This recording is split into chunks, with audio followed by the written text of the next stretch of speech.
Welcome everyone to a full watch party of WWE's Bad Blood pre-show and full show.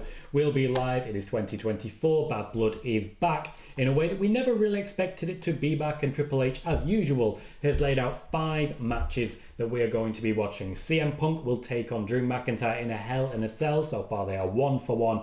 This will be the decider. Liv Morgan will be defending her Women's Championship against Rhea Ripley, with Dominik Mysterio trapped in a little cage above the ring, something they haven't really done since Chris Jericho and Kevin Owens hadn't even had a festival of friendship yet. We also have Damian Priest taking on Finn Bálor. We're seeing Nia Jax have a rematch with Bayley for the Women's Championship. So 2 Women's Championships on the line for the first time in forever.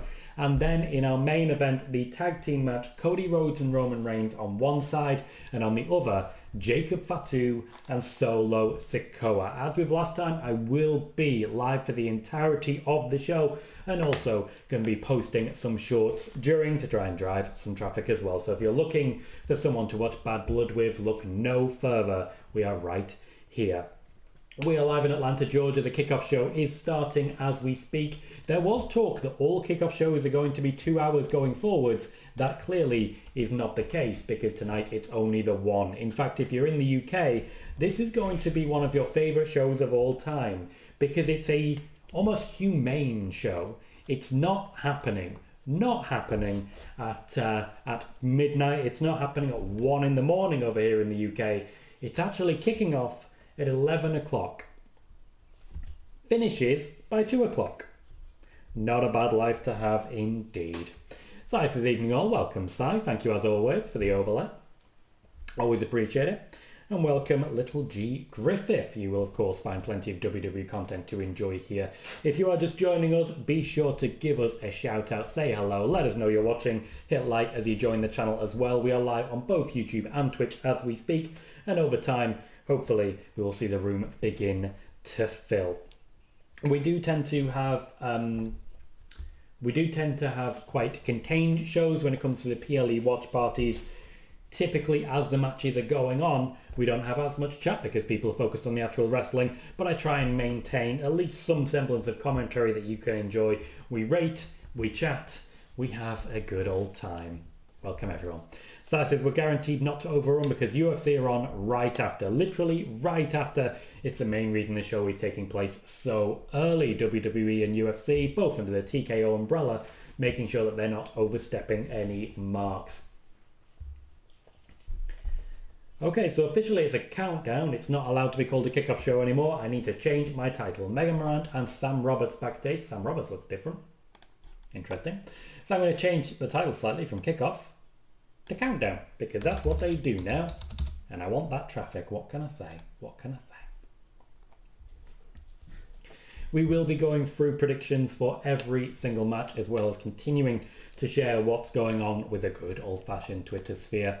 I've already posted a short earlier today, or well, several minutes ago to be fair, of Cody Rhodes meeting fans backstage and the entrance to Bad Blood. I've got another video ready to go live, CM Punk as well, as we talk about what's going to be happening next. Sid said, is Bad Blood main show starting at 11 PM in the UK? Yes, it is. The kickoff show has just started and will only last just under an hour now. The main event, of course, per Peter Insider, is going to be Cody Rhodes and Roman Reigns versus Solo Sikoa and Jacob Fatu. A match card which is suggesting to a lot of people that we're going to see some carnage. Potentially even The Rock, which would be a surprise. He's apparently in Georgia and was there yesterday at the very least. I don't necessarily know if this would be the perfect moment for him. Particularly, I don't even know who we would align with. But Roman Reigns is the one that The Rock was the most disappointed with at WrestleMania. After The Rock was able to pin Cody, Roman Reigns was not able to pin Cody. And now Cody Rhodes and Cody Rhodes and Roman Reigns are working together. Daniel says, hey as well. Welcome, Daniel. Good to see you, mate. Good to see you.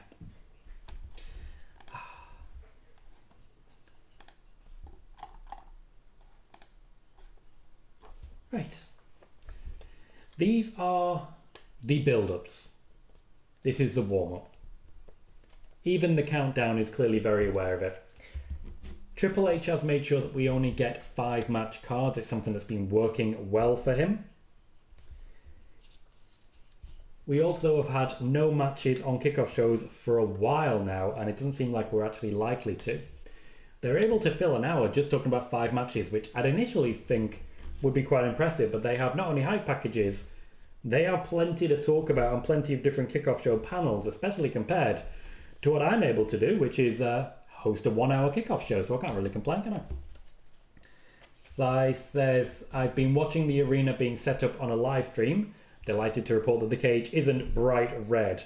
Triple H brought back the original Hell in a Cell a little while ago, though I shouldn't say original per se, it's still got the holes so that people can climb it.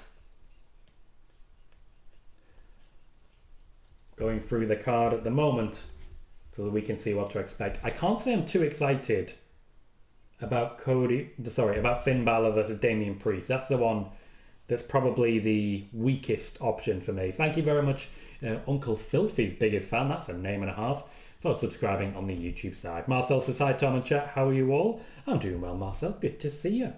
Ray says, will AJ Lee show up? No.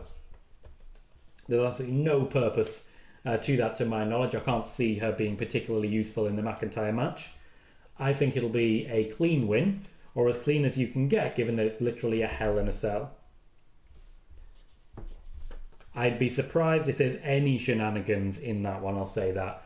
Both Judgment Day matches, I expect shenanigans.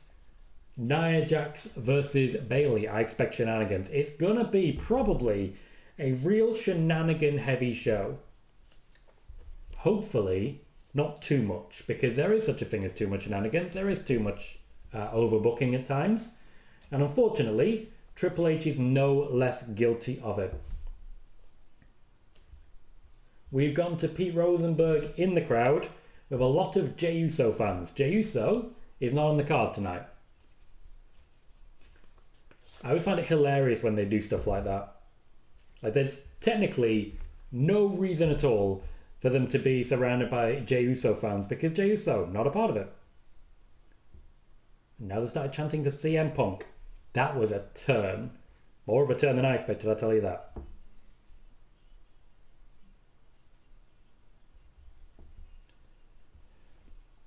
So it says, my theory on Hell in a Cell starting the show, the cage is getting used in an angle at the end.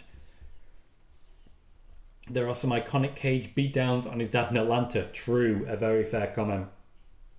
Sean says, hi Tom, how are you? Doing well, thank you. And Daniel says, hello Tom, yeet. And why not? Why not? Joe says, hey everyone, welcome Joe. And Ray says, will AJ show up on NXT and challenge Roxanne Perez? No. No. This gamer says, do you think we'll see a Pluto sign tonight? As in the dog?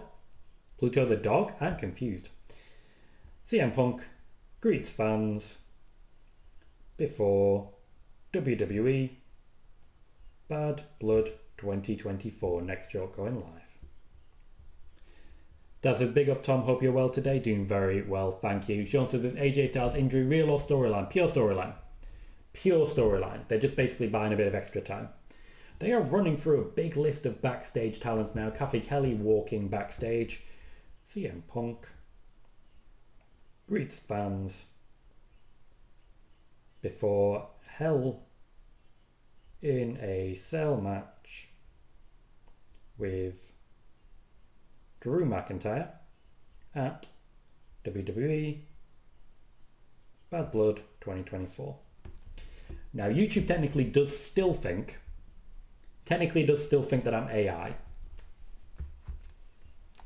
So we might not get the results that we've seen in the past. Typically on the kickoff countdown, whatever you want to call the show, typically the last high package is for the main event.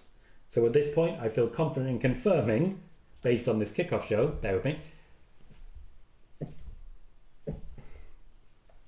I feel confident in confirming that Hell in a Cell will not be main eventing.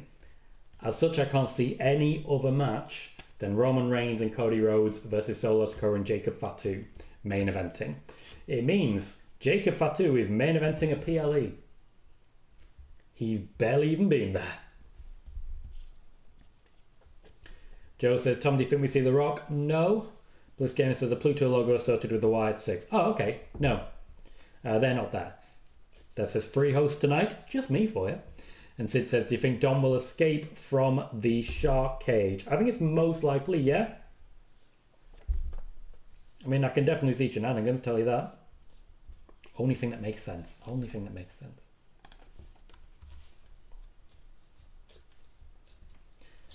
This hype package is mostly going to be around a friendship bracelet, which is now for sale.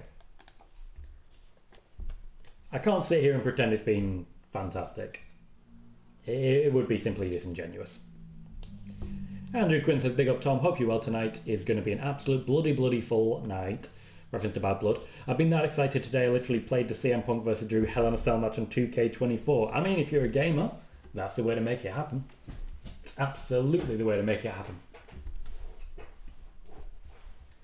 Always appreciate you saying hi to everyone, Joe. It's a great way to make sure everyone feels welcome. I'm not wrong, this is all very focused on a friendship bracelet. Kind of awkward. Just kind of awkward.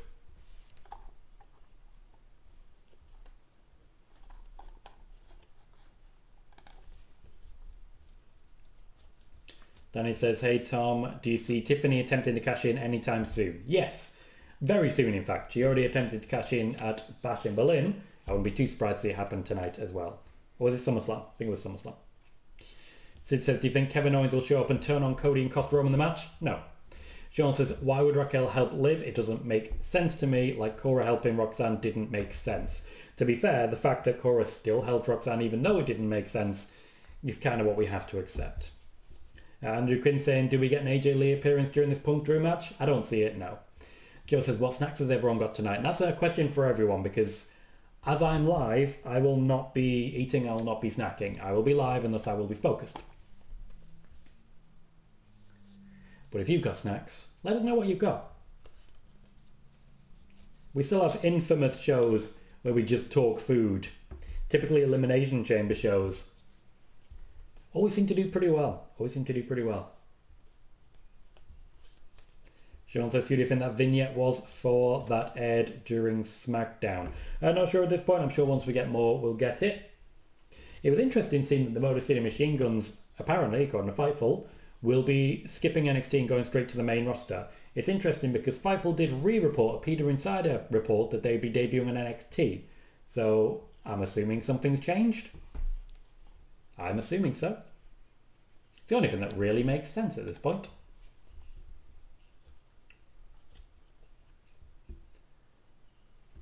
I don't know if that counts as snacks to drink. Coke Zero? Oh, sigh. Why you gotta do that? Why you gotta do that to me?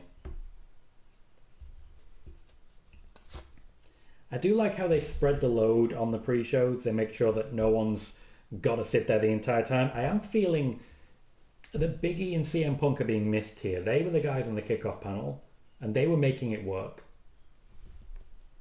They were doing really well. Sean says, do you think it was changed because WWE couldn't get Lucha Bros at the moment? No, I don't think there was any change there. I think the original plan was that the Motor City Machine Guns, if they were signed, they would see where they went with it. Because this has happened a few times now. It happened with Jade Cargill, happened with Dominik Mysterio. When the deal was offered, when the contract was offered, part of what was on the table was whether or not they would spend time in NXT. The answer was no. They were not going to be spending time in NXT. So that is something that's been in contracts for Jade Cargill, for example. That's why she skipped NXT. It is something which is now technically negotiable. So I think that's what happened. Daniel says, any debuts tonight? No, I don't expect it. We see this often in the premium live events. The premium live events are not necessarily when Triple H does exciting things. He does the exciting things on TV. So while certainly we saw Roman Reigns return the way he did, The Rock was involved in the writing of that. The Rock's a bit more traditionalist. Hey Moxie, how you doing, mate? Good to see you. What up, Wiggly? Leon says, hi Tom, hope you're doing well. Doing very well, thank you, Leon. And Sean said, was it in the contract for AJ Styles and Ronda? Yes, it was. Yes, it was. Joe says, after Bad Blood is War Games. Nope, there is a Saudi Arabia show first. Just in between War Games and Bad Blood, there's a Saudi Arabia show. We'll see how it plays out. And Sai says, are they finally given up on fans at the Countdown show? It's an interesting one. I mean, they went out to fans and Pete Rosenberg earlier, and I'd imagine that moment will come again. I just don't know how they're really going to play it. They like to get the fans involved, but they do very much pick them carefully. Moxie says, Tom, you need to bring back the iconic spoiler warning music. Only OGs remember it. Yeah, that was a long time ago. Buller Ryan says, I'm excited for Delta's debut. Not long now. We're going to see a whole new generation of women's wrestlers coming to NXT. And honestly, I'm very excited to see it. Sid says, I'm having a bacon sandwich and Doritos Cool Crisp watching Bad Blood. By cool, I'd imagine you mean Cool Ranch. Cool Original here in the UK, because we don't have ranch, but it's the same flavour. Yeah, people in America dip their chicken tenders in ranch dressing, which tastes like Cool Original Doritos. It does not make sense to me. I tried it when I was in Florida. It still does not make sense to me. Leon says, random question, but does anyone call you Thomas or just Tom? I do occasionally get Thomas. It's, we all get full named at times. Nick used to do that one a lot. 26 people watching, 19 likes so far. One more gets us to 20, which then gets us into a very nice position. Let's throw that up. So I says that was almost the most disastrous typo in the history. Spoiler warning. Apologies if anyone caught that. I did see that you made a quick delete there, mate. It was a hell of a typo, I'll tell you that. Damian Priest and Rhea Ripley heading into the arena. Checking the cage. Funnily enough, Damian Priest rocking some kill switch. And Finn Balor rocking a bucket hat. It's an experience. Sean says, apparently the new Joker movie is bad. I've seen negative reviews. I've only seen negative reviews. Joe says, which match is everyone looking forward to tonight? I'm there for Hell in a Cell. That's by far of the most interest for me. Up next, we've got a Liv Morgan and Dominik Mysterio interview. Interesting. And Moxie says, Tonga Loa is a tribal chief after yesterday. He absolutely isn't. Ray says, my friend Fred is watching Bad Blood on TNT Sports box office. Okay. I'm watching on the network, and we'll be watching on Netflix in future. Because why not? It's right here. It's right here.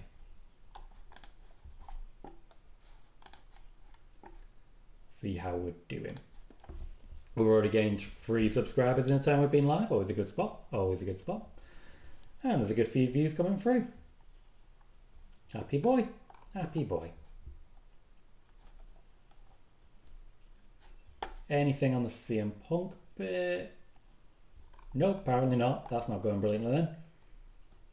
Oh, the views. Oh, the views.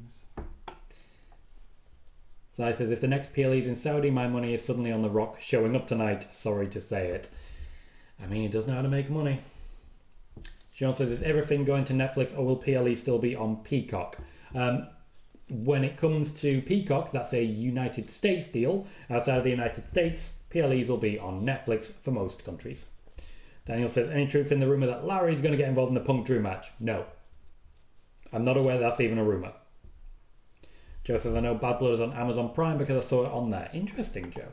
I was not personally aware of that. Amazon Prime. Literally, as you say that, Larry appears on WWE TV. Ryan says, I'm watching the PLE on KO Sports. Not one I've heard of. And in the kickoff show, we're getting to meet CM Punk's dog, which he carries around in a stroller.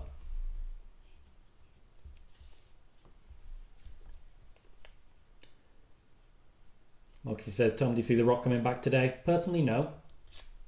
I think we'll start to see the build towards a face versus face Randy Orton versus Cody Rhodes match. But we'll see how it goes.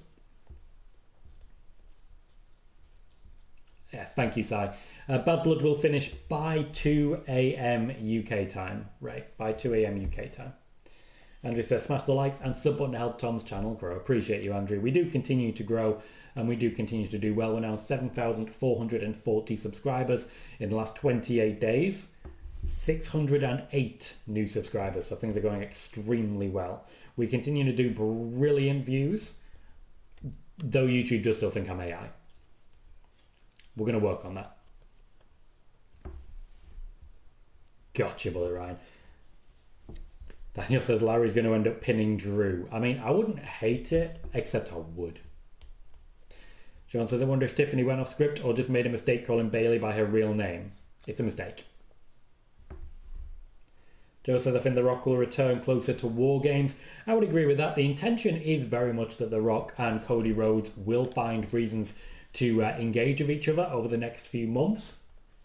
That's how they're going to make this one happen. But you do remember, the original plan for this year's WrestleMania was Cody versus Roman, and they didn't actually have Cody or Roman engage until well into the fall.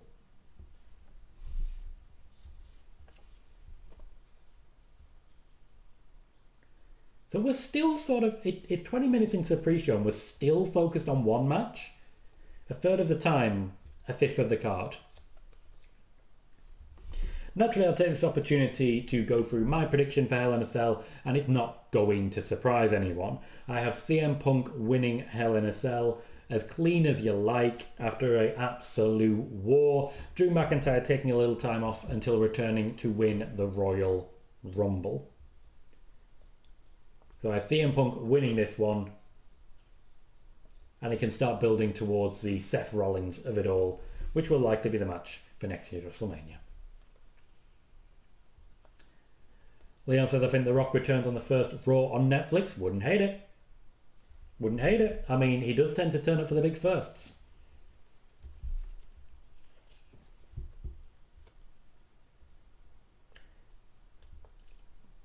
Ryan, I don't necessarily think that would work. I just don't necessarily believe that's a way to connect in a route that actually elevates anyone.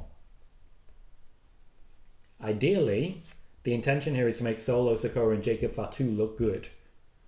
And if The Rock comes in and he's the only reason they look good, it's not really working for them. So I do think it's going to be a bit more relaxed on that one. What's your prediction for Hell in a Cell, CM Punk versus Drew McIntyre? Moxie says, I've been wanting to ask you this, Tom, but I don't know how we get to Bloodline versus Bloodline at Survivor Series. We don't have enough time to get them back together, and if they do, I'm scared it might feel rushed. It will feel rushed. It absolutely will feel rushed, but it might not be Bloodline versus Bloodline. It could be, for example, Roman Reigns, Cody Rhodes, Kevin Owens and Randy Orton versus this incarnation of the Bloodline. There could be no Jay and no Jimmy. That's all doable. Hello, Aaron. Good to see you. Leon says CM Punk for sure. Marcel says CM Punk as well. I'm doing good, thank you, Aaron. Welcome to the show. Joe has CM Punk as well. What have you got, Aaron? Who have you got to win the Hell in a Cell match? We're now starting our build with a sit-down interview. Jackie Redmond, Liv Morgan, and Dominik Mysterio's wonderful moustache. Sorry, wonderful moustache. Don't look at the camera, you weirdo. Ugh. Leon says CM Punk versus Gunter at Survivor Series, please. You understand that CM Punk would be losing that one. Bullet Ryan says, any update on Jimmy Uso? Yep, still not cleared. Still not ready to return. Daniel has CM Punk winning. Ray says, do you think anyone will get thrown out of the cage? Do you mean out of or do you mean off of?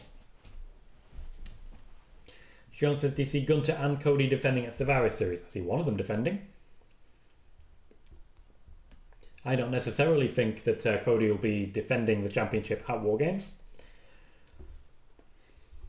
Bullet Ryan has Drew winning, only exception so far. Aaron has CM Punk. Ray has CM Punk to win as well. And Aaron says, I like Drew a bit better, but this makes sense. I do feel it does. It's just... Oh, we've just seen Raquel Rodriguez. Just seen Raquel Rodriguez there. Sean says Cody will probably defend in Saudi. I'd imagine so. There's certainly been suggestions of that from Cody.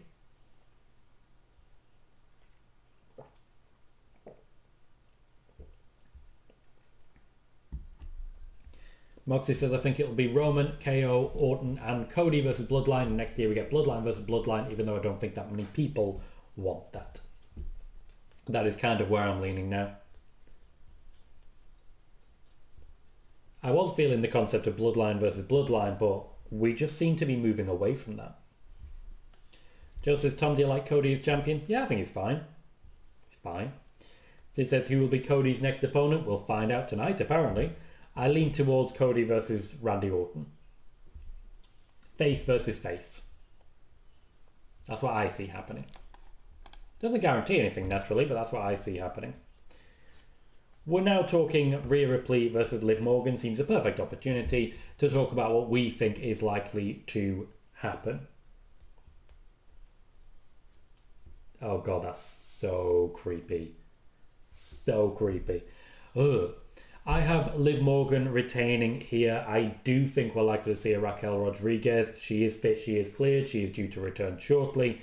This would be a good way to bring her back in, so that we then move on to Rhea Ripley versus Raquel Rodriguez. Liv Morgan keeps the championship until around WrestleMania time. There'll be a Becky Lynch around then. I don't know how involved Rhea Ripley would be, but we'll see how that one plays out. I think I could see Rhea Ripley changing sides from Raw to SmackDown in the draft come WrestleMania. She's been chasing Liv Morgan for a long time, really helping Liv Morgan to be elevated, but she's done the work now. Moxie says maybe Orton turns on Cody after they win War Games or The Rock returns then. Yeah, I have Orton turning on Cody after WrestleMania. Ryan has Rhea winning via DQ, which is worth considering because after all, comes over the championship. Aaron says, overall, I'm very excited for this card. However, I do wish we saw the Andrade Carmelo finally or last monster standing in place of the Damian match. And Sid says, will we ever see Kevin Owens and Sami Zayn as a tag team again? Forever is a very long time, and I cannot, in good conscience, sit here and make sweeping declarations which would just be guesses. Leon says, the Raw Women's Division is Liv and Rhea, everyone else is just there. Yeah, pretty much. But this is why they need more people. This is why they need a Raquel Rodriguez. It's why they need Becky Lynch returning as badly as they do, and they do. Joe has Liv winning. Who do you have between Liv Morgan and Rhea Ripley? I do like that they ended that talking about chicken tendies. Like it's obviously a recurring joke, but it's good. So I'm absolutely not going to complain. When something's funny, it's funny. And I ain't going to argue with it, you know? I'm not going to argue with it. Moxie says, I think Rhea loses, then Rhea wins it at Survivor Series. So we get another one. Sean says, during this WWE TNA collaboration, Joe Hendry is the only TNA talent to appear on a main event, a PLE this year. Yeah, because main eventing is not really something that a lot of people have been offered. Sean says they need Alexa back also, Tom. Yep, that won't be too far off, to be fair. Though I do think she'll be a SmackDown competitor, at least for a while. Leon says they have the talent, they just don't do anything interesting with them. Like what happened to Lyra Liv. They were teasing the feud for weeks a few months ago. Yeah, was WWE teasing that, or was Liv and Lyra teasing that? That's something you have to factor in. Liv Morgan as the champion, it's her job to bring other people into prominence. And she has been doing that, and doing that with aplomb. However, it's up to WWE what matches actually happen. Ed, welcome to the show, sir. I'd imagine Ole is no longer live then, because I know that you had an interview going on there. Sid says, do you think WWE or AEW has the best women's division? Looking at NXT right now, it's really hard to argue that WWE has a better women's division. Daniel says, does CM Punk have a big say in his creative? Nope. Not at all. Yes, John, I did see the result of the Women's Speed Championship on X. I'm happy with it. I think that should help elevate someone. Joe says, I think the next few weeks of WWE will be very interesting. I think, in general, as a fan, you've been saying that for a while, mate. You've been saying it for a while. Aaron says, heel Naomi face Alexa on SmackDown could be fun if Naomi turns heel. Interesting, don't know how I see it. I still personally think we're going to see either a Bianca Belair heel turn or a Jade Cargill heel turn, at which point they'll need Naomi to basically build up the heel by taking the big loss. I think that's why they're keeping her as involved as they have done so far. So what do we got? We have a cell. The cell is already in the ring. The cell is already over the ring, I should say. Already over the ring. Interesting.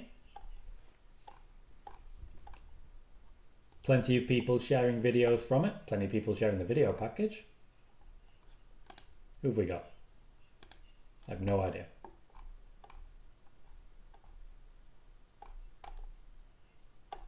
Looks like it'll be a little while before we go live still. Not much to really discuss beyond other than people turning up backstage. And some considerable lines. A lot of people still queuing. Huge queue. Bullet Ryan says, any update on Asuka return? Not for a while yet. I wouldn't have expectations of seeing Asuka pop up anytime soon. Not anytime soon. Still got a lot to go through. Next up, they're going to plug Nia Jax versus Bayley. Kathy Kelly speaking with Nia Jax in what looks like a massive white party. Megan, nice to see you. Says, hello all. This start time's rather nice. It is, isn't it? The end time will be even better. I can almost go to bed on time. We'll probably still get some food first, though. Probably still get some food. Let's see what title WWE have for their countdown show. The date. I forgot the date. Okay, let's get the date in there. That'll guarantee we get more views coming in as well. Little things like that go a long way. Get that in there. Yeah. Yeah, that goes. Nia Jax is going over their history, which goes all the way back to NXT. Of course, Bayley was a key figure before Asuka arrived to win that gold. Ryan says, I can see the Hell in a Cell kicking off the show. Hell in a Cell will kick off the show. Moxie says, bro, Tom, the best watch party you ever had was the one when we were all debating about crisps. It was too funny. Elimination Chamber 2022. We genuinely spent the first 2 hours just talking about crisps. I had the time of my life. Absolutely loved it. Absolutely loved it. I can't say anything else. Except for the fact that Sai was talking about roast chicken crisps, which is a blasphemy of the highest order. I don't think you're the only one, Megan. I don't think you're the only one, but I think a lot of people immediately got it stuck in their head. You're not alone on it. I certainly did.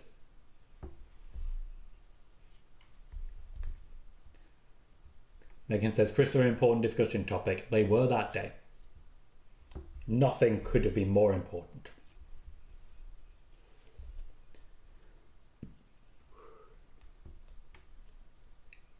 Joe says, I still think the best watch party has been WrestleMania. We had good times during the WrestleMania shows. We had some very good times during those shows. We didn't quite get to see a Sasha Banks there. Didn't quite get to see a Sasha Banks, but we weren't far off. Curse Wine, welcome. Says Sam Smith, prawn cocktail or prawning. Wow, that's a phrase. I mean, I've heard good things. I'd had good things. Kathy Kelly advertising the show that we're currently watching. Like, I get that was probably originally for something else, but then why show it on the pre-show? You haven't got that much longer to plug all of the shows. This is not a 2-hour pre-show. That said, the fact that it's starting at 11 o'clock has really thrown me off. Bullet Ryan with one of the strangest things I've ever seen, the first person I know to enjoy the new Joker movie. Got people talking now. Moxie quite liking prawn cocktail tea. Prawn cocktail's big in the UK. Confusing everywhere else. Also doesn't taste like prawns. I always get freaked out by prawns. They've got too many legs. I don't like things with too many legs. That's all I'm saying. That's all I'm saying. That's all I'm saying. Megan says, I think his pre-show is also on Twitch and YouTube right now. True. Gotta keep selling. Got to keep selling.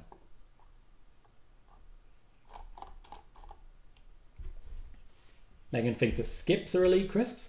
They're the ones that melt on your tongue, aren't they? Quite like those. Give you a nice little fizz. Even just on Twitter, or X I should say, the countdown show has 12,600 views already. An incredible number. Meanwhile, we've got someone hosting live reactions. They've had 4 views. Quite amazing. Quite amazing. Joe says, Tom, if you wanted to meet any WWE superstar, I've met quite a lot of WWE superstars, to be fair, Joe.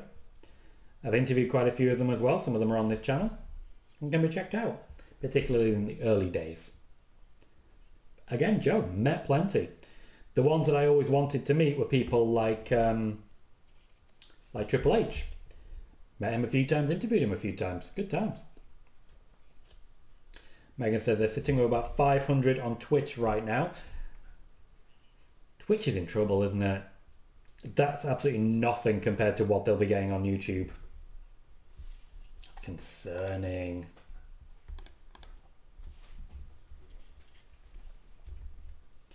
We have just passed 10,000 views in the last 48 hours. Always a good number. Khalid says, happy to see you again, Tom. Welcome, Khalid. Good to see you, mate. You're coming just in time, about 25 minutes until the show starts with Hell in a Cell. If you are tuning in for the 11 o'clock start but not really planning to stay up until 2 o'clock in the morning, you're definitely starting with the best option. Megan says, the closest I got to meeting anyone was being in the crowd for the Clash kickoff show. In a former life, I've met a lot of wrestlers, I'll tell you that. We still haven't really seen the arena. In fact, the clip we were just shown was very much from Raw. But we'll see. We're going through Hell in a Cell highlights. I'd imagine we're not going to get Sasha Banks versus Becky Lynch, even though I personally loved that one. That said, we just got Edge. Edge, who currently works at AEW, a competitor. I'm completely wrong. There's Sasha Banks. Sasha Banks and Charlotte Flair, the 2016 main event. Going through a table. So far, Edge wrestles for a competitor, thrown for a ring. Sasha Banks wrestles for a competitor, thrown through a table. What's the rest of this going to be? Chris Jericho pedigreed onto the cell and pinned. Works for the competitor. I'm feeling a theme here. He went back to 2002 for that one. Surely the top one's got to be Undertaker, Shawn Michaels. Okay. Cody Rhodes, Seth Rollins from 2022. The match he never should have wrestled. And yet decided to. How insane do you have to be to make that decision?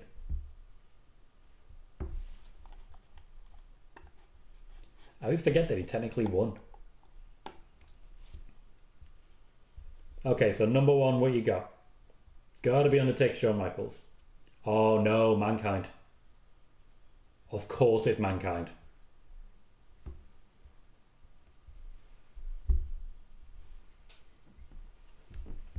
It's the way he lands.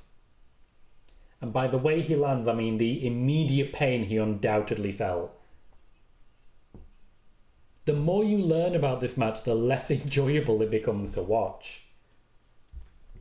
He came within an inch of death. Ooh.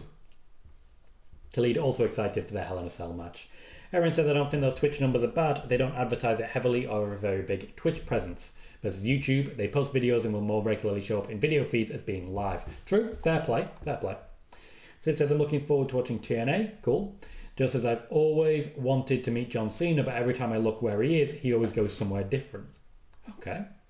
Megan says, Twitch numbers are weird. In my following channels right now, the top one is Xbox, with 2.1 thousand showing the Halo World Championships. Second is Neil Newbon playing Baldur's Gate 3 with 1.7k. He's one of the main actors in the game. Then WWE is third with 515. Interesting. All over the place, I tell you.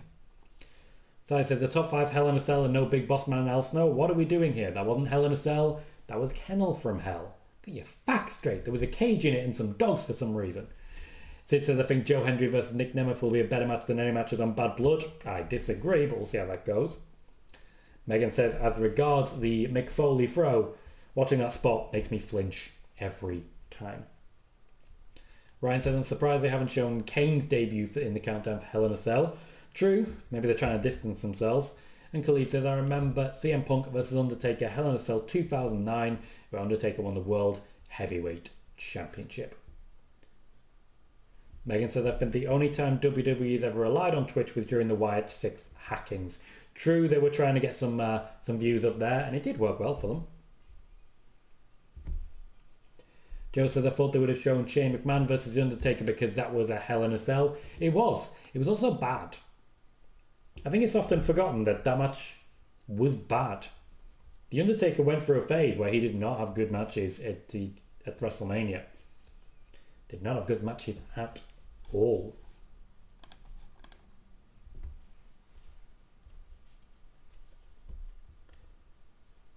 We're now starting to get the... Oh, no, I missed one. We've just seen the video where Nia Jax was interviewed about her match upcoming with Bayley. To share my prediction, I have Nia Jax winning the match and retaining the Women's Championship. I do think this match will mostly be about Tiffany Stratton, but I don't see Bayley regaining the championship anywhere near this quickly. What is your prediction for the match between Nia Jax and Bayley for the Women's Championship? Kervin says, right now the Wyatt Six are ice cold. I don't disagree. I've been pretty open on this one. The Wyatt Six have not hit the ground running. They've had one feud in months and it's not been good. With the way they started, they really should have got a lot more going for them. The WWE just don't seem behind them. Ryan says, I have Nia losing via DQ. Got a lot of DQs, mate.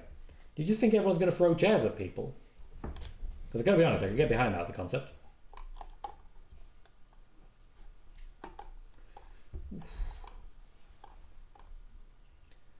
I'm trying to watch to keep track of anything Bad Blood related that we can use for shorts.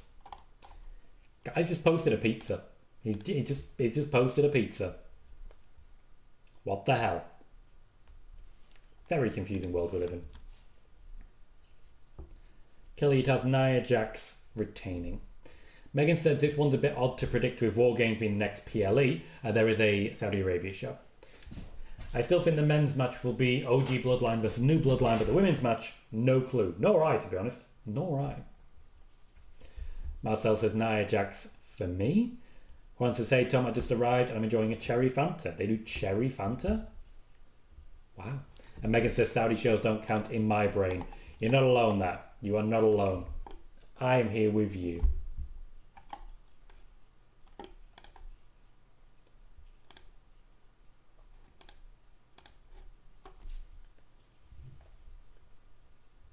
Ryan says the reason I think Nia loses via DQ is because Tiffany gets involved. Megan says the cherry Fanta is delicious. Okay. Ray suggests Triple H versus The Undertaker WrestleMania 2012 was a good Hell in a Cell match as well. Not one I can personally recall. What have we got? Who have I got? This one.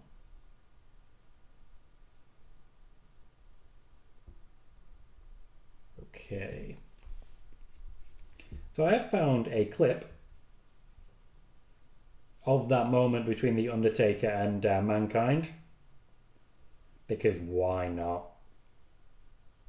Absolutely why not? Honestly, just can't resist. Cannot resist the opportunity. Megan says, I have an easy pick for worst Hell in a Cell match. Fiend versus Rollins, anyone.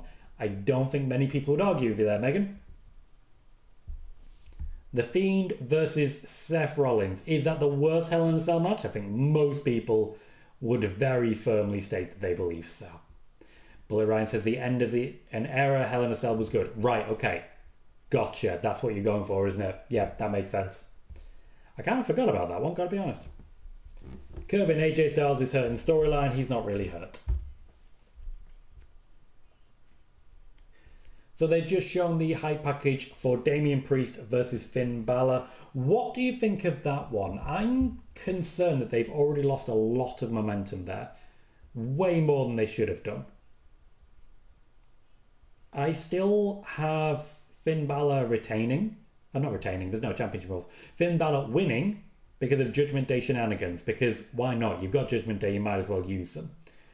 But at the same time, it's awkward. I don't know. They don't seem to really be behind it. The WWE aren't very interested in making this one happen. And I don't know. I'm not feeling it. I have Finn Balor winning. Megan says it's got to be up there as one of the worst, if not the worst. Ray says, who is better, DX or Evolution? Different people at different times.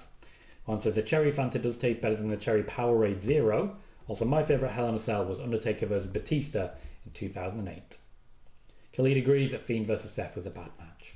Keem says, the pay-per-view is starting super early. Yes, it is. They're trying to stay out of the way of some UFC event. And Megan says, Puerto Rican eye candy versus Irish eye candy. I'm good. Just keep the bobblehead, that being JD, away. I don't think they're going to keep him away. I think he's going to be heavily involved in a way that none of us are particularly happy about. You know? You know. Fightful Select reported today that most of the wrestling talent at the show, that being Bad Blood, believe that The Rock will be present at the event as he was at a high school 80 minutes away from the venue. That's a report from Fightful's paywall. Be interesting to see how that one plays out.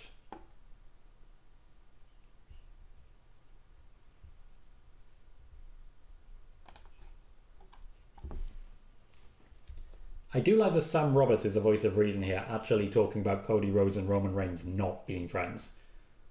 It does need mentioning a few times. Ryan says Damian might have backup in the LWO. I don't know. I mean, Dominik's naturally the guy to rile that up, but I don't think that's an issue with Finn Balor's having too heavily. Khalid says, are you watching the press conference? What press conference is that? Right now I'm watching a pre-show. A pre-show which in about 10 minutes will give way to Bad Blood.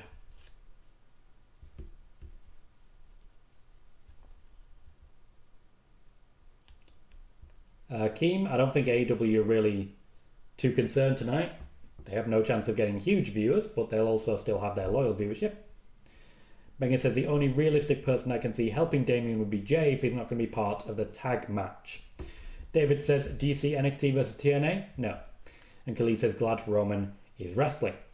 Juan says, hey Tom, why do I feel that the AJ Styles injury is an angle? Because he hasn't signed a new contract yet. Clever by WWE, but also obvious. It is an angle. It's not related to a contract. Gavin says, good luck for Nia Jax versus Bayley. Tried to follow the first match. Impossible. Might well be. Personally, I would put Damian Priest versus Finn Balor in that spot. I just think it's a safer bet.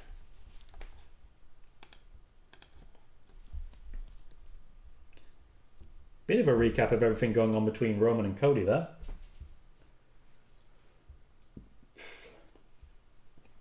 The arena spot we knew would be part of the intro. What do we got here?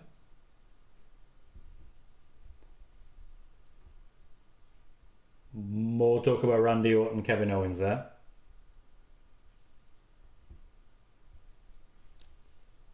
We might get a rematch with Kevin Owens in Saudi Arabia. That seems like it's likely at this point in time. Hasn't quite moved on, you know. Keem says, do you think they're going on top of the cage? Yeah. Yeah, I very much do, yeah. It's the only thing that I can really say with confidence.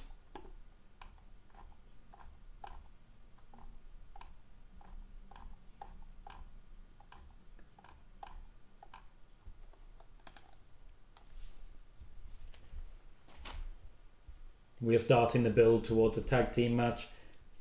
I mean, if The Rock's there, why wouldn't you have him show up?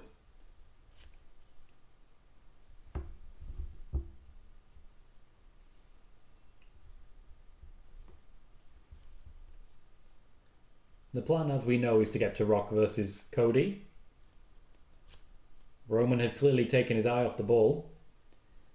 But I can't imagine a world in which in Saudi Arabia we get Cody Rhodes versus The Rock when we could just get it at WrestleMania. Makes no sense to me. Megan says, with this new era in WWE, could there be blood with Hell in a Cell? There will be blood with Hell in a Cell. It's CM Punk. He'll always take the opportunity. Ryan said the triple threat for Saudi Arabia makes sense between Cody, Orton and Owens. Also not a bad shout. Not a bad shout at all.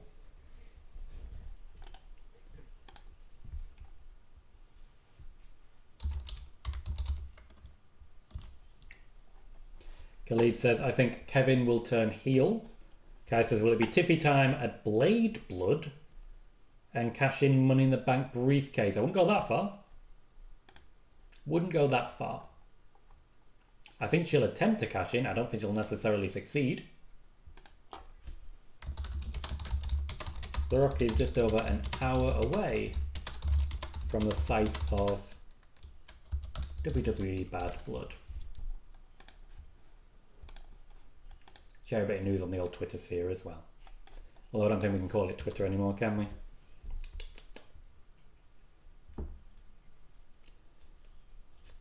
Khalid said if The Rock returns tonight, Cody will be shocked. I'd imagine he will be. And Kervin says WWE money talks. Keem says it's Randy's turn. KO was given a shot already. And Sai says wherever the main event takes us, I'd like War Games to be the original Bloodline versus Bloodline 2.0. Randy and KO would just dilute it. Romans and the Usos recruiting Sami would be gold. And Khalid says, do you see Jimmy Uso returning soon? I cannot sit here and say with any confidence that he will return now, before, soon. I don't know. I don't have information on that. I just know that at the moment, he's not ready.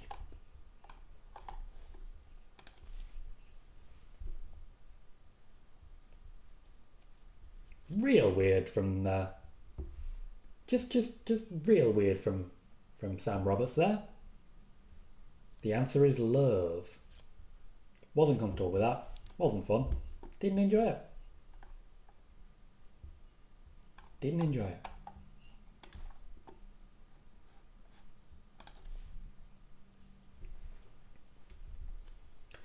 King says Jay will only help Roman if Roman says yeet. Probably. That would be a storyline, wouldn't it? That'd be a match and a half. Doth one yeet? One doth not. No, Juan, it was crap. It was always crap. David says, do the wrestlers use razor to cut themselves when they bleed? Yeah, we've seen CM Punk do it. Ryan says we could potentially see the debut of new members of Solo's Bloodline tonight. We could do that any night, to be fair. We've still got them.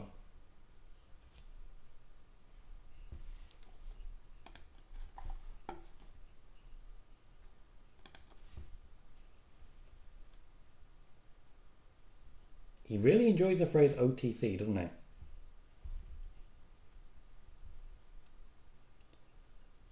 They're pointing out the Randy Orton and Kevin Owens of it all, which is a key factor here. It's definitely keeping them in a prominent position, and so it should.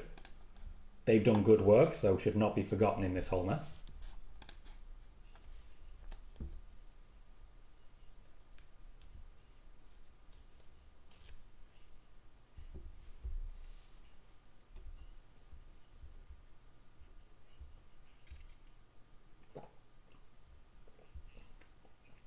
I wouldn't necessarily say Cody Rhodes is trying to get rid of the Bloodline entirely. A lot more going on there.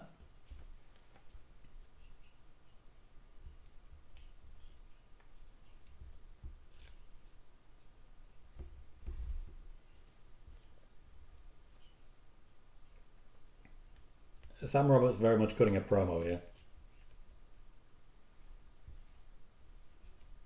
Honestly, I'm expecting he's got cue cards. Because this is just a monologue. It's a soliloquy. It's Shakespearean. It's just not ending. You don't make friends with your friend's enemy. He doesn't know what he's saying. This is not scripted. He doesn't know what he's saying. Robin Davis to say, Tom, I'm back. Hope you're well. Who's ready for Bad Blood? And Ray says, what year did you enjoy wrestling the most? Probably 98, because I'd only just started watching it. I was 10 years old, and I believed it was real. We finally have Big E. We're doing a kickoff show, and this is the first Big E. That ain't cool. That ain't cool. Are they trying to rebrand Pete Rosenberg?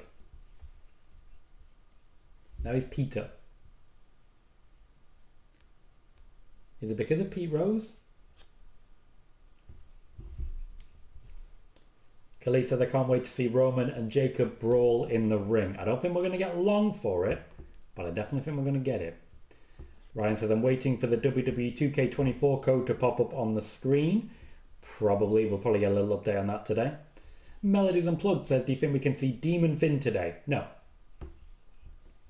I don't think we're going to get the Demon King for a long time. If we get it again, it'll be a WrestleMania thing. Probably to really screw Damian Priest up. Big Eva Mega Powers reference. The New Day infamously did not forgive Hulk Hogan when he made his bullshit apology for the racism. I can't blame them.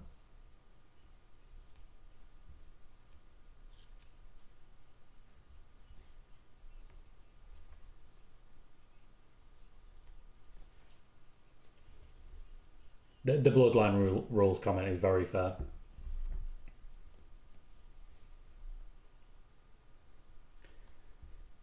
Look, I can't be the only one freaked out by the fact that this supposedly huge match is sponsored by Saucy Nugs. Saucy Nugs. Really? Really? Saucy Nugs? Don't work for me. Don't work for me.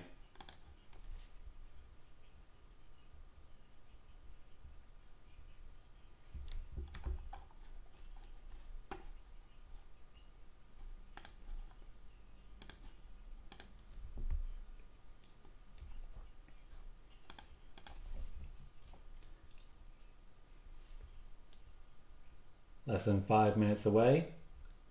Triple H has already posted a picture of him pointing at a dude. Metro Boom In. Not Boom Out. I don't know that person, but apparently very popular. That's a lovely big number.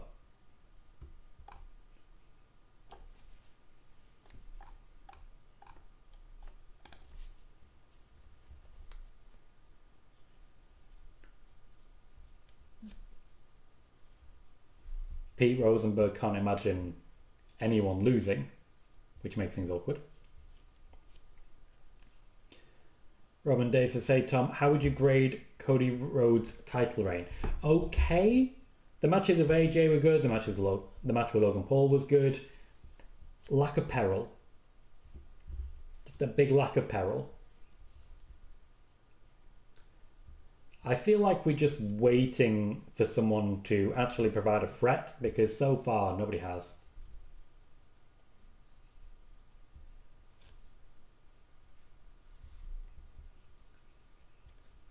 I just can't imagine. When you pair two people like this up, Cody and Roman, you know there's going to be a temptation to put the tag team championships on them. You know that's going to be a temptation. I don't want to see it, but historically, it does happen.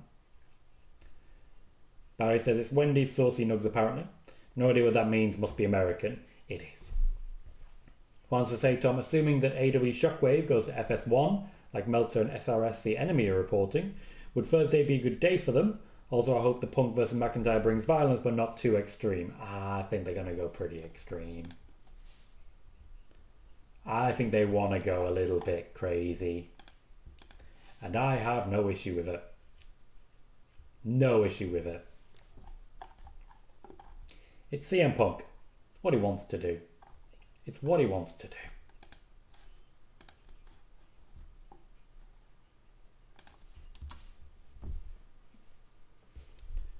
No question about that. Roman Reigns and Cody Rhodes clearly don't absolutely hate each other anymore. They're on the same team.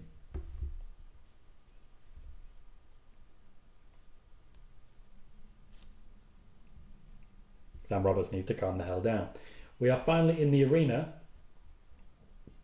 The cell has been raised. Samantha Irvin will be singing God Save America. They do like their sing-songs now, don't they? Wearing Bad Blood colours. You would say Raw colours, but them's Bad Blood colours now.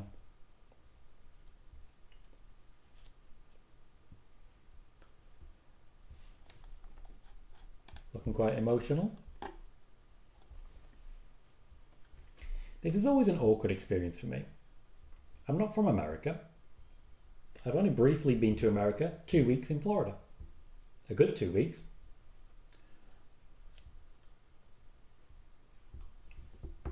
But I have no connection to what's happening right now. I feel nothing.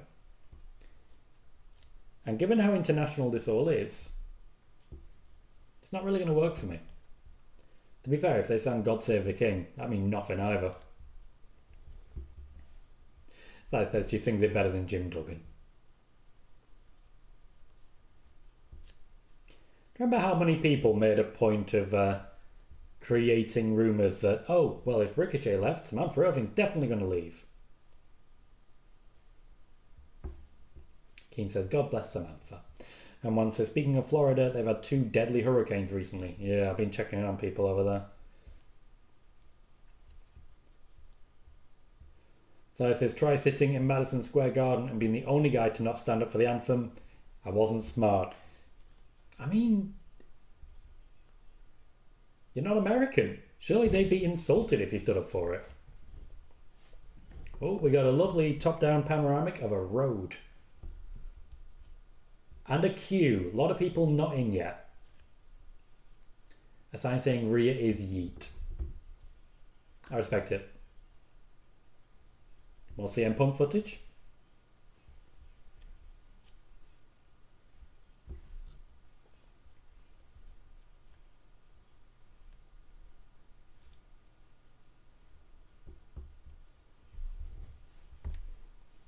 We haven't started the video yet, but I imagine that's going to be what we're waiting for at this point. Drew McIntyre with his hood up. Always scary. Always scary. The music's been hit. The cell is being dropped. Here comes the carnage.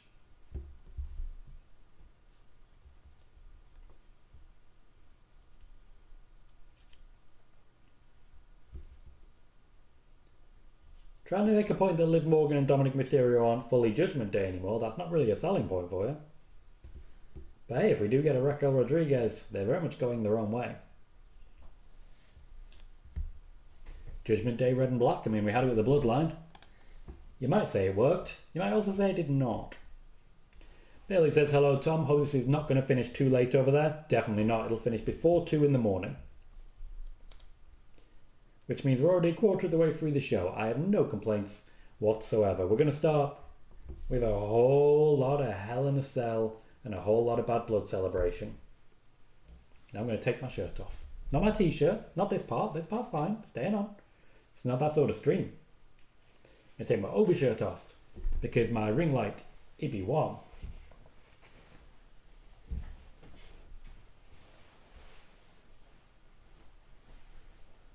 What? Why are Triple H and Cody Rhodes having a deep throat moment? That's a phrase I didn't need.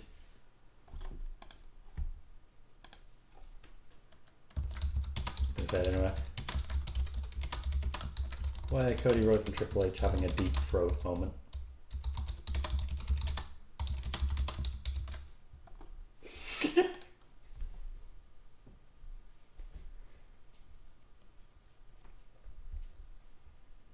When's the last time we heard Triple H swear?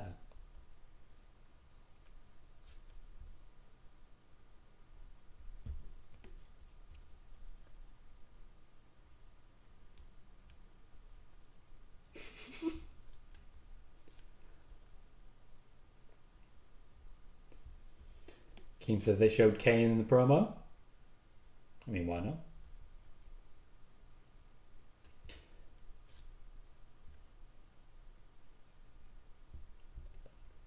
I'm actually quite enjoying this. It's beautifully tongue-in-cheek. It's very Triple H.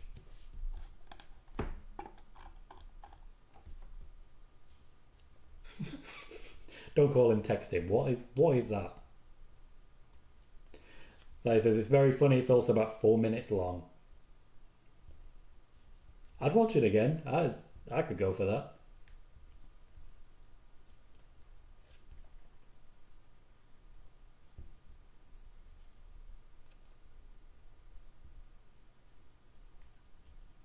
Are we supposed to just pretend that at no point has Cody Rhodes been on TV in the entire time between?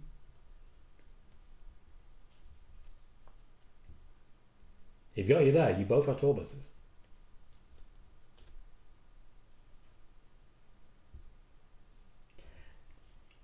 I don't understand why it had to be those two. Why couldn't you send R-Truth? That's surely what he's for.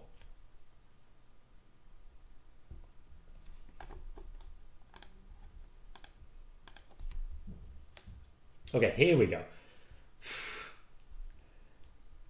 Indeed, King, more Paul Heyman than we've had for a long time, I'll tell you that. Drew McIntyre on fire. Oh, a showing of the red cell. Been a while.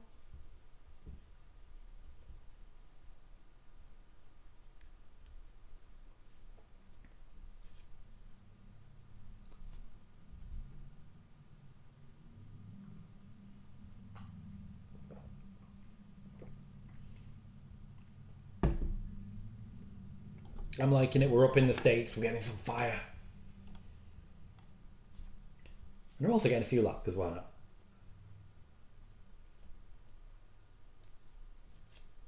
I'm sorry, so it ends with them just getting out of a car after 3 months, walking in immediately having a match that they've been building while they haven't been there.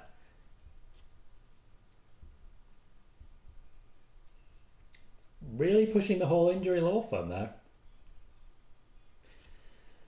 Another show that starts with Triple H. We had Triple H in the intro video. Triple H promises a historic announcement. I can't help but think that might be a little jab at Tony Khan.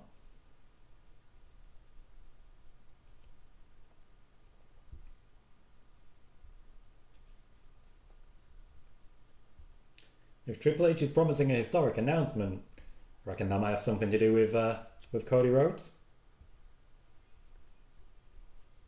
That is a beat up car.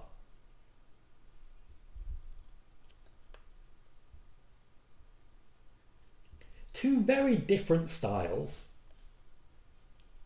Very different styles, very different fashions.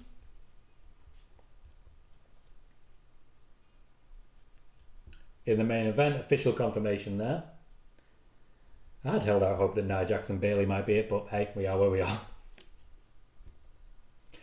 I completely forgot that they were going to be hosts. Not a great sign. Megan says Cody in a Ford doesn't work for me. Man's got a tour bus.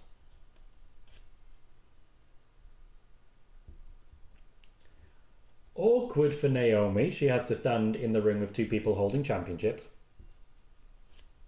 They could have at least flanked her.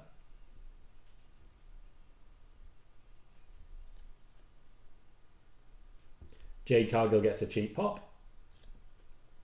They also did it to her music.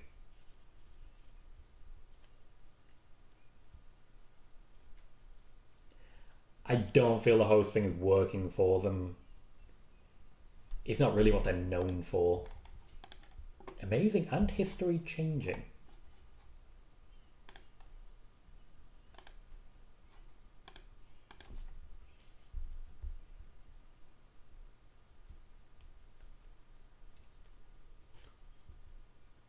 Okay. Could have just lowered the cell. Could have just lowered the cell.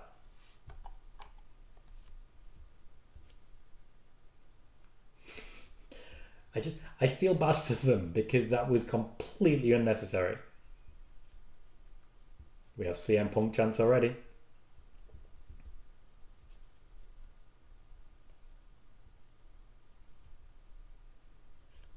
Oh, we have fire, which I imagine Drew McIntyre is going to make a lot of use of. Suddenly it's sounded like an Inferno match.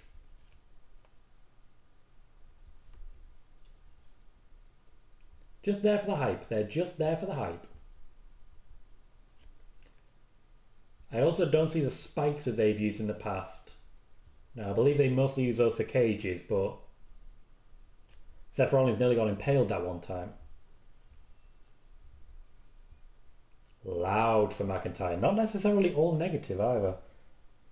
There was some positive there. Drew McIntyre not hated everywhere he goes.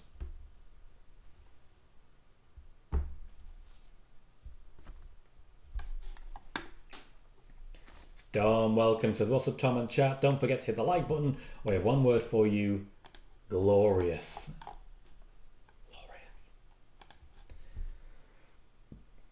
Drew McIntyre once again wearing the Shredder gauntlets. Fair play. Megan says, whoever follows this match is being set up to fail either way. If this match sucks, the crowd will be pissed, but if it's great, the crowd will be drained and just not care. Yeah, pretty much. Maybe we get the historic announcement after this. Maybe that's the right move. Just go full on historic.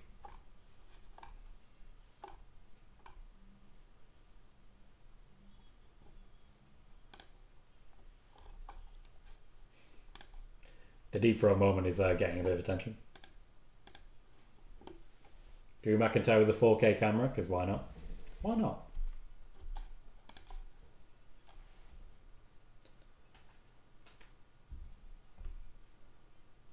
Leon said it should have been the main event. I agree. Though, of course, if The Rock does turn up, then nah, it shouldn't. If The Rock does turn up, then all bets are off, really.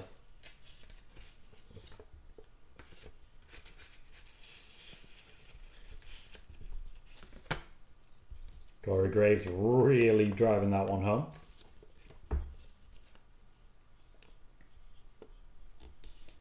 McIntyre taking his time. 5-match card, they can afford to do that. Nobody's got to rush. Nobody's got to get too much done. Everyone can chill. Everyone can chill.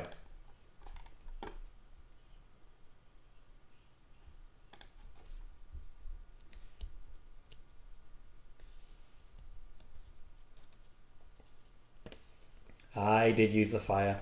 Good lad. Good lad. Leon says, The Rock showing is the only justifiable reason for this not main eventing.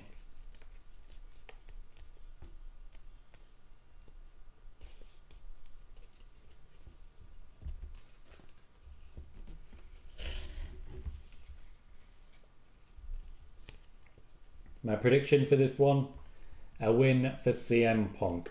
Assurances were made in Drew McIntyre's new contract, which means he can take significant time off. I do think this is the ideal time to make that happen. Give him a little time off before WrestleMania, have him return at the Royal Rumble, and start the build towards a match with Gunther at WrestleMania. That's what makes the most sense to me personally. Makes the most sense to me, and I'd be very surprised if that's not where we head. Drew McIntyre, of course, deserves some time off. He's kind of been a key part of Raw this year. This feud in particular has been brilliant. Oh God, no, no, no, no, no.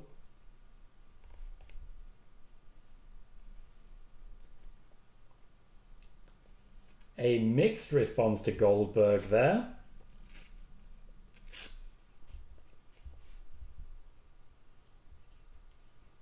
That was awkward. Megan says, why is Goldberg there? I'm worried. I am worried. Maybe Goldberg spears Drew McIntyre. In reality, I'm sure he's there to get his son a wrestling deal. Ryan, there has not been a big announcement yet. It has been promised. It has not been delivered. So I did not expect to see that.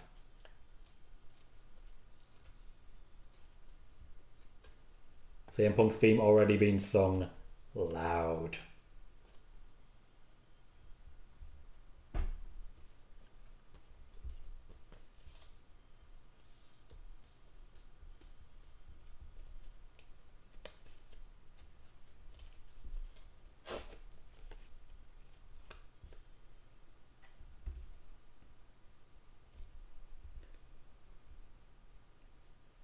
His hair gets longer every time. It's funny.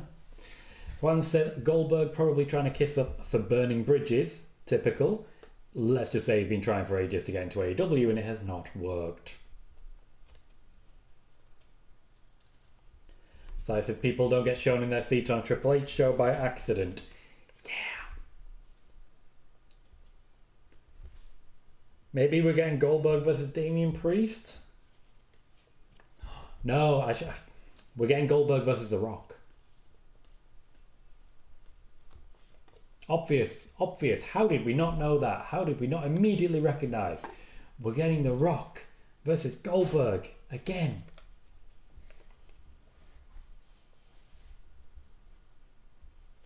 So this is right before a Saudi show, no less. Cody versus Goldberg. Triple H doesn't even like the guy.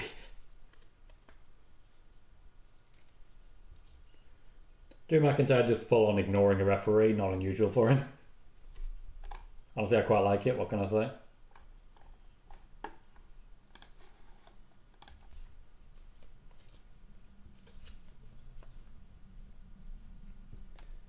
Leon says Goldberg versus Omos in a street fight, a crown jewel. And Bayley says, is the historic announcement the next major PLE location? I don't know. No idea. Personally, I think it's just good old poking fun. Poking a lot of fun, in fact, at Tony Khan.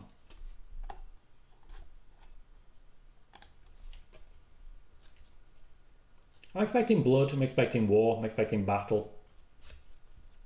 I'm expecting it to be insane.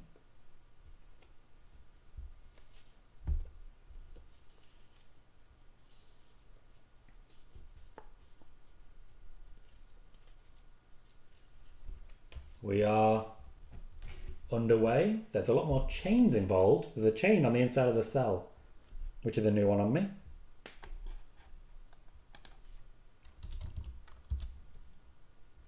Taking their time.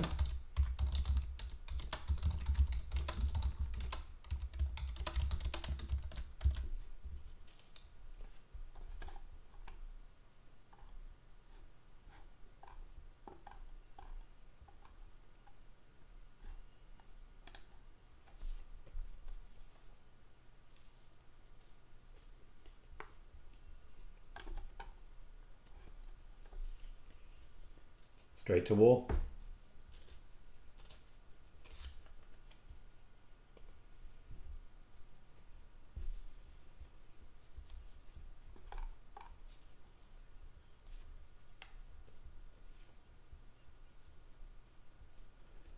One says, I mean, Tom, that match happened at 2003 Backlash already and he was awful. Almost as bad as the Brock Lesnar match at 2004 WrestleMania. Yeah, I'm aware of that one. That was what I was referencing as well. Goldberg, he's not good. He's not good. He just isn't. A little bit of choking. Always good. Always good. I don't want a king shame.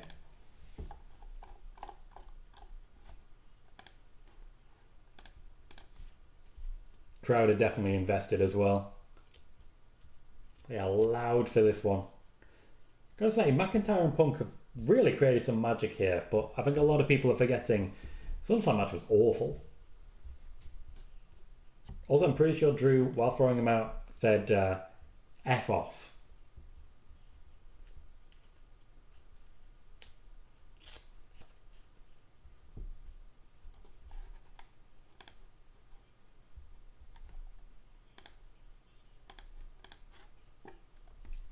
Daniel, the little holes in the cell are designed to aid climbing.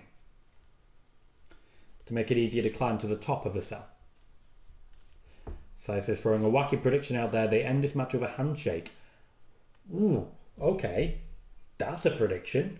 Not something I can imagine happening, I'll say that. I still think McIntyre loses and takes a break. In which case he gets left bloody. I find it more likely both men end up getting stretched out here. Juan says, I always wonder why WCW overrated Goldberg during his undefeated streak then. Because the fans were really into it. They actually definitely hit gold. He didn't need to be wrestling well in order to be that attraction. Daniel, not guaranteed.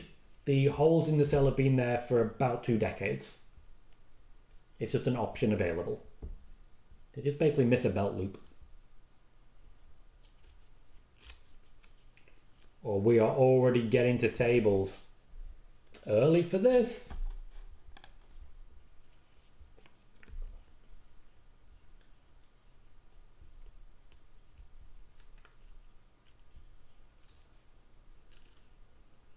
We're going for chairs as well. there's one thing we need, it's more. Bayley, you... Oh, on Liv, no. No, I don't see Tiffany getting involved with Liv at all.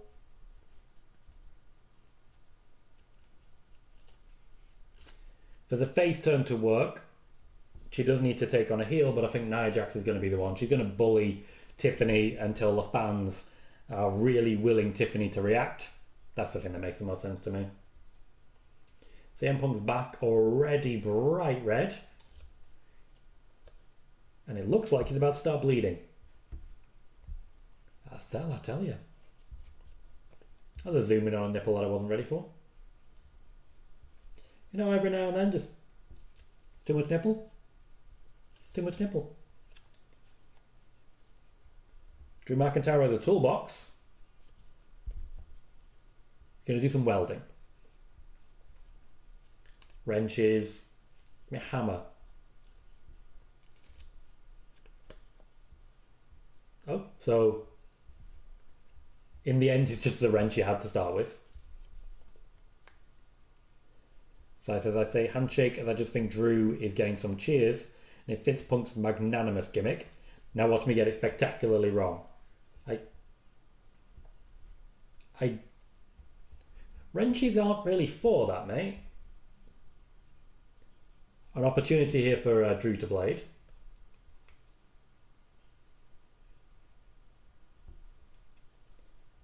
Big CM Punk chant as well.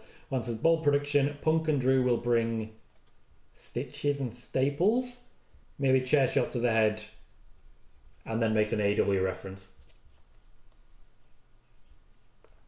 I don't think they plan their matches with other matches in mind. There'll be the occasional thing, but not at the moment, certainly.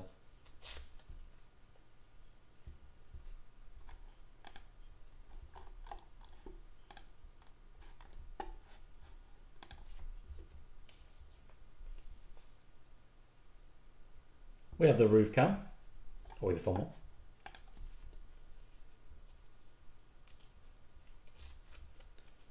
Okay, so McIntyre broke the table already. Not sure what's going on there.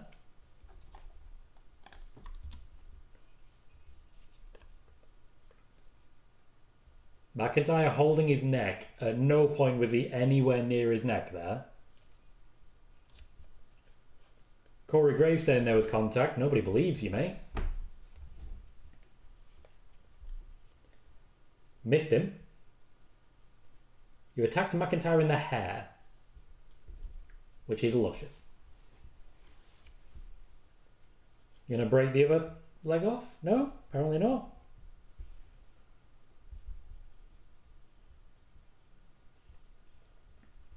I also think this could end very romantically when you consider that McIntyre and CM Punk have some quite similar attire on.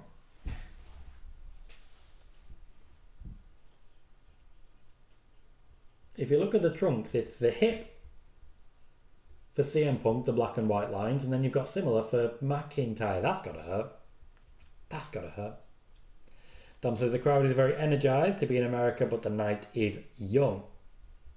Drive-by says, hi Tom, what do you think Triple H's announcement could be? Attendance. I think he's going to be announcing War Games. This would be a great opportunity for William Regal to make an appearance. Oh, we're going for eyes. We're going for eyes. Getting a bit personal. We're going to have screwdrivers in ears because I'm not ready for that. I wasn't ready for it when we had it last time. I don't think I'm ever going to be ready for it.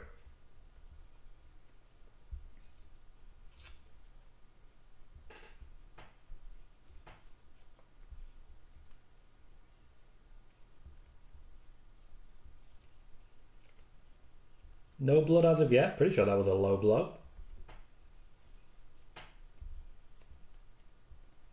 If there's any possibility of a GTS, this is where Drew McIntyre will take over. Basically crotching him into the side there. Nice rotation on the Claymore as well there. That's going to create some opportunity. And suddenly McIntyre is back into it.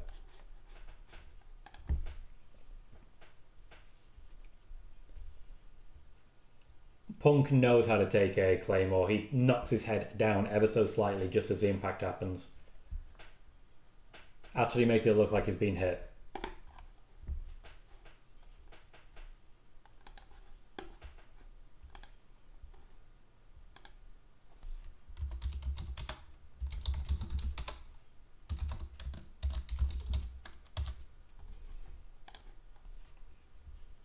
I'm interested to see how inventive they are with this one.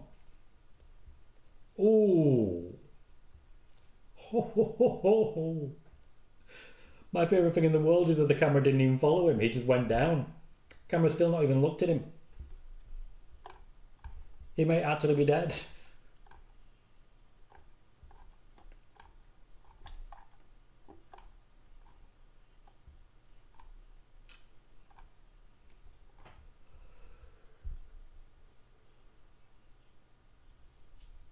Oh, there we go. They weren't recording because he was blading.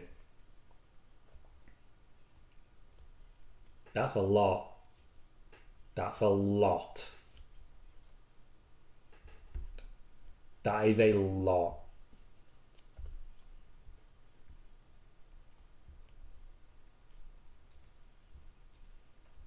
Punk loves the blade, what can we say? Got the AEW in him.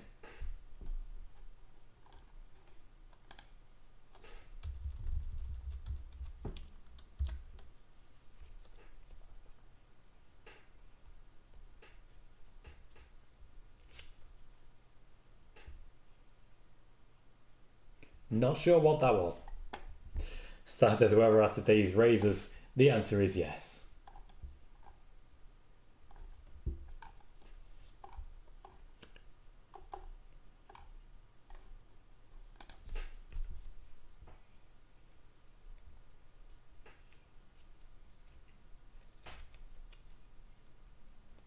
McIntyre bringing AJ Lee into it. That won't have an impact. When he mentions a dog, that's when CM Punk will power up.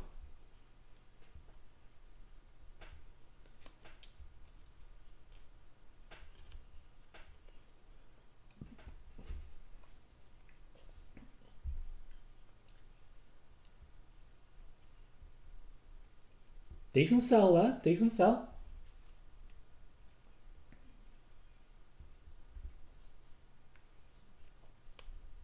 McIntyre having the time of his life.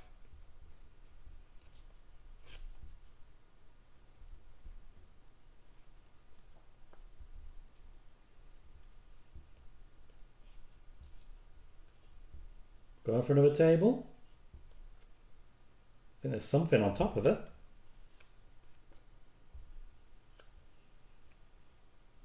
Seems to be wired in. That is a thick table. I can't say the match has been one-sided. Drew McIntyre was beaten up for a solid first 10 minutes. Table's been set up on the outside. Now, as we know, there has never been any reason for a Hell in a Cell match to be stopped. Daniel, I do not expect to see AJ Lee today. If she gets involved in this, she puts herself in Drew McIntyre's crosshairs, and WWE aren't ready for that.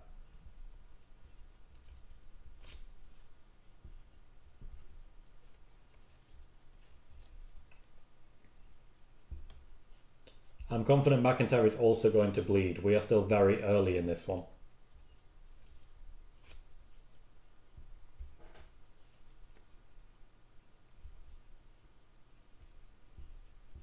McIntyre's going to celebrate clobbering time. Either way, Punk's blood is on McIntyre's face, sticking his hair together. Oddly romantic.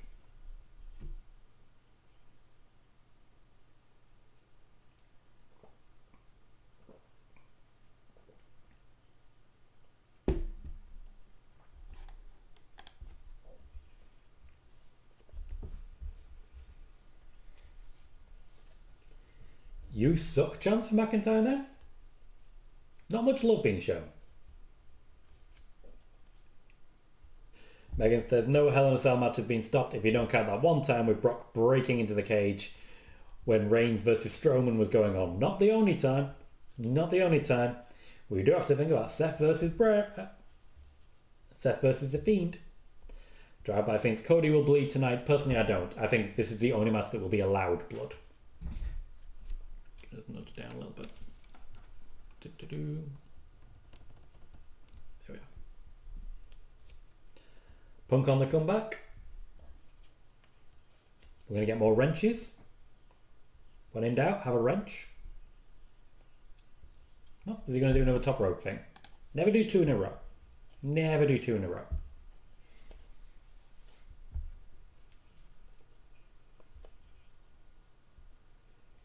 For some reason, he's going to do a double axe handle with a wrench. I mean, it was an idea. Landed heavily enough to give him a staph infection.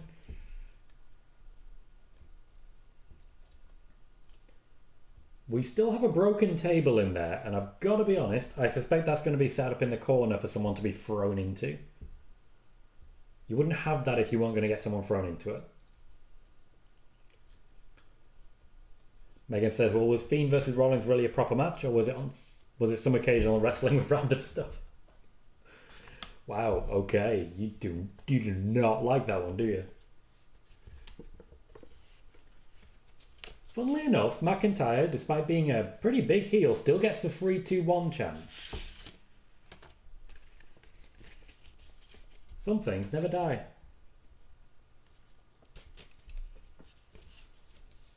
Punk with the toolbox. McIntyre genuinely took that. That's gotta hurt.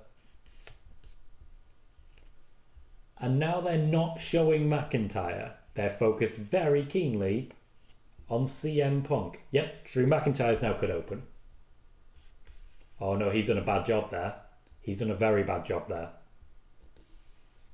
He's done a very bad job there.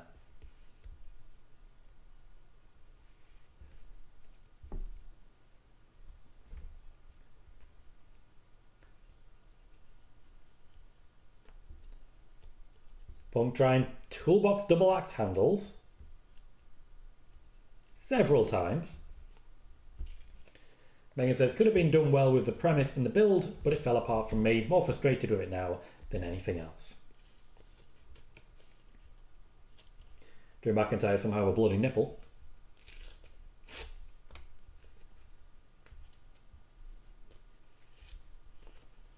Punk getting the fans going. Most of the offense so far has been Punk, so McIntyre has had sustained stretches. Wrestling heels a bit slower.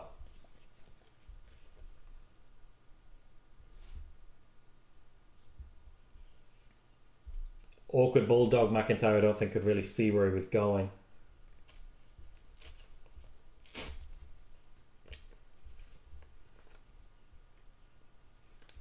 King says, damn, he's gushing. Yeah, Punk's cut is already closed. They clop pretty quickly in the head to protect the brain. McIntyre's in trouble. Oh, oof. I think McIntyre's going to need a minute.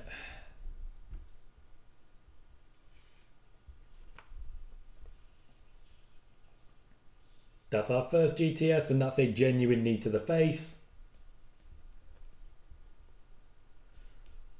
Nicely played from McIntyre.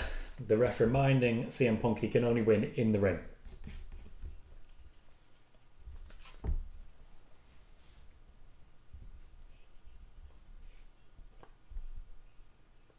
Okay, McIntyre did protect himself, but it was a knee to the face. This is awesome chants from the crowd. Ultimately, not much has really happened in this one apart from blood. But WWE haven't really done blood for a while, so it's a big deal. Had a nice show there of Michael Cole, really losing his mind.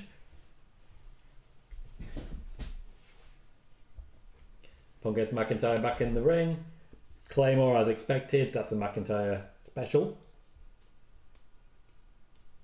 Punk kicks out as you might expect. I'd imagine we're also going to get a kick out of the GTS. I think Drew's in a little bit of shock. His body, when it loses that much blood, is likely to shut down a little bit. I can't blame it.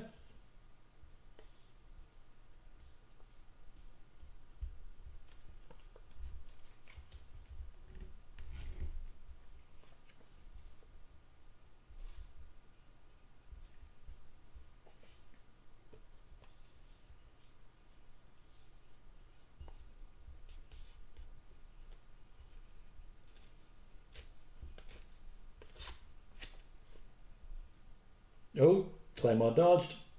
Going for a sharpshooter. Oh, I really pushed that T, didn't I?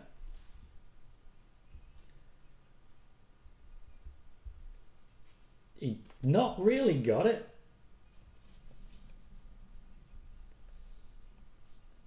Yeah. So says, LOL, the match sponsor, America's biggest injury at work law firm. I mean, if there's one place where you can certainly celebrate that, it's wrestling, where people are constantly getting injured by their workmates. It's a bad sharpshooter. It's got no height on it. There is no power with that wrench. So he says it's the Bret Austin spot. Didn't last long enough, really. Like, I would like that if that's what they went for, but the entire match is built around a couple of wrenches. No, it's not. It's not the best. There is still a table set up on the outside. Someone's going to use it. Let's not forget about it.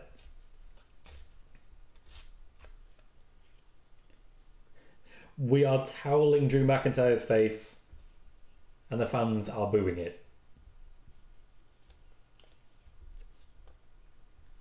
McIntyre saying no.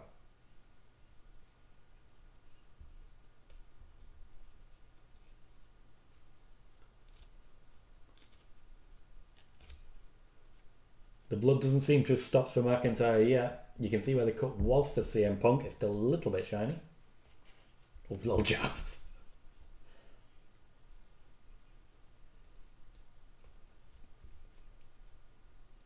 Good old drunken fist.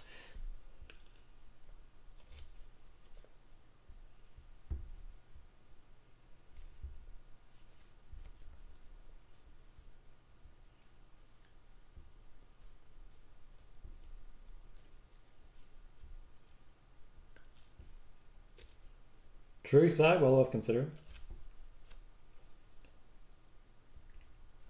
Keswine saying that was the worst sharpshooter I've seen by far. You're not alone on that one, I agree with you. He couldn't turn, he couldn't get into it, and he was way too low.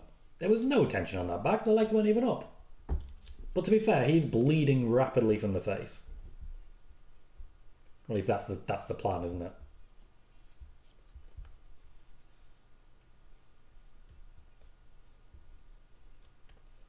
We're still hyping up the fact that his return annoyed people. That's surely going to be what the plot line is when Seth Rollins gets involved. I don't recall Drew McIntyre being that upset, to be honest. There's plenty more people involved in it.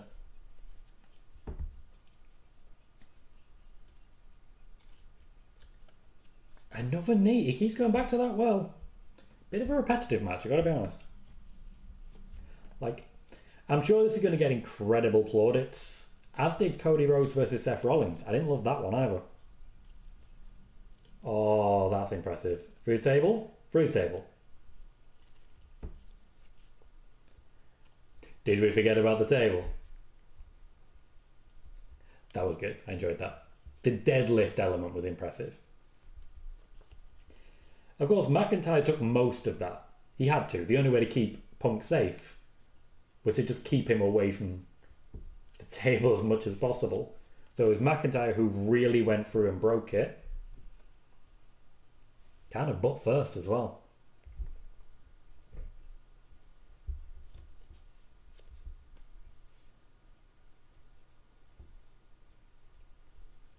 Crowd are loving every second of it.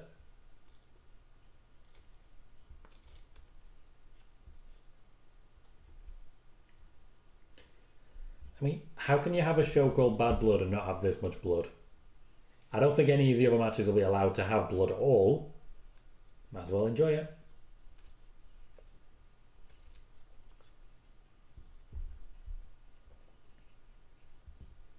McIntyre going for the lower steps, which are by far the most important of the steps. CM Punk is watching, he's got his eyes open. I'd imagine he's going to be a sit-up as soon as there's actual danger, but McIntyre is struggling to pick up the steps.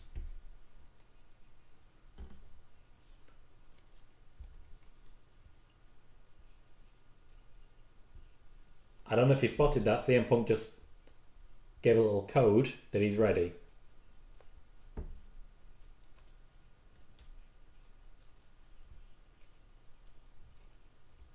Is he going in the ring? Put him in under the ropes, mate. What happened to your back? What is happening here? Put him under the ropes. That was not hard.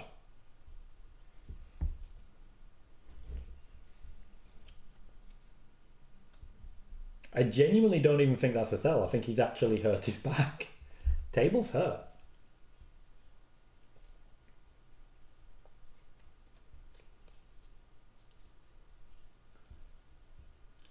Okay, we are back in the ring. There are still wrenches loose. Match is already 40 minutes into the show. I can't imagine it'll be too much longer.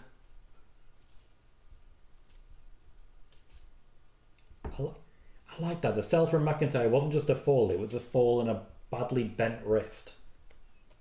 Oh, GTS. That's got to be Drew's kick out.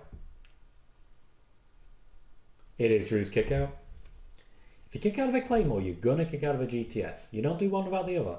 It's the law.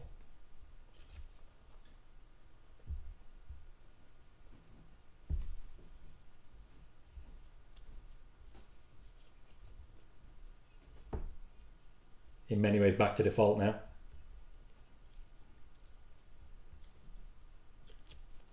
Punk not seemingly interested in getting another pin attempt. There is still the table with the broken leg there. Potentially the steps could be involved to balance that out.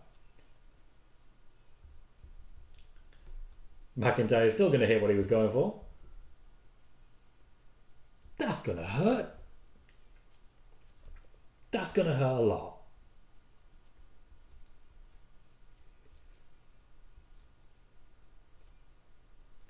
Referee had no space to actually check there. Which again, is a little more realistic than we've seen for a lot of them. You can immediately see in Punk's face how much that actually genuinely hurt.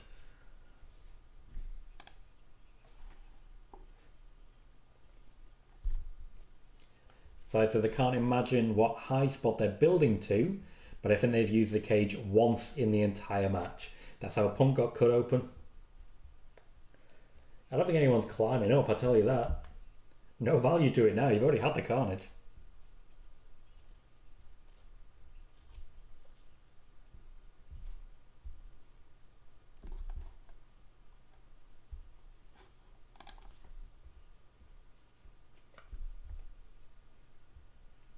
Picks Punk up by the beard.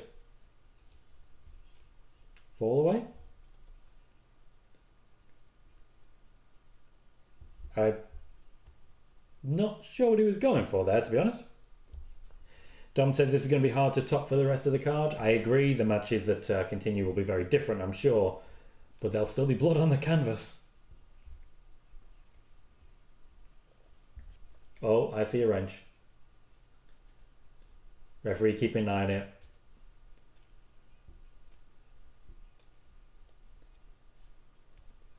Yep, I think he's going to put McIntyre out. I think we're heading to the finish as we speak. It's going to be wrenchy. Leon says these two are giving it their all in this match. Incredible.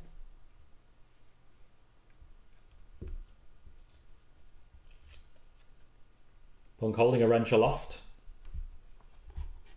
Circle of life. There it is.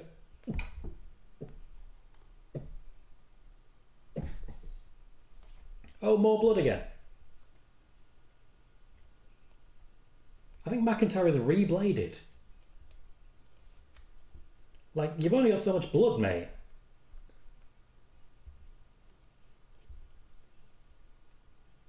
You've only got so much blood.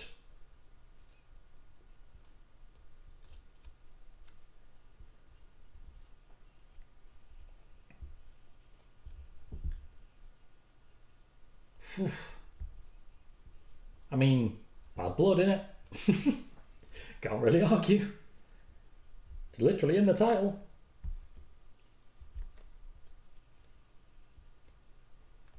McIntyre's got his eye on something. They're cleverly cutting away so we can't see what weapon he's got. Oh. Oh. Logically, that's going to be tax. Punk there was actually beckoning McIntyre over. I don't know if he caught that one. Okay, good work there with the towel. The referee basically gave McIntyre a good spot there.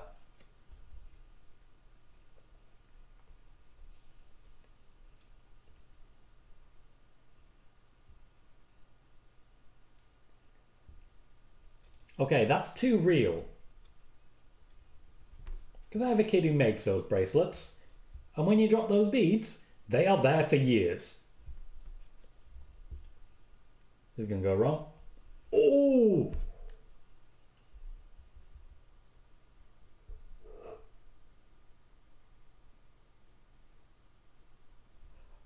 Okay, that's not where you're supposed to land. He's already done the spot with the table. And now there's a chain. Okay. Okay. Yes, Pete, this is the first match. We started at 11 o'clock in the UK. Dom said Drew missed the top of the stairs. Ouch. Yeah. Yeah. This is really gonna hurt. Like, this is really gonna hurt.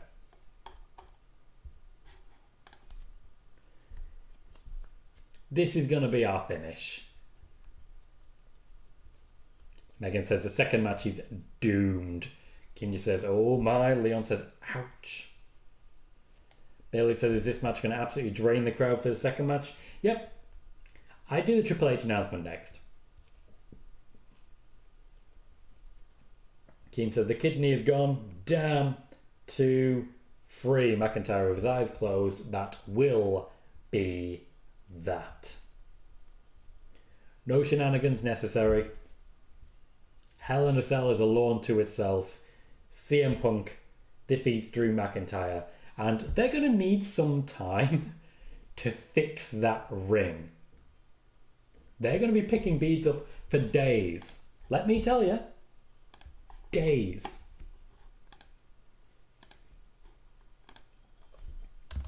I have an 11-year-old who loves making friendship bracelets.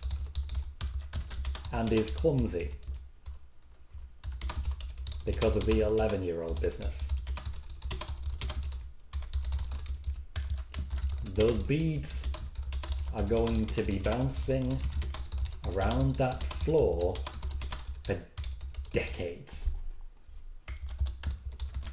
WWE Bad Blood, because why not? Oh. Let's get our opinions in for the match and how it went. Now, personally, I do feel there was a bit of intensity lacking. Most of the focus seemed to be on the blood.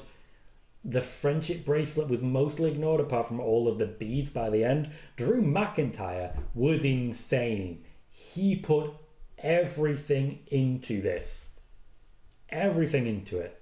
What I will say, a little bit repetitive with some of the knees, for example.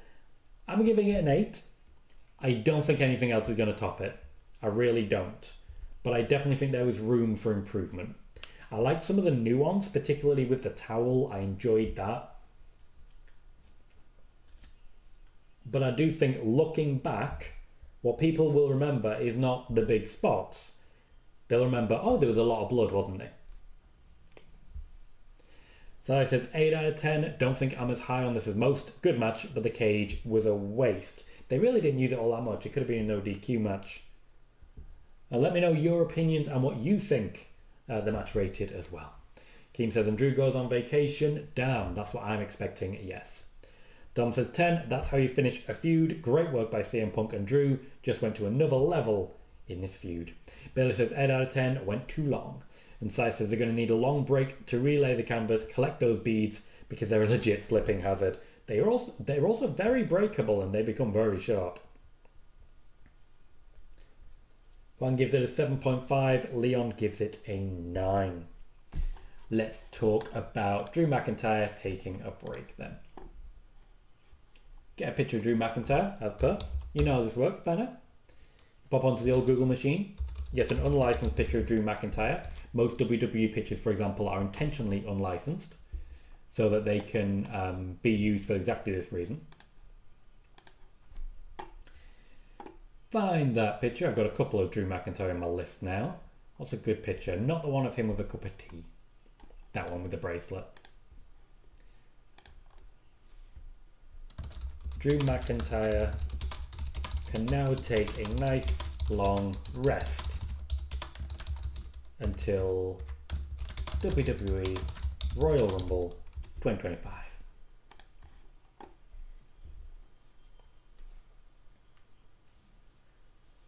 So as mentioned, Drew McIntyre left in a pool of blood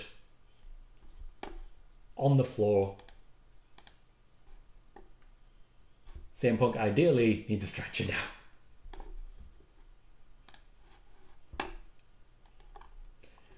Drive-by gives it an 8 out of 10, so they like the blood. Hope Drew's back isn't too bad after that. They looked like that back was absolutely buggered. They've got the stretcher. CM Punk refuses to use it. Drew McIntyre is somehow back on his feet after losing that much blood.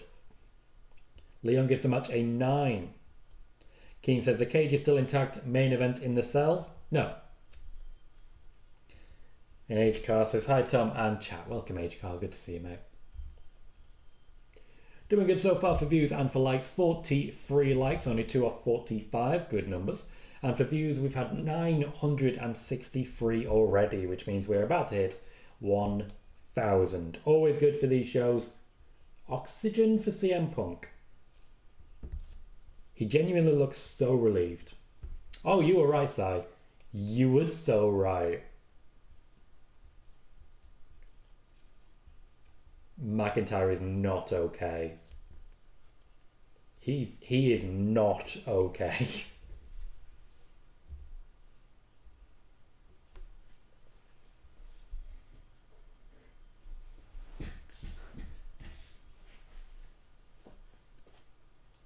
CM Punk with a monitor on his finger.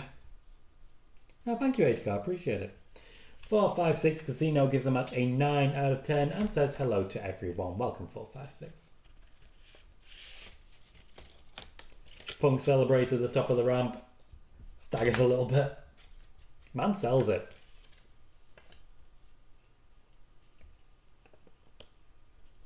Still bloody, still battered, still bruised. But still there, still alive, and still kicking. We have a 2K24 announcement, a new version of The Fiend coming into play.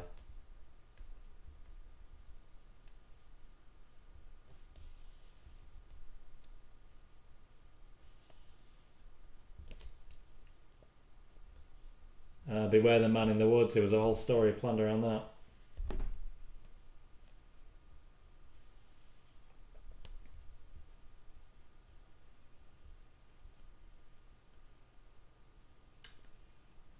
Oh, what we could have had.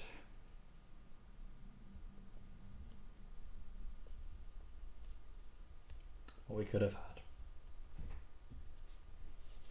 We have a WrestleMania announcement.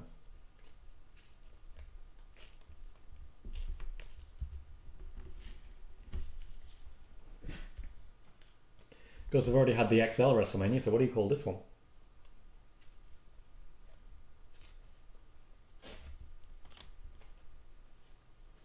I always find it interesting who they decide to push WrestleMania around. You've seen Logan Paul there. You also saw John Cena, who will of course be wrestling at next year's WrestleMania as well.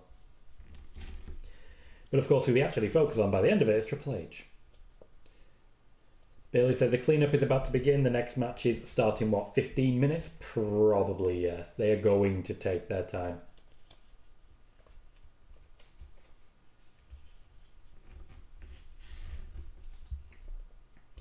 This would be a great time for Triple H to make some sort of backstage announcement just to kill some time. They desperately need to kill some time because those beads are not going anywhere. I stand by what I said. They're never going away. Never.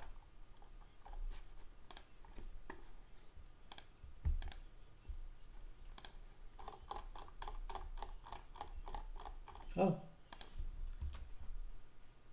Making a Kurt Angle reference there.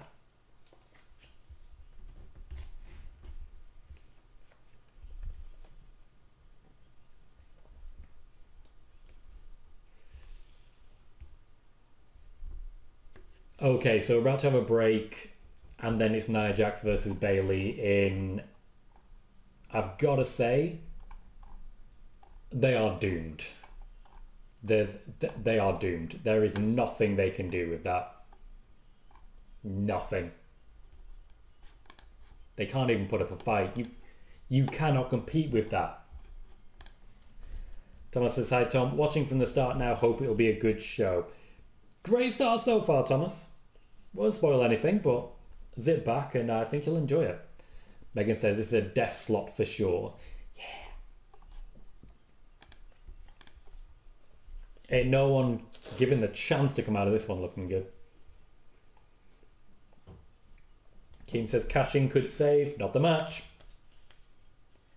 You'd have to be waiting until the very end of it.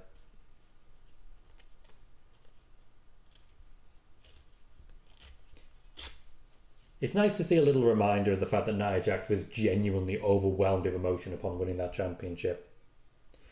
It is a reminder of who she was and who she is now, which is not even close to the same thing.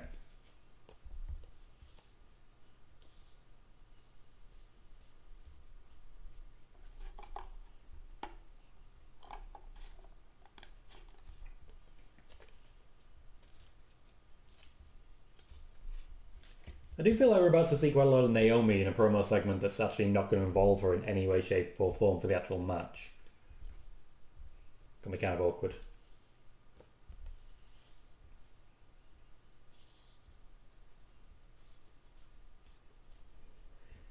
They have once again completely ignored what they had said about, you know, whoever loses leaves SmackDown. It just didn't happen.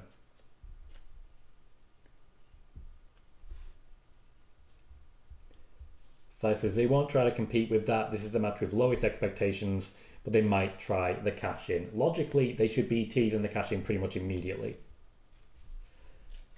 Bayley says, will we see the hosts for the rest of the evening? It's such a consolation prize. Yeah, they'll pop up. They'll be announcing the attendance and the like. Or maybe they'll be announcing, hey, we made a lot of money. Marcel gives the match a 10. The highest of plaudits. And no dog scene.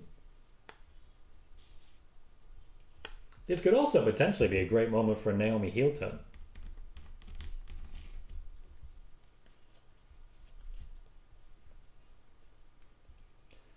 Drive-by says, I wonder if Naomi will get involved in this match. Be interesting to see. I don't necessarily see it.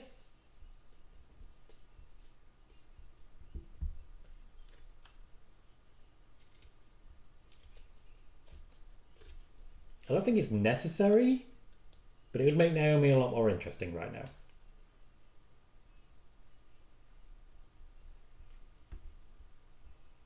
Oh, Bayley with a B word. And the B word is not Bayley. You think the B word would be Bayley?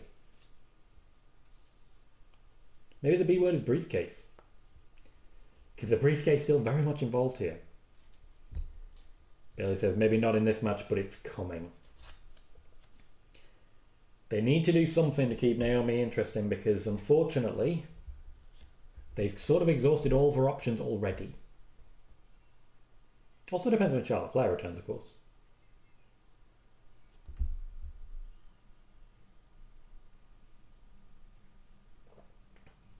Okay, did we all forget about Goldberg? Because right now we're showing Jacqueline and Lillian Garcia. We seem to have forgotten about Goldberg.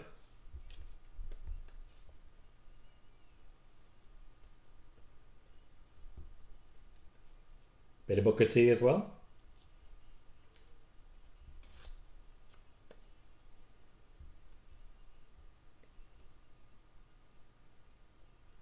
Not sure why they've got an empty seat in between them.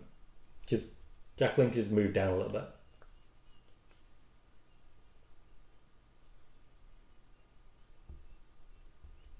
Oh, I see a Jey Uso.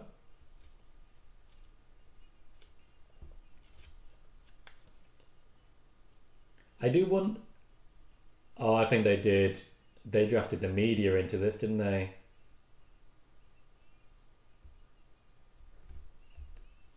I think they drafted the media into this.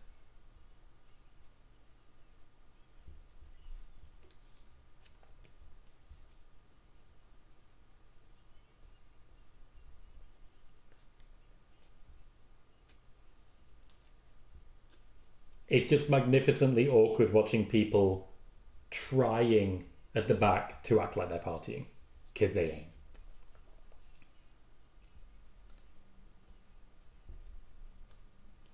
ain't. No, Ray, definitely not.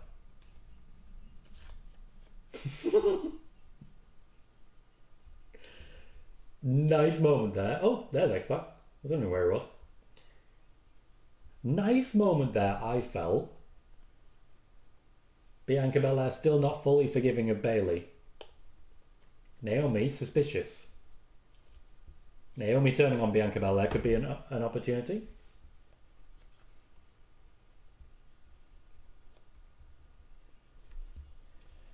I do feel like Bayley reached a pinnacle, and unfortunately since losing the championship, since WrestleMania in general, hasn't really found it. Damage Control did great things for her. Separating her from them just sort of left her in the dark. Left her with gaps. Left her unable to really reach back to where she needed to be. Bayley says, too bad we can't get an awkward Chelsea Green appearance tonight. She's showering. A lot. Still. Yeah.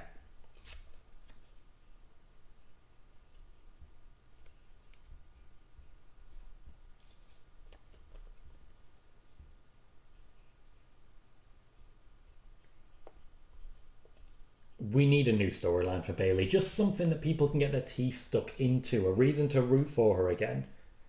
The championship shouldn't be the sole reason to really get behind people. The Damage Control storyline was good. But we need Bayley's motivations now to become clear, because she's not who she used to be. We know that. So who is she? It was me, says I got the feeling Naomi and Bayley will be challenging Jade and Bianca soon. Ooh, okay, I can see that. I can see that. Bayley says they could have Chelsea walk into the sweep party and stink up the place. I'd rather they stop the awkward partying behind them. Nia Jax heading down, no Tiffany Stratton.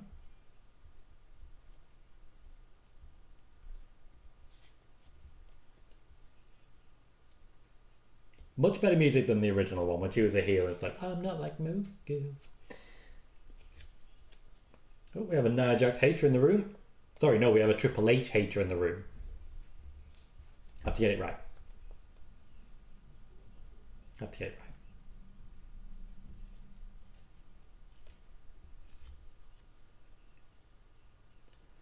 Sami and Gunter being kept for Monday Night Raw, John.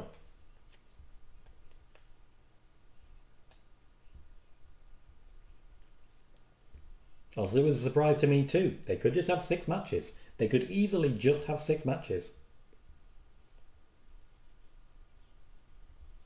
You're right, Bayley. Leon says, Nia's been the best women's champion WWE's had in a while. I certainly think she's a hell of a lot better than she was when she left the company previously. She's been very good for it. She was working very well with Becky Lynch, with Rhea Ripley. She's done the favours.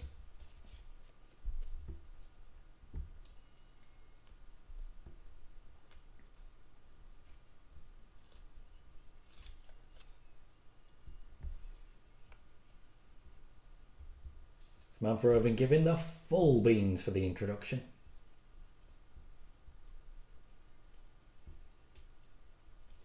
Raises a point worth asking. What did people think of the tag team ladder match on SmackDown? From what I can tell, people really quite enjoyed it.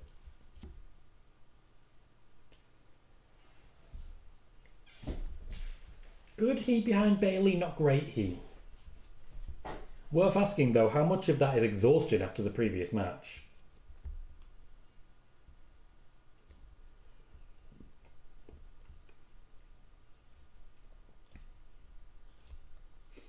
Leon says, as regards the tag match, over-delivered. It was fantastic. Eventually, we're going to have to get behind this new Bloodline. working. Pete says, I really enjoyed the tag team last night. Triple H might finally be starting to care about the tag division. John, that is insulting the physical appearance of a woman for absolutely no reason, and you are gone. Absolutely gone. Absolutely ridiculous. There is no reason whatsoever to be that level of dickhead. Bye-bye.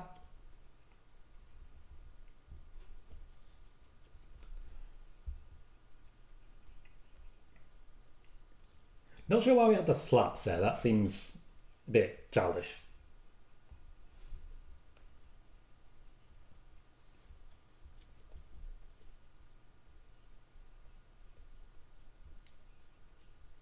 Nia Jax does need to take advantage of the power advantage that she has. It's a bad pin. Disrespectful. Rest hold quite early. It is a good clothesline, but you need to keep the pace up. The fans are going to turn on this quickly if you don't keep it going. It was me says, if I'm right with Bayley and Naomi versus Jade and Bianca, because of Bianca blowing off Bayley with fake fanfare, who will challenge Nia next? Does Becky return or Charlotte, or do we get someone new? I'd look towards an Alexa Bliss or Charlotte Flair returning, or just go a little bit further down the card. You've got Mia Yim that there's been some work with, but there's plenty of other people that could be involved. A Candice LeRae, for example. Hell, Chelsea Green, give her a chance. I think she's fully deserved it. We did briefly one. Briefly. They never last.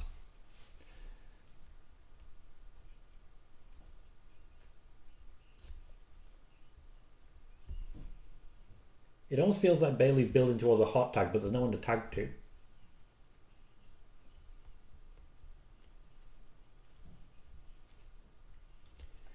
I don't expect the next 3 matches to last particularly long. They're going to need a bit of extra time, particularly for Roman's entrance. So while we've got an hour and 50 minutes, I expect about 50 minutes of that to be dedicated to the main event, which means 3 matches in an hour. With entrances factored in, I can't imagine the matches themselves take more than like 10 minutes. It was me says, I could see Mia next, Chelsea versus Tiffany next. And Leon says, Charlotte's going to cash in her Charlotte in the Bank contract, which would be a good spot for Nia Jax, because Nia Jax could just beat up Charlotte and that would look pretty good for her. Oh, introducing the reporters and the ring announcers. I like it.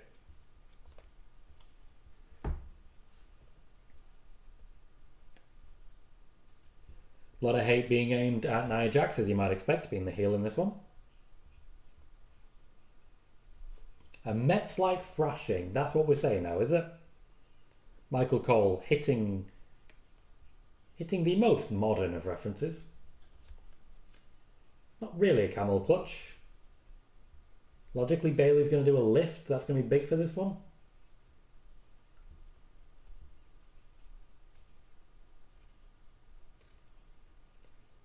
Nia Jax is having to kill quite a bit of time here. We're not moving as quickly as we could.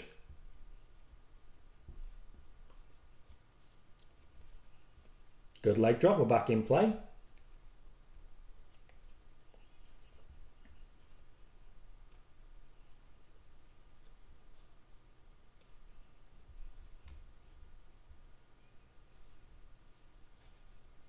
Leon says, oh, you know they will. One thing Triple H and Vince have in common in terms of booking is the booking of Charlotte. I mean, she is good, though. I wouldn't mind her coming in saying, I want a title shot, getting it, and then losing to Nia Jax. That makes Nia look fantastic. Then we move on to Charlotte versus Tiffany. Nice and easy. Quick kick out from Nia. She should not be easy to put down here. Bayley's not happy about something.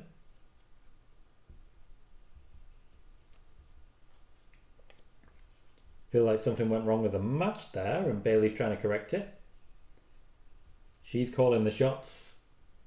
She wanted her suicide dive.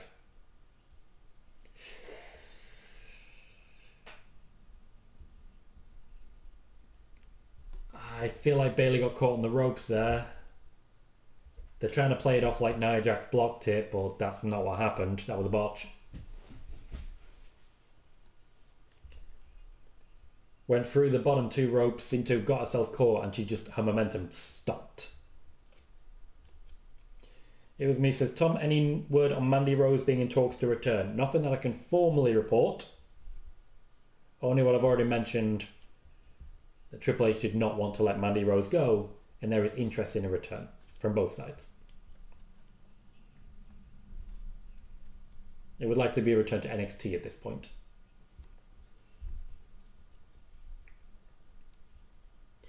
Again, still very much feels like we're building to a hot tag that's not going to happen.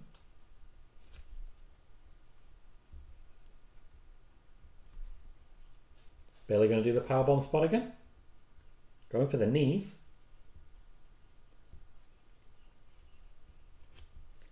Looking for crowd support. Just getting it. No worries, mate. Always ask me questions.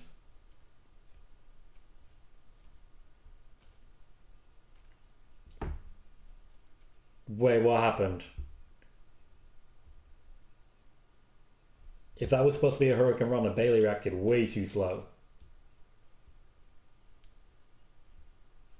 You don't want to see a replay of that. I really don't think you're going to see a replay of that, Corey. Oh, you are? Okay.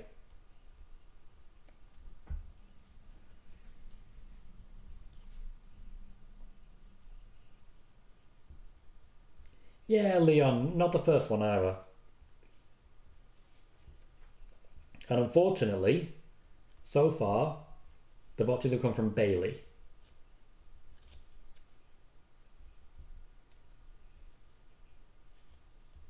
Slow on the second one. The first one was just bad luck. The suicide dive where she seems to have been caught in the ropes.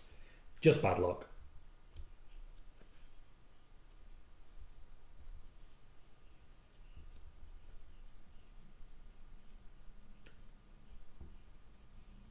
I think that was a We Want Tiffany chant.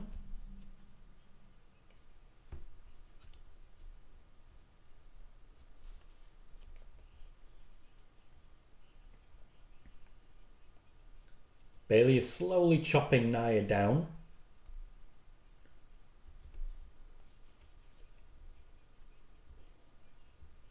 Okay, we're going to tease a knee injury, are we? Okay. That's one way to protect Bayley in a loss.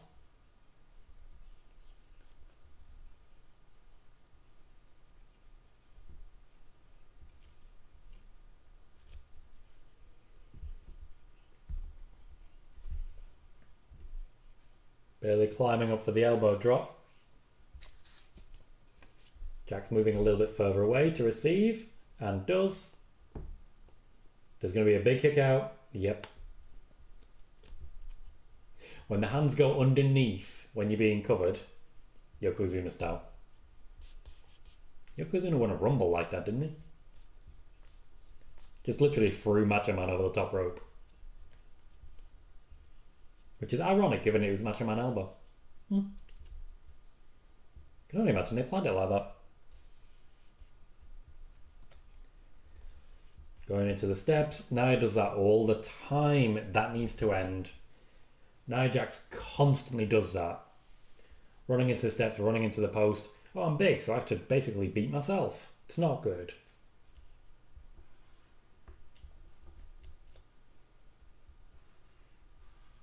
Another elbow drop, another elbow drop. Can't win a championship like this. You know, I wouldn't be upset if the match ended like this.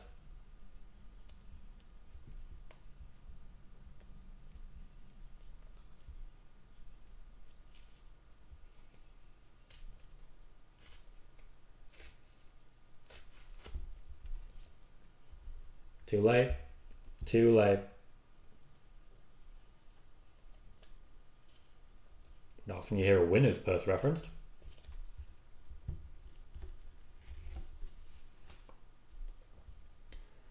I think that's kind of going to be all she wrote. Oh, this is going to hurt. Really didn't. That was incredibly gentle. Deadlift. And a second one. Oh. Fair enough. I gotta say, this match clearly was put together to make Nia Jax look good. Hasn't exactly made Bayley look great, but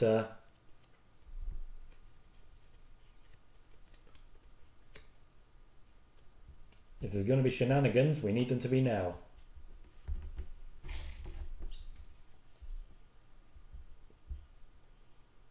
Nia Jax over-celebrating a little.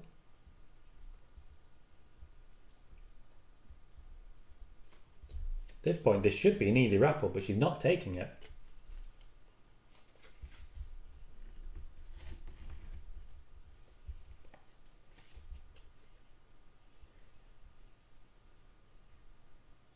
Wait, what? Bayley was trying to do something. Nia Jax reacted like she'd been countered, realised that Bayley wasn't moving, and then acted. Yeah, let's look at the powerbomb instead. Okay, now.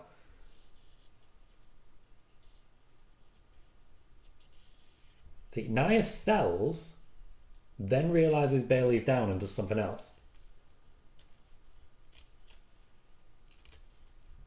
Looks like it was going to be an electric chair drop. Bayley just keeps wriggling away at the minute, but it's not really working for her.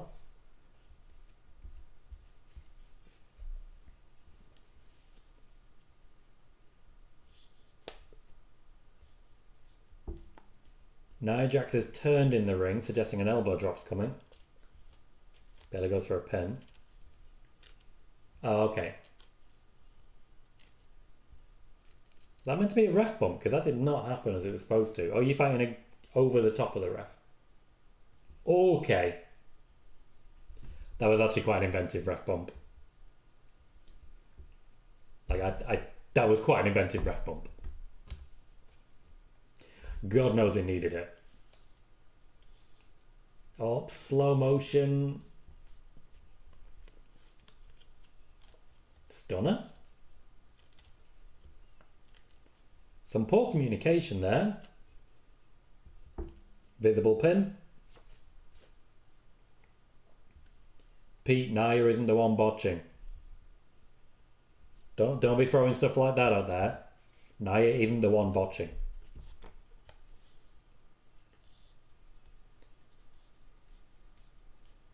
Tiffany Stratton coming in to help out. For some reason missed the first hit and then hit the second. No, she's going to be loyal here.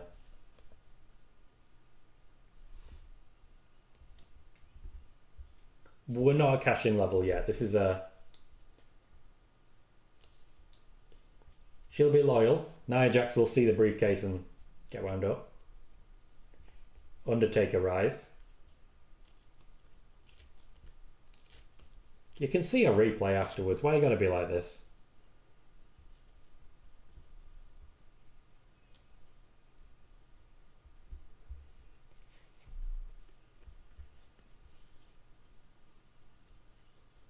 Reckon Nia's gonna take her out?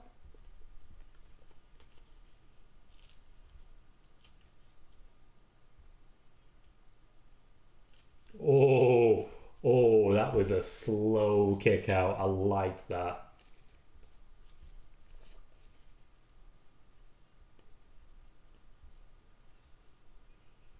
I don't think that's the last we've seen of Tiffany Stratton.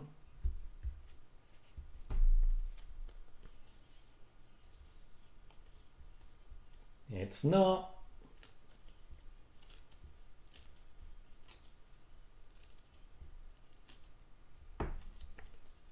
That should be jobs are good and Avalanche Samoan drop.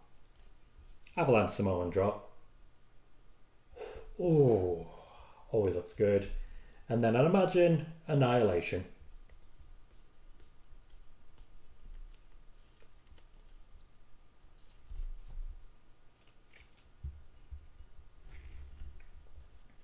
Now, as I mentioned, this match was mostly about Tiffany Stratton. There were some good spots, there were some good moments. There was some... Wow, Nia, okay. That's... okay. There were some memorable spots. Ultimately, I don't know if I have to say they tried too hard or what, but that was bad. That was a bad match. there was some bad luck, and unfortunately I think it was Bayley who was making mistakes in there. Awkward. But yeah, I'm not giving the match a 3. There were still some good spots and there were some intelligent moments. I'm going to give the match a 5. And I would love to hear your thoughts, but I personally think that match was a 5. And based on what you guys are saying, that's generous. So yeah, 5. I think that's the best I can possibly say. And I think that's the most generous I can possibly be. 5. Pete gives it a 3. Leon gives it a 7. Sai gives it a 3. So they don't like to be harsh, but that was awful. Marcel gives it a 4.5. Kevin says maybe they have bad nights. I think everyone is entitled to the occasional bad night. Let's not be too harsh on it. Leon gives the match a 6. And Sai says they weren't on the same page at all. No, and I think that is a fair comment. There was a real lack of chemistry there. Just a real lack of chemistry. And it wasn't as simple as saying, oh well, the match came after a huge match. But that's not how that played. It's awkward.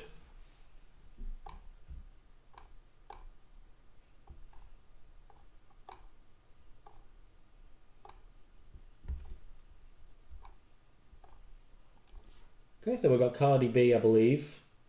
I don't really know who that is. But hyping up a 2-night SummerSlam, which, as I mentioned, that's going to be the norm going forwards. 2 nights of SummerSlam.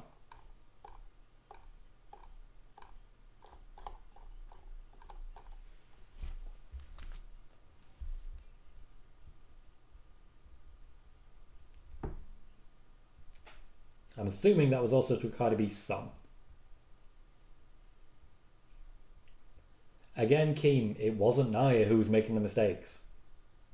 It was not Nia.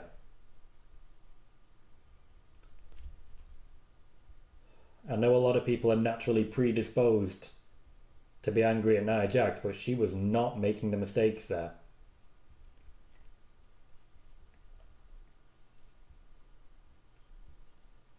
The crowd wasn't really asleep, Kervin. They were pretty much strongly hating Nia, which is what you expect.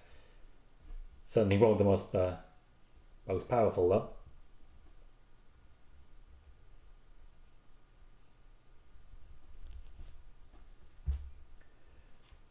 Sai says it's easy just to blame Nia, and I'm not a fan, but that took 2 or 3 to get so wrong. She was rough, though.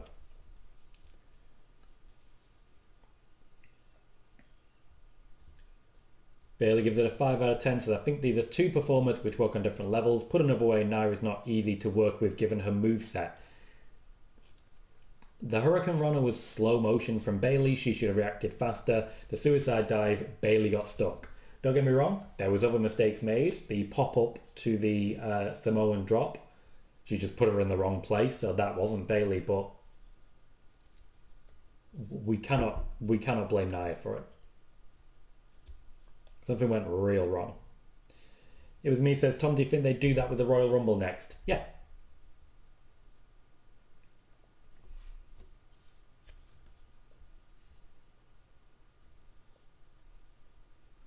Don't get me wrong, I'm very excited for a new Dragon Ball game. But for the longest time, all the Dragon Ball games have been the same Dragon Ball game. They really need to just sort of, I don't know, come up with a better game mode? I don't know.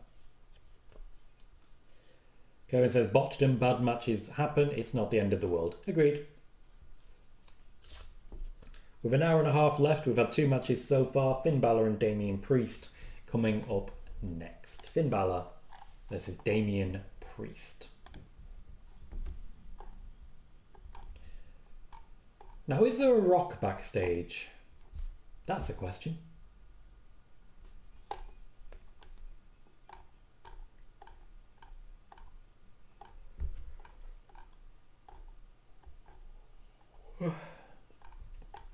Pardon me.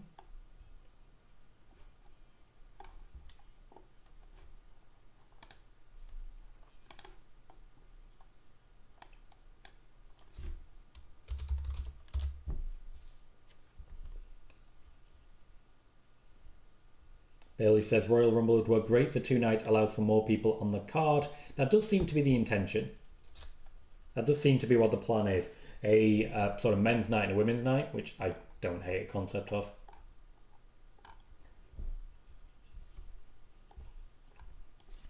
Logan James suggests Tiffany Stratton cashes in on Liv. There is still time for that. I just don't necessarily see it. I don't think we'll see her again tonight, I'll say that.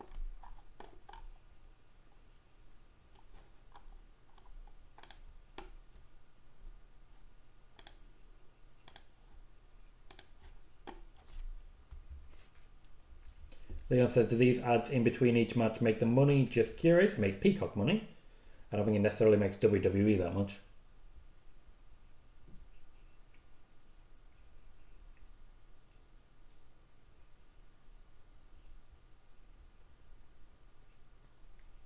Backstabber Bálor, not been great. Not gonna lie to you guys, it's not been great.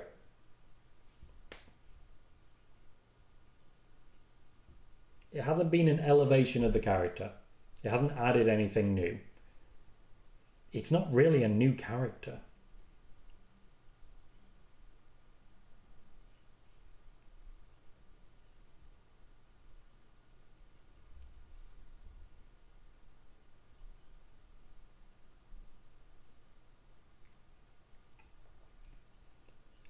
Leon says, Finn's first PLE match since Mania. That was a way back. That said, if we're only doing the 5-match cards, there's always going to be some big gaps.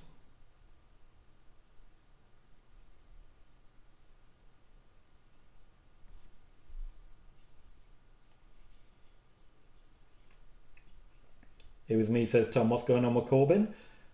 Moving towards a tag team again? Don't know what you're asking, really.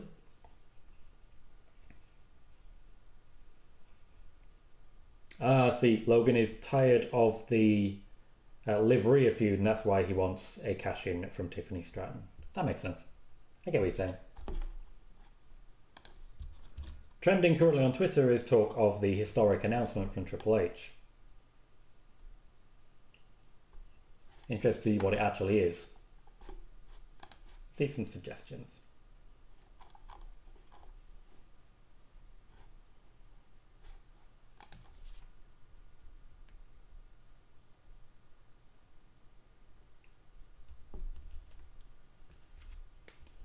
Leon says he's been wrestling dark matches teaming with Apollo, Ferguson, Humberto and Angel Garza. Yeah. That's not unusual. I mean, Baron Corbin's not considered a big deal at the moment, unfortunately. Did not expect to see X-Pac next to Tully Blanchard. That's the thing. They're just doing this for every match, aren't they?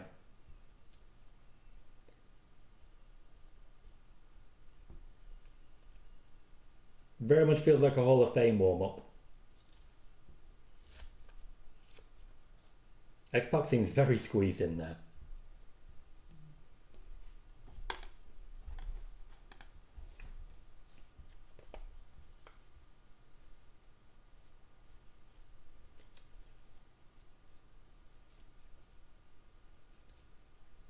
It's been a long time since we've seen PLE Bálor, since we've seen main event Bálor, since we've seen Bálor with any sort of chip on his shoulder, any sort of intention. I honestly forgot he was a tag team champion. But to be fair, I think so did Triple H. He does kind of look like he's just got a bag on his head. That's not great. I can't say I love that.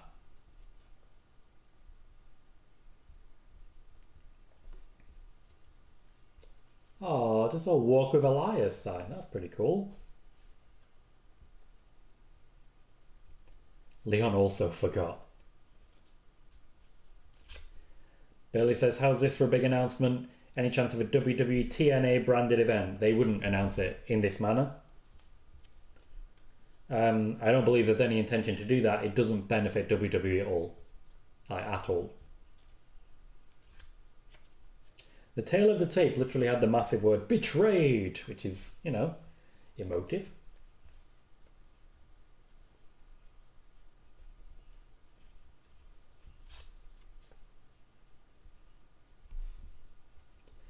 As much as he needed a heel version of his theme, he's not great. I miss being able to do the thing. You know, do the thing? We all know the thing. Oh, this match is sponsored by Dragon Ball. Okay. I did enjoy the Budokai Tenkaichi. Well, no, I enjoyed the Budokai. I didn't enjoy the Tenkaichi. I know they shouldn't be separate, but they be. That they be.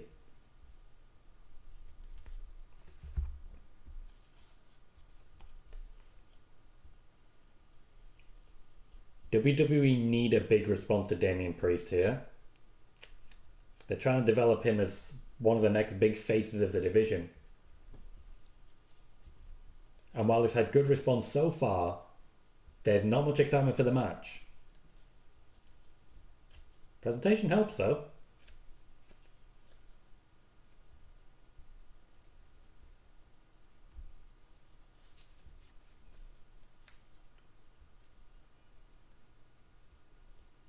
Not the reaction they were hoping for.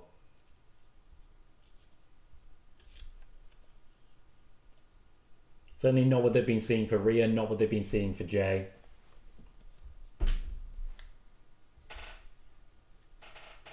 They need to make this good. Just keep the tempo up, keep the tempo high. You've not got too long left of the event anyway. And you know the last match is not going to be less than half an hour. Like, we all know the last match is not going to be less than half an hour.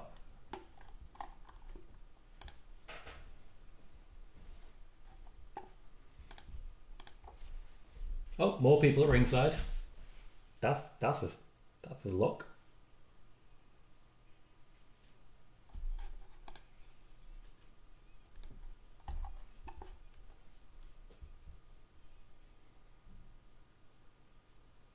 Somewhere. They found him. And his kid is just putting a belt in front of him.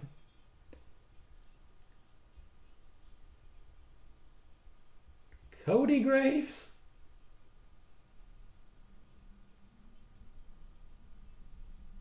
These people do not look hyped to be there.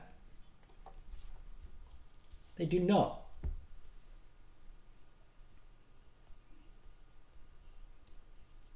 They already seem to be leaving. Leon says this feud hasn't been that great. Hasn't been good at all. And Kevin suggests Jey Uso versus Breakker was perfect to be here tonight. I just think this is them sort of giving up on it. Maybe the plan is Wyatt 6 versus Finn Balor, so they need to sort of move on.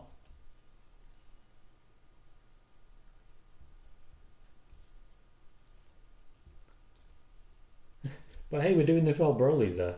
That's a life.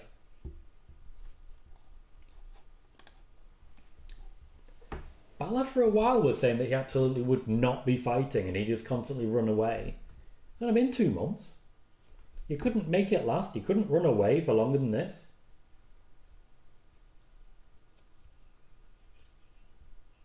Good start. Okay, keeping the tempo up, getting physical. Crowd are responding well to it.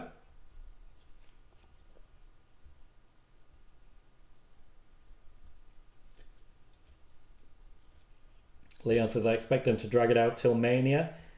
I think this is going to be a shenanigans match. There's been no real shenanigans so far. We're about to get back-to-back Bloodline. Nope, Judgment Day. Back-to-back Judgment Day. This seems to be the time to have the shenanigans involved. It was me says, this needs to be the end of their feud. It's way too cold. They can reheat it, but they need some time apart. Again, this may be to try and get the Wyatt 6 involved. Leon agrees. So says Balor bringing the Ronda Rousey face paint. A little bit, yeah. A little bit.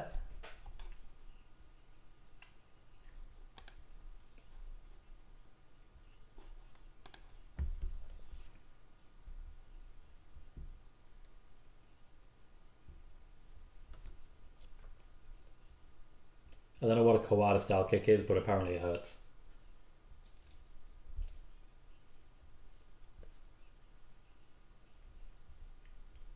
Again, crowd enjoying it so far, still physical. Going better than I was expecting to start with, I'll say that. Priest leaving the ring, going for a drive-by. You can't drive by Finn Balor. Do you reckon someone's going to go Super Saiyan here? If so, I don't think it's Damian Priest.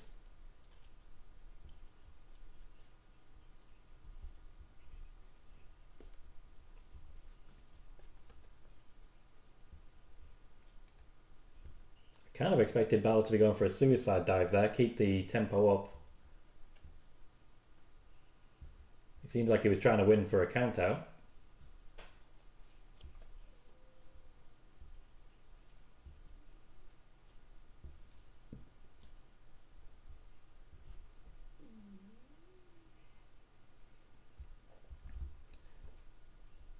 Oof. Few stomps. Mugs for the crowd.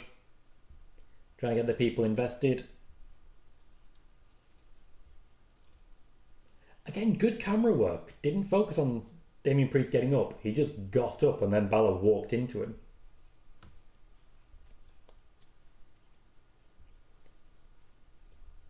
Oh, going for the eyes. If you're going to be physical, be physical. I know there was a Hell in a Cell, but that doesn't mean you can't be physically involved here. Cause some carnage.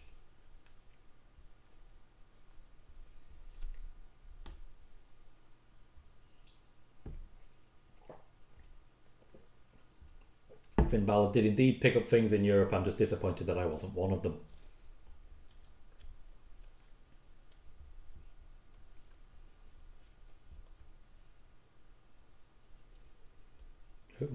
Move the ref out of the way for that one.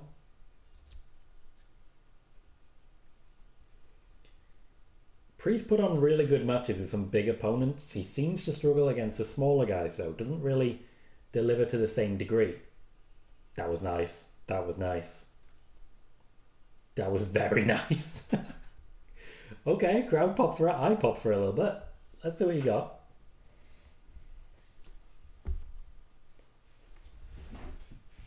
You got to follow up though. Oh, nicely done. Very nice from Finn Balor. Okay, okay. We're onto something here. Quick kick out was the right call as well. Oh. It's not going to be easy for Finn Balor to wear Damian Priest down, particularly to keep him down.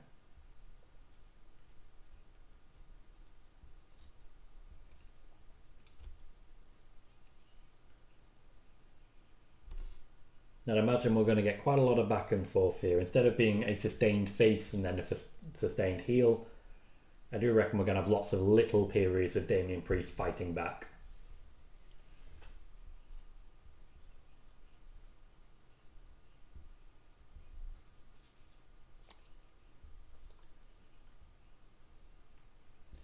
John said, I just got home from work. Tom, did I miss anything? Were the first two matches good? One was great, one was not. Welcome to the show, mate. I'd sit back and watch it. It's certainly worth watching. That was an interesting back body drop. Priest is basically trying to get rid of Finn Balor there, which that works.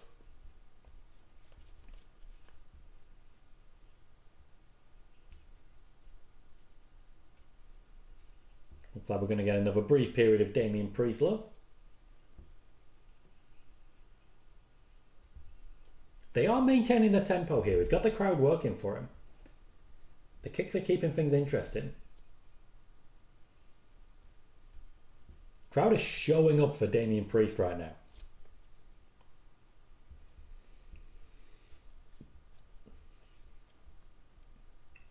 Bit of a sideways stinger splash.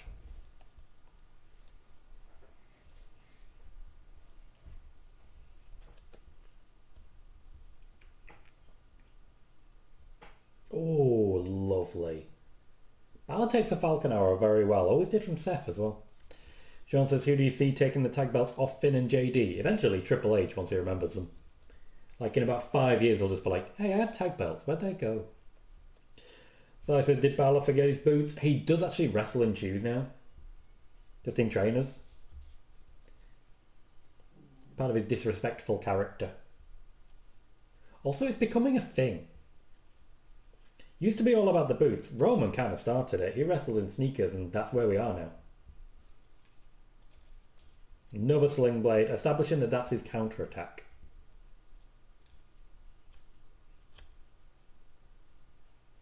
I don't think this match is going to last very long, and I'm kind of leaning towards Priest winning it in the end anyway.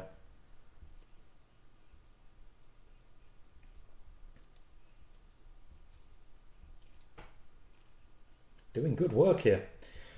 So far, both my predictions have proven accurate. For this match, I've got Finn Balor winning due to Judgment Day shenanigans. Damian Priest so far looking good. No sign of JD yet, but I imagine JD is going to be the guy to get involved here. After all, tag teams, innit?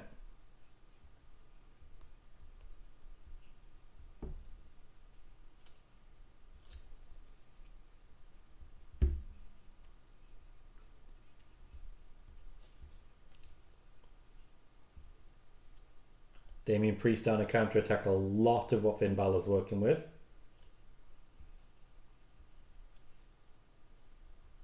Balor earns himself a little reprieve with a kick.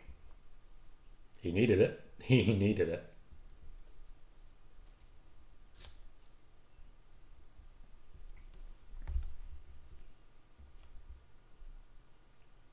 It's not going to stop being funny. They go to a replay of someone doing something incredibly painful and dangerous, and it's like, have you been hurt in a workplace accident? Being asked to do dangerous things in the course of your job? Well, Sue.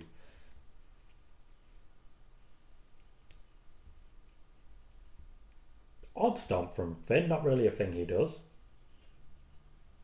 What was with the one-legged thing? You always double stomp, that's your thing. Is this you trying to protect your finisher?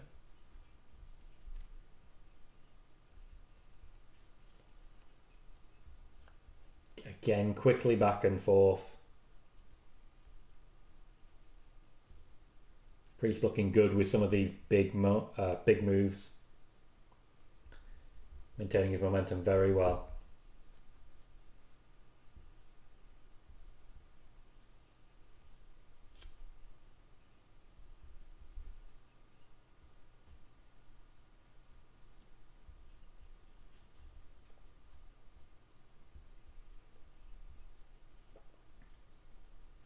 Damian Priest doesn't seem to know what to do here. Balor's rolled to the outside. Priest going for another drive-by. Gets it this time. Nice rotation from Balor. And we've got tables. I don't think you're going to get the table spot, mate. Roman Reigns is here. Balor already begging off.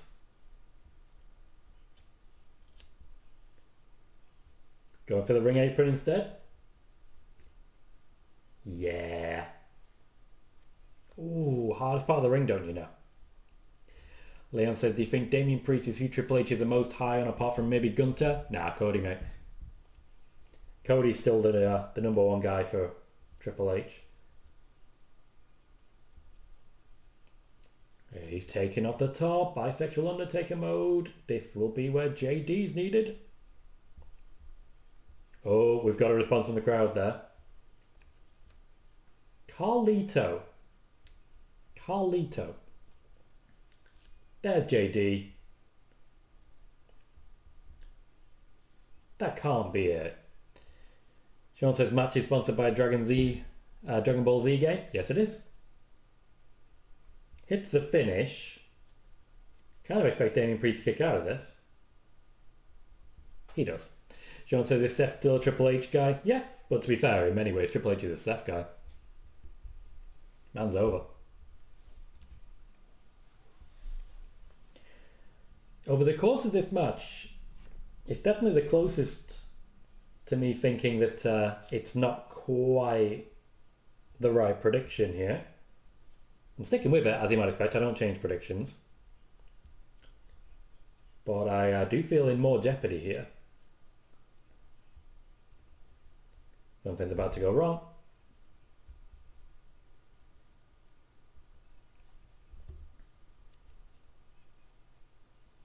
Oh, JD really flew there. Carlito tried to catch him. Credit to him. Oh, lovely reversal. This'll be it. No. That would have been clever.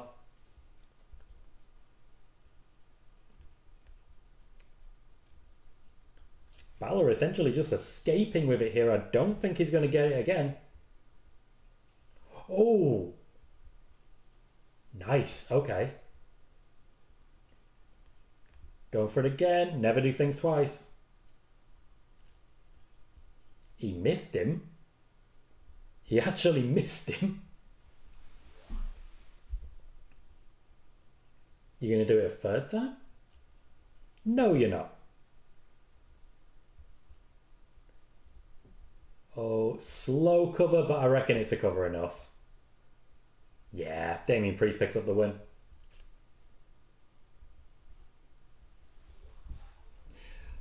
Good match. Nothing to write home about, nothing to revisit. Solid match, decent tempo, delivered as it needed to. I agree with Si, 7's a really good number for it. Nothing particularly impressive, just solid, consistent fare, clinical, teasing shenanigans, good false finishes, solid match. Si gives it a 7 out of 10, said some super stiff work in there. You might suggest striking 0. It was me, says Dan Bálor needed that win. Leon thinks Finn is cooked. Don gives it a 6, Leon gives it a 7, so they're a very good match. I suspect Finn Balor's contract is not as good as he originally assumed.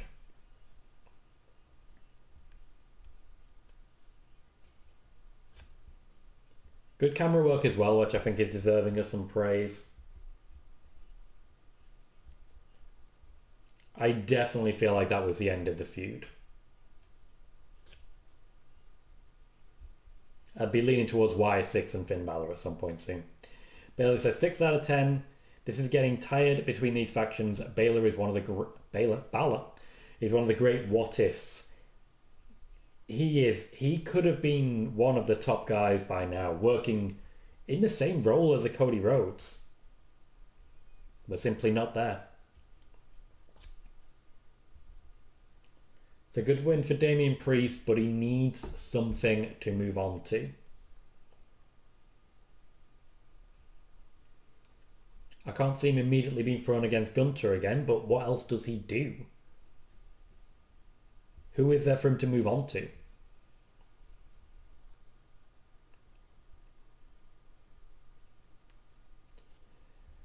Leon says, do you think Finn's career would have been bigger had he not gotten injured at SummerSlam? Yeah, definitely.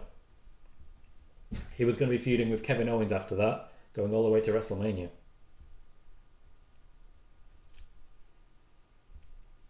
So says Carlito, in Judgment Day is the weirdest mix since Virgil joined the NWO. Leon suggests that Priest can face Gunter in Saudi if he wants to lose. WWE announcing War Games November 30th, tickets on sale now. I know they already are, but still. Well, you can buy Cody Rhodes' coat. I wouldn't hate it. I wouldn't hate it.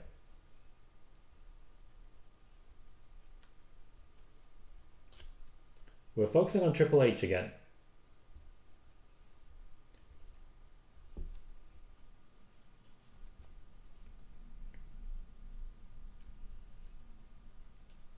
Okay, so next up is the historic announcement. On Raw, they're announcing, or should I say they're hyping, Jey Uso versus Xavier Woods for the Intercontinental Championship. Again, an opportunity for the Wyatt 6 because I do feel there's allusions to Xavier Woods there. Okay, just because he's Irish, you don't have to make everything a Donnybrook or anything like that. Bar brawls. Raw is loaded tomorrow. Not tomorrow, day after. Day after. Day after? Saturday today, it's not Sunday. Raw's loaded in 2 days.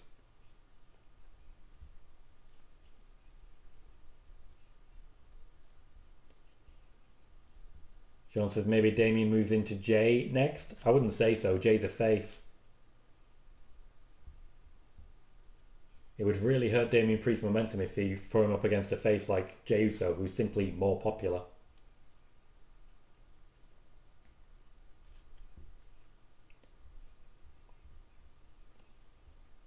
Don't know, it was me. We're about to find out.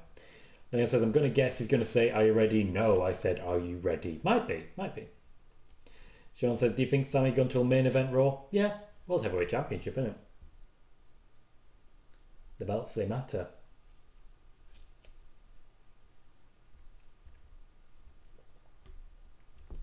Triple H, a man who does not love the focus, is on his way down to the ring.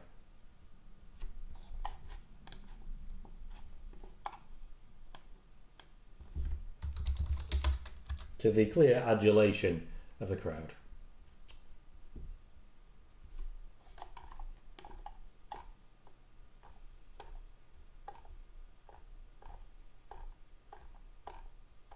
It's amazing seeing how quickly that clip of Triple H is circulated everywhere.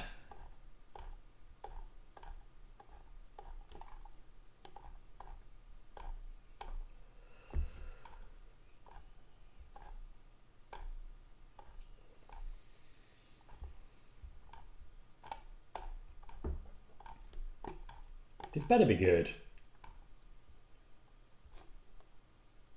There's too many ways for this to go real wrong. This better be good.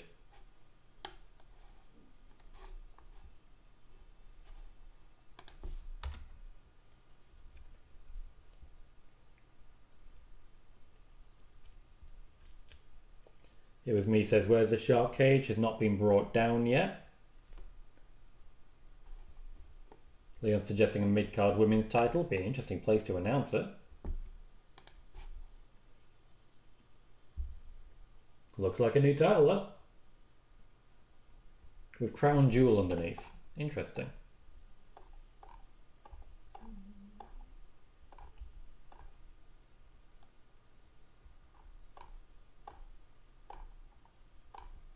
Triple H chance, naturally.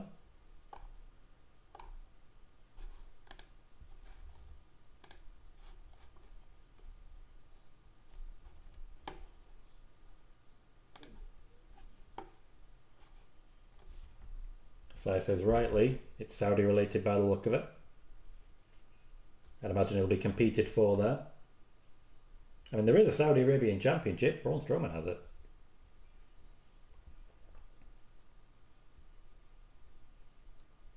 Here's me suggest Greatest Royal Rumble 2.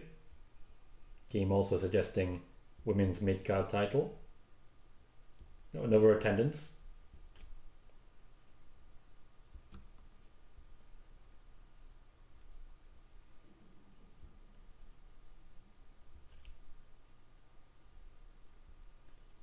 Largest grossing, again, expensive tickets.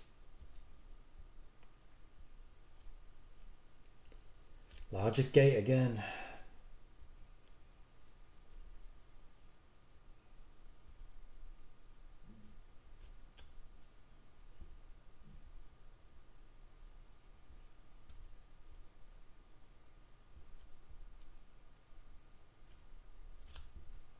For those not aware, I do not watch Saudi shows. Expected the boos there, naturally. It was me they said if he hung above the ring.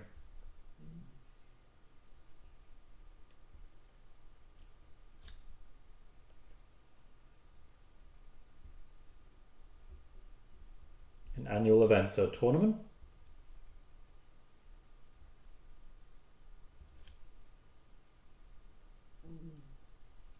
Okay.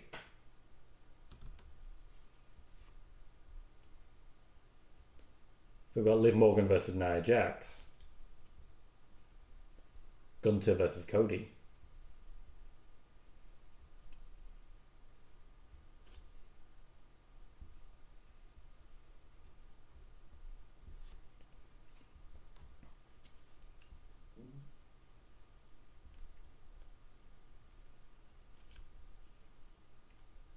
Jesus Christ, that is sparkly. Oh God. That is an ugly belt. Why?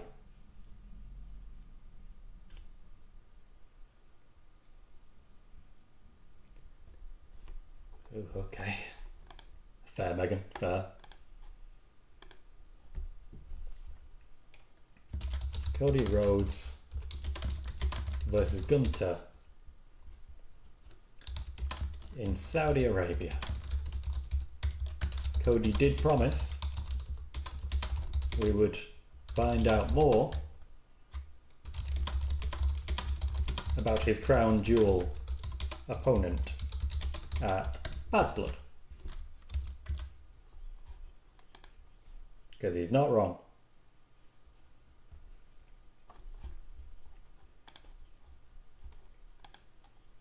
Right, Cody Rhodes, crown jewel. Just want to see the clip.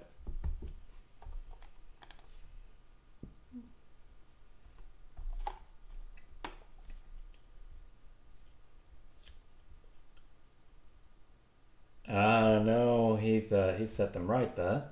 Cody Rhodes dropped a bombshell on the Pat McAfee show, revealing his match at Bad Blood will have significant implications for the WWE Championship. Teased a video package or vignette at Bad Blood that will set the stage for Crown Jewel, but what does it mean? It means new championship announced.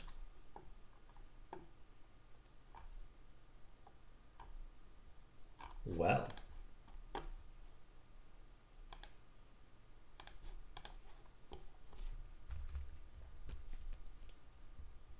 Let's have a look.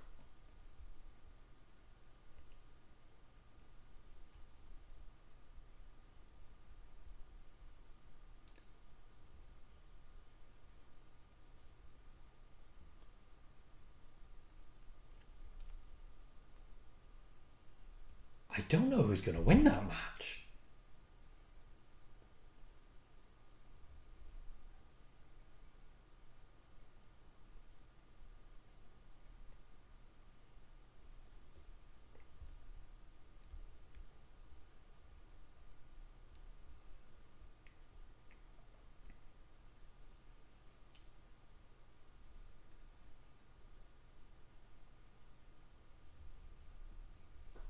Keen to just cash-ins on Saudi's belt. Megan says it looks bigger than Gunther's head, which is not unfair. With me says it's huge and just gaudy. Keem says the belt stays in Saudi. Almost saw Strowman or Bronson Reed. Joey says, what kind of announcement was that? Pretty much exactly what you'd expect, unfortunately.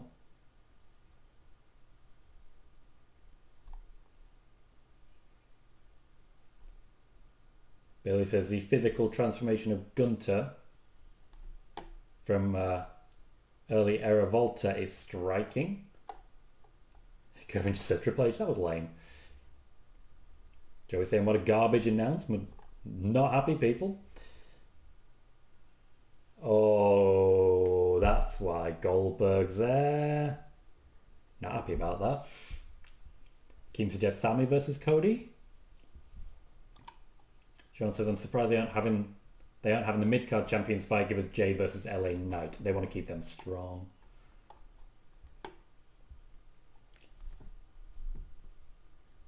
Bayley says, would you give Sammy a short-term reign so he could appear as Saudi's champion? No, I would not. I love Gunther.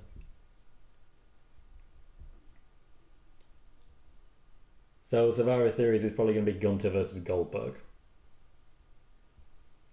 Joey says it's pretty much the best in the world trophy all over again. You're not wrong.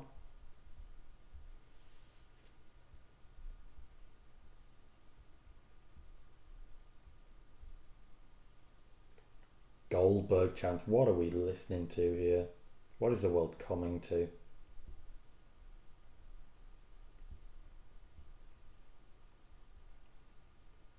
Let me guess, he's going to hop the barrier and spear Gunther.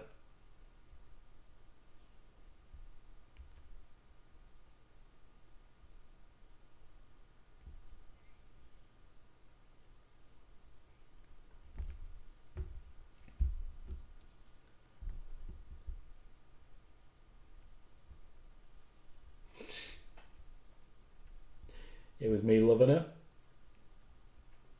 Leon says Goldberg chance in 2024.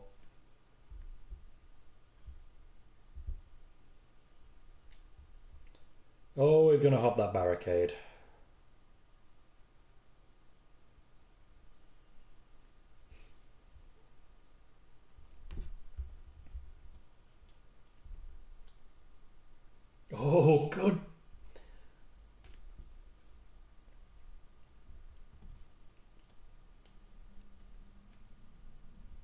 I am loving everything Gunter's doing. I've got 2 minutes for you, he says.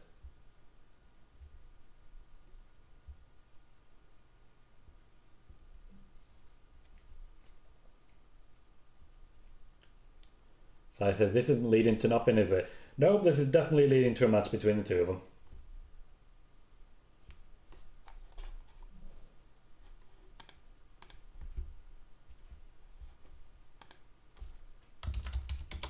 So, Gunter versus Goldberg at Survivor Series War Games then.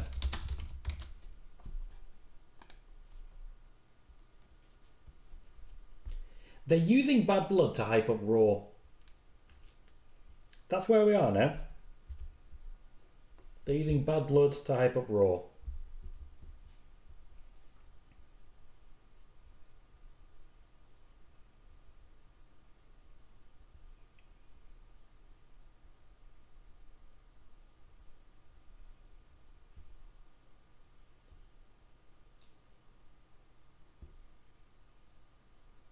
I've completely lost track of Sammy. He wasn't there, was he?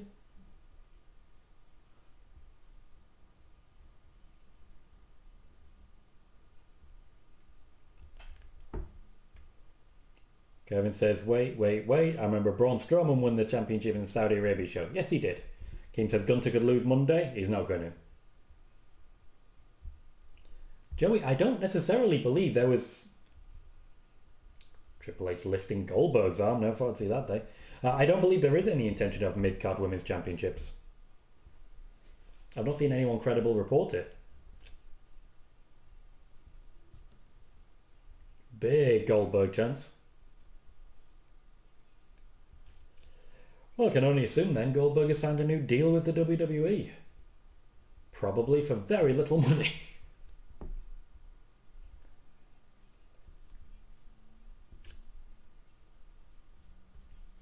It was me. Sammy will go to Saudi. He is no longer banned in the same way that he was. So it is suddenly an option.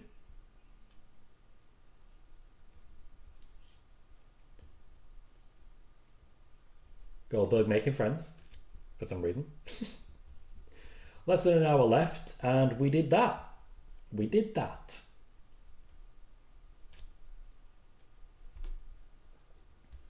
The only event of its kind, they say about the Royal Rumble, completely forgetting their own greatest Royal Rumble. You might forget, but I don't.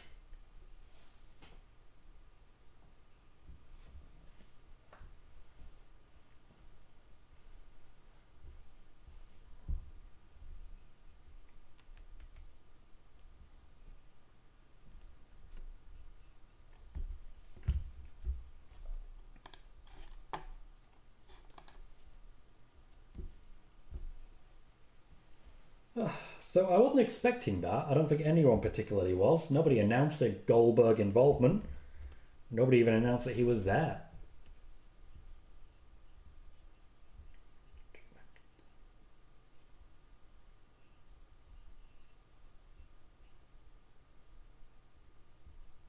Don't drink Prime.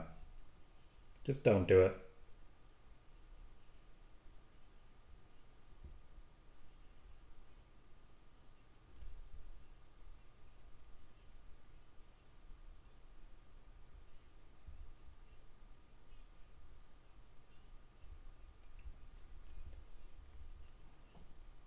Bayley says, why is the crown jewel belt different from when the champ went against champ at Survivor Series? It's not. There's a belt involved now, that's all. I'd imagine logically they're setting it up that Goldberg's going to cost Gunter the win against Cody. And thus we get to Survivor Series. Kevin says Gunter versus Goldberg better be 1 minute. Kevin says, how was the Damian Priest versus Finn Balor match? Worth a watch. Well worth a watch. Okay, let me lay that plan out. Logically, Goldberg is going to cost Gunter the win in Saudi against Cody Rhodes, isn't he?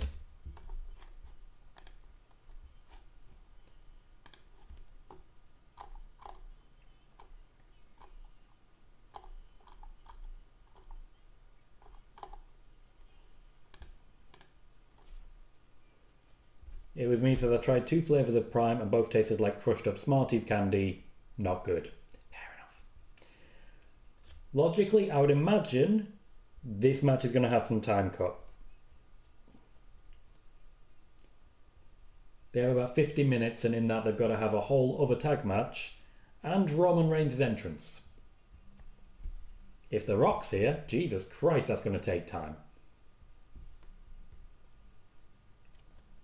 So this match is in danger of being swallowed up entirely.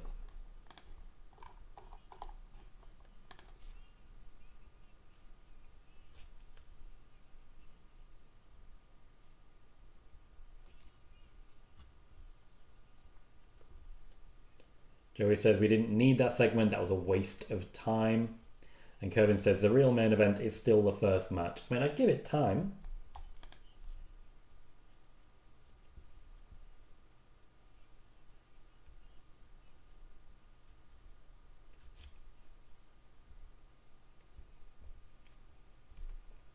Hey Kelly, good to see you. Appreciate it. Hopefully Daisy's having a good show as well. So far so good myself, though we do slightly different streams over here. It's a little more relaxed, lower energy. We do talk a lot more about the wrestling itself. For example, talking about a lot of wrestlers who will telegraph a kick out by opening their eyes and literally just watching the count. Yeah, they like a good time over there, don't they? And fair enough. We're easy listening.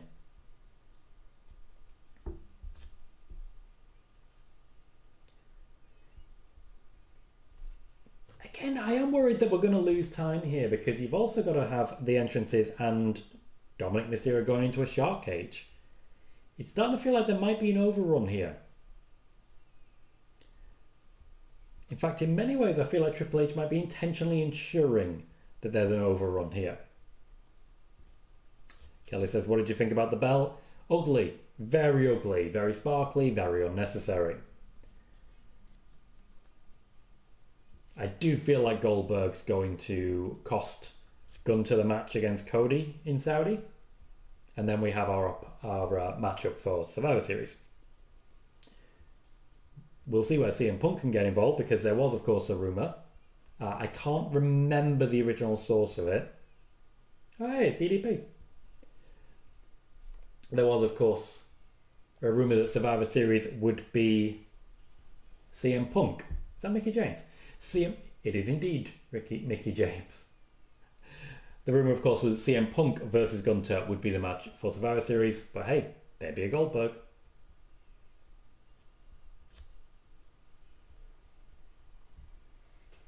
A lot of love there for Scott Steiner. A shame Braun Breaker isn't on the card right now.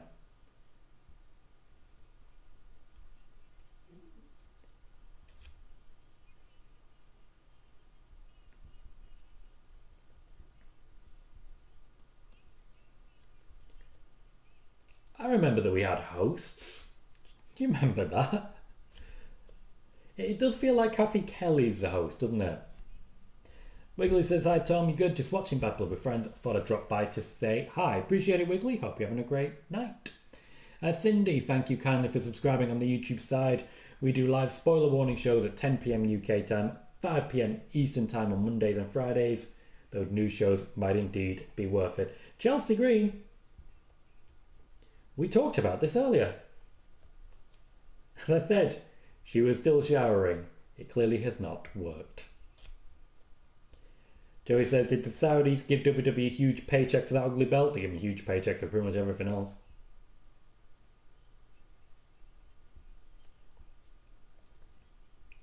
It was me, says Scott, slimmed down a lot. I mean, the man's not the genetic freak he used to be. Betrayal from Piper.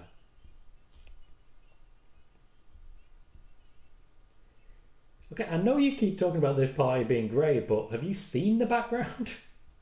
It's just not. Leon says they look like they don't want to be there. There's not much going on with your hosts at the moment, unfortunately. They're not given much to really work with.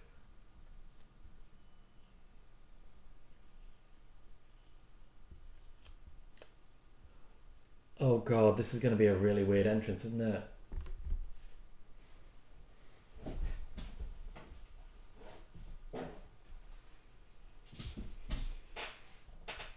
That said, that must have been really fun to record.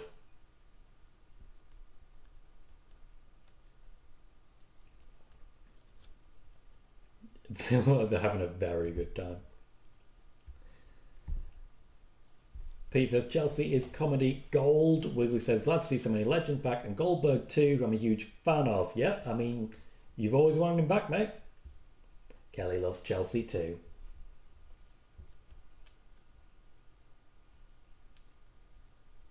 Driving into the arena in a lowrider, very Eddie Guerrero, who, as we know, is Dominik Mysterio's daddy. He's got a father and he's got a daddy. They're two very different people and two very different things.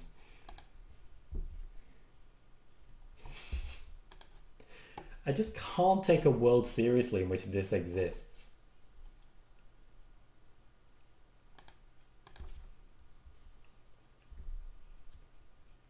Oh, Mattel. Right. I thought you could actually buy that car.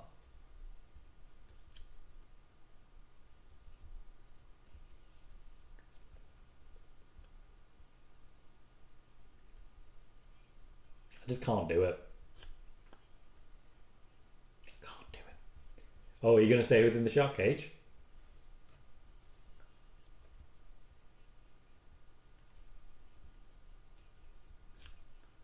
Oh, I forgot about the Carmella one.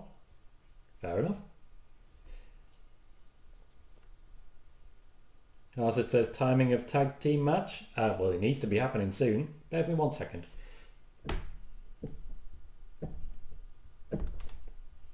I think we can say with confidence there's going to be an overrun.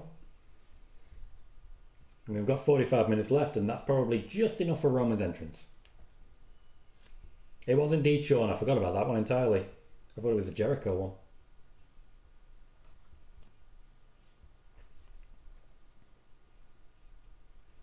Kelly says the car would be better if the gold trim was the gold chrome. Just looks like a plastic toy. Yeah. John says, do you think Liv fits with Judgment Day? I think she fits with what Judgment Day are becoming. I think there's very much two Judgment Day factions right now. Dominik Mysterio and Liv Morgan don't really belong there. You're focusing on the referee. Right now, Dominik is taking his top off to reveal a shirt that says Liv's finally on top. Maybe you should be focusing on that. Because now he's put it away again. It me says, Dom and Liv remind me of a modern day Nydia and Jamie Noble. Not many people remember Nydia, and there are reasons for that. But anyway, more importantly, here comes Rhea bloody Ripley, and that is a good reception. I think people are trying to sing along, but they don't actually know the words as of yet.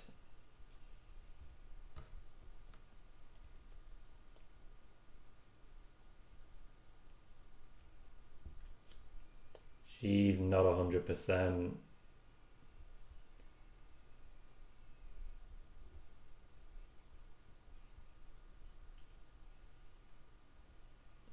She's not 100% there.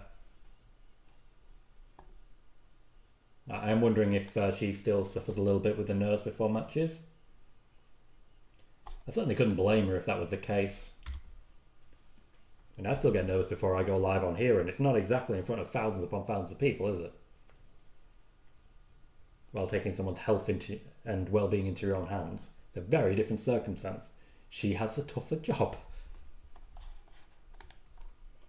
Oh no, I don't want to focus on that. Why are you doing that?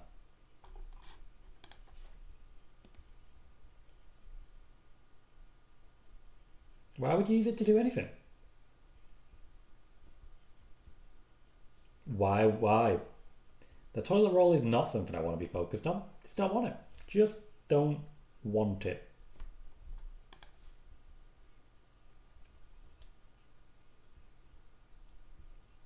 Gal says I'm here slightly drunk. Welcome, mate. Hope you're well, Tom, and the family as well. Hope the house is moving along as well. It is indeed. Right here, apart from this part, of course, is, of course, the mask a little bit.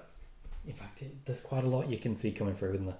where I painted half of a corner white to provide me with a better backdrop than what I had. In the meantime, I'm trying to break stuff there.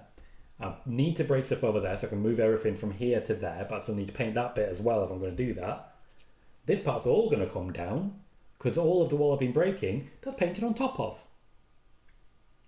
So pretty big chunks are going to come flying in no time. If I reach over there right now, I can literally grab a piece of the wall and go like that, and it'll have some paint on it.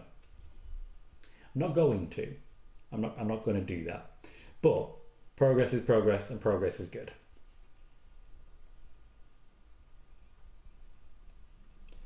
I will say so far nobody's been thrown through the prime stand, which is unusual. Liv Morgan trying to protect her man.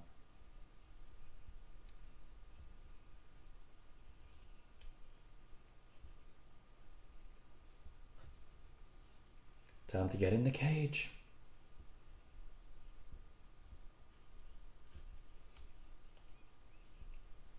Hey, by all means, Kelly, you have a great night either way.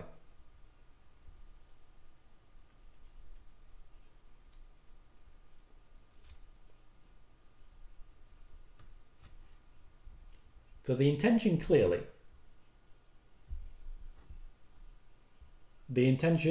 very clearly at this point is to ensure that it is a one-on-one situation. In a one-on-one situation, Rhea Ripley should absolutely destroy Liv Morgan. I think we're all in agreement of that.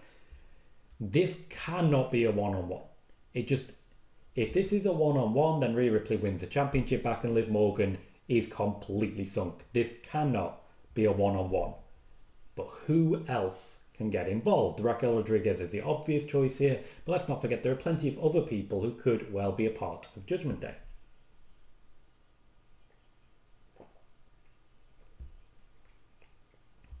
I mean, maybe we get a Riot Squad reunion. Maybe it's Sarah Logan.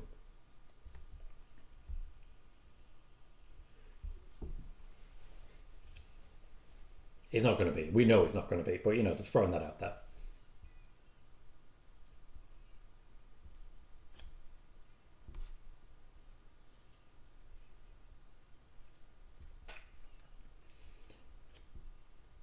Kelsey's happy for you. Great guy. You deserve the world, mate. Happy everything is going well. Thank you, Cal. I appreciate that. It's me, says Tom. Who's Dom's next feud opponent looking like? Guy needs to stop being beat up by Rhea all the time. I see it continuing for a while, yeah. Cal says, I think Liv takes this mainly because it won't be a one-on-one or a fair matchup. Agreed. Sean says, maybe a Becky Lynch return. Not here. Drive-by says, this feud has gone on too long. It needs to end after this.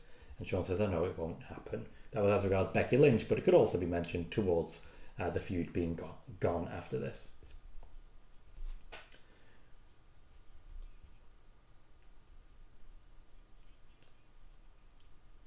So we're starting one-on-one, and naturally Rhea Ripley is starting by absolutely tearing Liv Morgan apart. What a surprise.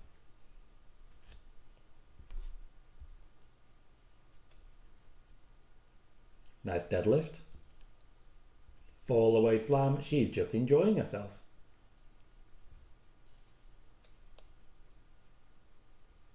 Hopefully they've got a camera inside the cage. I would imagine they do. It looks like they've got one just on the outside looking down. You don't get to do Wedding Crashers references, Michael Cole. You are not old enough for that.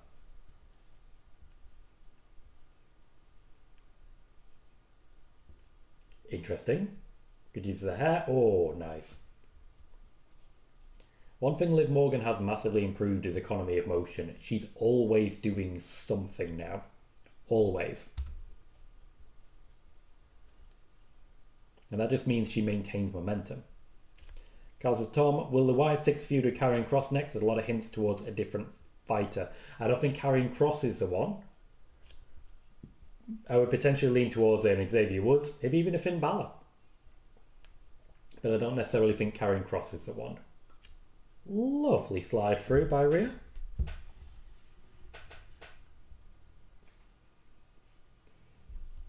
Now this match is not no DQ.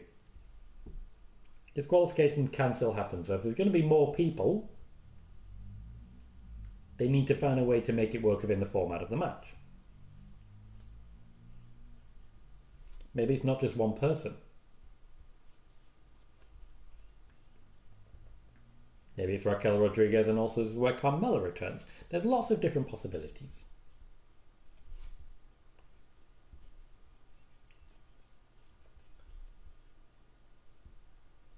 Liv Morgan going through the knee, as we know that basically started with the fall in which Rhea's knee was trapped in the ropes. The camera is indeed just outside the shark cage. Kelsey's expecting Rhea to be the dominator of this match, however I think Liv will steal it. Perfect heel victory. Pretty much what I'm thinking as well. It makes the most sense to me. Liv with some actual kicks there, and my TV's about to turn off unless I press a button. No, it's not. Both TVs are about to turn off unless I press a button. And now they're not. It's weird, there were 3 monitors really.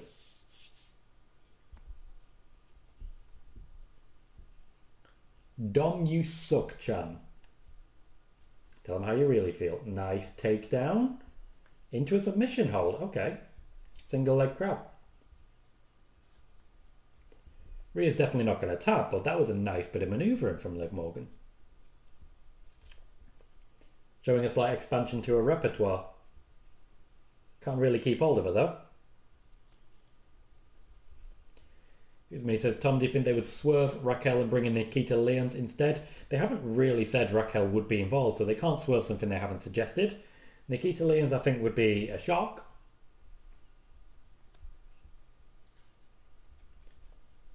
I also don't think it's impossible that we get Liv Morgan bringing in Pure Fusion Collective. Fair enough, Tom.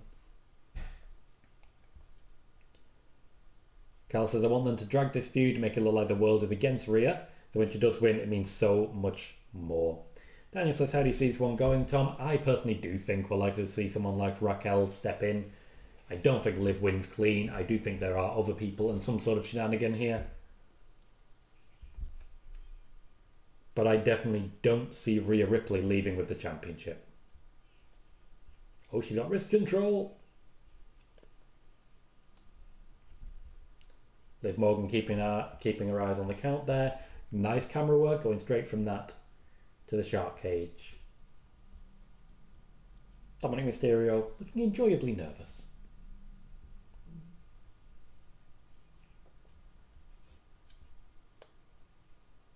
Is he dozens of feet in the air? I'd be surprised if he was a dozen feet in the air. That's why he's on the floor. To make it look like there's more of a gap. Pretty much, Daniel, though, the dirty tactics are already working out. She's going for the knee, which is working to be a great equaliser. Cal says, I want someone to love me like Jacob Fatu loves Solo. Do you? Because that is tough love. Me says, I'd like to see Nikita back up Tiffany instead of fight off Nia. And Sean says, if Rhea needs someone to take care of Dominik, bring in Buddy Matthews. Buddy Matthews, of course, is under contract pretty extensively with AEW and thus is not available in any way, shape or form. Crowd trying to keep the Dom You Suck chant going, which I respect.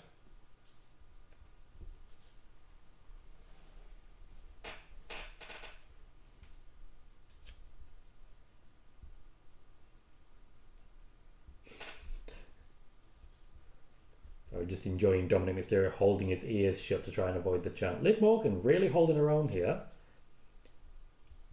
If she can keep Rhea on the outside, she'll basically just keep the championship because of a count out. Seems to be what she's going for at the moment. Cal says, not only has Dom been to prison, he's also been stuck in a shark cage and involved in a love triangle. Poor guy. Yeah, poor guy. He was with Rhea Ripley and now he's with Liv Morgan. What a horrible stroke of luck.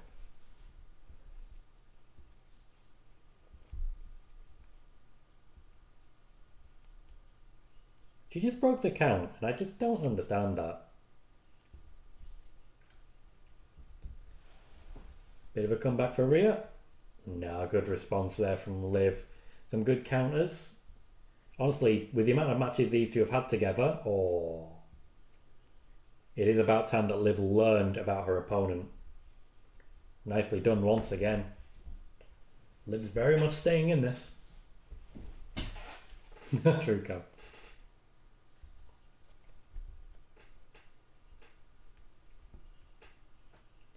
Suck it, a code breaker. Slightly different version of a code breaker, I'll say that. Nearly broke Michael Cole, that. Hey mate Cal, don't you worry about it. That is not how we roll here.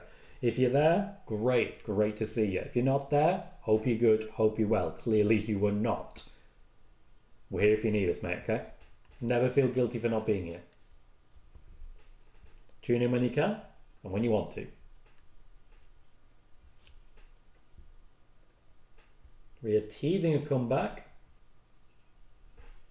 Oh, Rhea showing off there. That was amazing. Dom says that was the first pin attempt of the match. It's keeping a good pace here. Keeping a very good pace.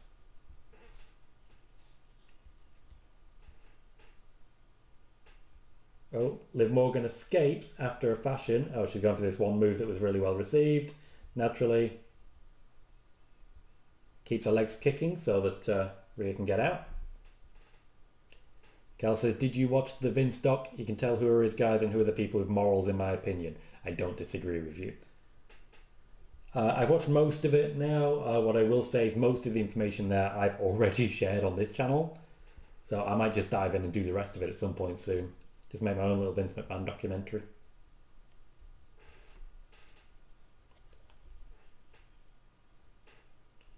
Liv Morgan back in control now.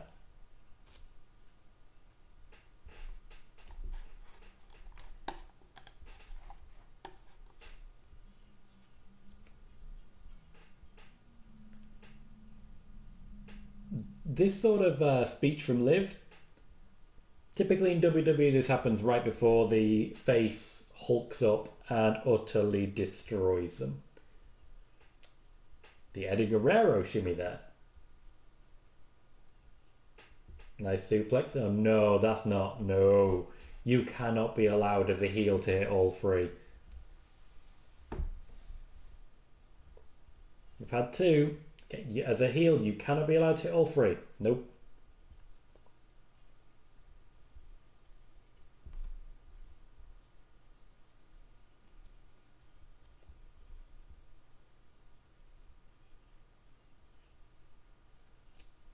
Go for a razor's edge. Oh, a jackknife razor's edge. That was beautiful. How the hell's he got out? How the hell has he got out? Shenanigans. Cal says, I was watching it with family. They aren't huge wrestling fans and I had to explain. I wasn't surprised at any allegations. Leon says, Dave weirdly was the highlight of the Vince documentary for me. That is pretty weird. John says, just curious, Tom, how long have you been reporting wrestling news? Over 5 years? Yep, since 2018. So just over 5 years.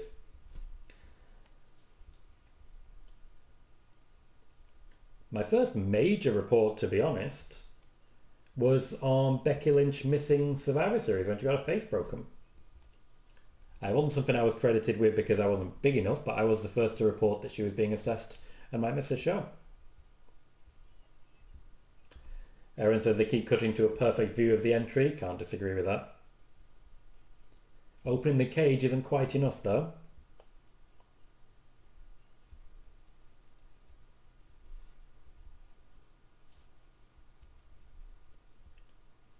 Could he potentially jump out onto the top rope and hit a move? That would require a lot of precision and I don't think he can necessarily get that one. I certainly couldn't. Or is he just going to start distracting?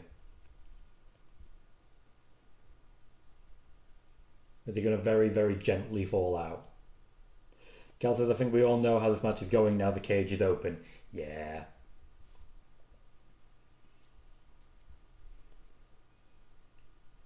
They're going to do a dive onto Rhea? Rhea going to catch him? Rhea could catch him.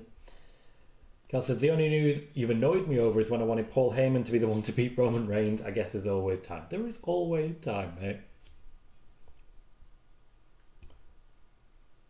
I mean, he was the OG siding with Roman.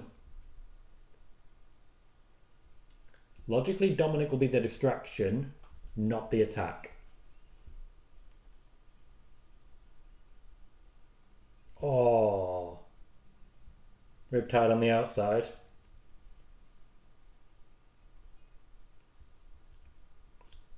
Could you potentially get over into this and get counted out?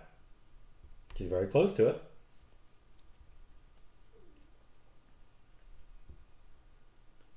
Okay. Okay. Tell you what I didn't expect.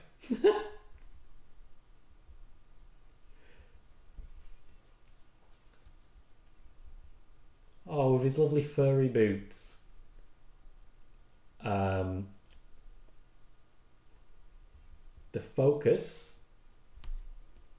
focus has shifted here. Carl says, how was Punk versus Drew? I was about 9 points deep dancing to Wham while that match was ongoing. Well worth it, mate. I encourage you to sit back and check it out as soon as you get an opportunity. It was me, just says hanging. Why is a ref cam important?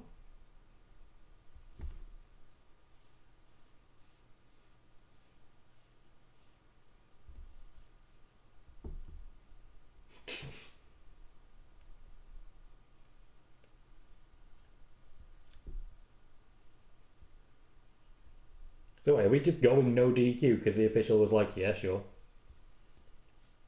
Alright. John said, do you like the ref cam? No, I don't see any value in it. You've got enough cameras.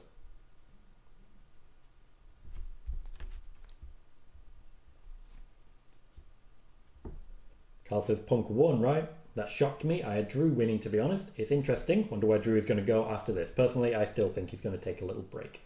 It was me suggest Dom the Pinata, which, yeah, that seems to be where we're headed.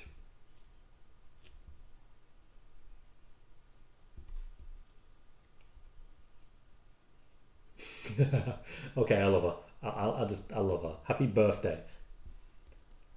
No, Carl, it was a kayfabe injury.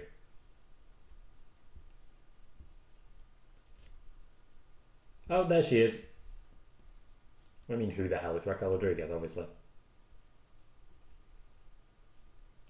That did not have the excitement. The referee saw that. Hadn't done anything. Oh, okay, DQ. Technically then a win for Rhea Ripley.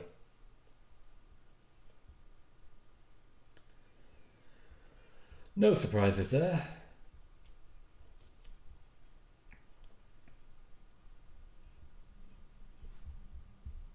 She put Liv into a cover, but the bell's already been rung. The referee couldn't pretend he hadn't seen it. So I think there's a slight botch there. Probably from the ref. Kel says, I think Drew deserves a break, to be honest. He's been unbelievable the last year. True. It me says, there's Raquel. So I give the match a 7 out of 10. Fun until the lane finish. I agree. Good pace, good fight, good tempo. And then the finish happened and it just got real awkward. The referee deciding, yeah, just do whatever. Also not great, especially when it then results in a DQ. The Dominik distraction was good. There were some really good moments in there. I'm giving it a 6. Leon gives it a 4, so it's very meh. Bayley says, this fell apart. Joey just says, what was that? It was Raquel Rodriguez, who attacked Rhea while the referee was right there, and I don't think she was supposed to.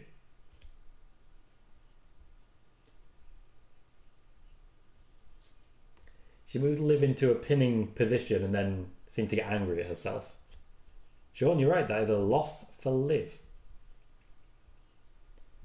With me says the ending is flat. Cal says that's a 7. Liv couldn't win clean. She should never win clean, however the finish wasn't as good as I expected. Joey says, is it just me or has this show fell off since the Punk match? I think we were expecting that, to be fair. Leon says, not going to lie, this show's gone downhill since Punk Drew. Keem says, Raquel going to beat Dom up and Liv leaves Judgment Day. I don't suspect so. I don't personally suspect so. That doesn't really work for me. Though I think both Liv and Dom are leaving Judgment Day. Carl says, has Raquel now joined Judgment Day? We will find out shortly, I am sure. Bayley says the Hell in a Cell match should have been later. Entire show has been downhill since, and I don't have much faith in the main event. We will find out shortly. It was me says MCMG, which indeed that does seem to be a suggestion that that's what we're getting. Joey's been disappointed with this PLE. Dom gives the match a 5. Sean says, remember, Liv didn't beat Becky clean either. Liv is a cowardly heel. She does not win matches clean. And now we have a commercial for Crown Jewel. Joey says the main event's going to have to make up for these matches. I mean, it's going to have plenty of time. It's all going to be over, Ron. Cal says, I have a cheeky feeling a certain bald Samoan is going to return tonight. Blue says that match was awful. The ending was even worse. Poor execution, poor booking. Rhea needs to get away from Liv and Dom. It's hurting her matches. Well, she is. Rhea versus Raquel Rodriguez is next up. I don't necessarily think it makes it better. I really don't.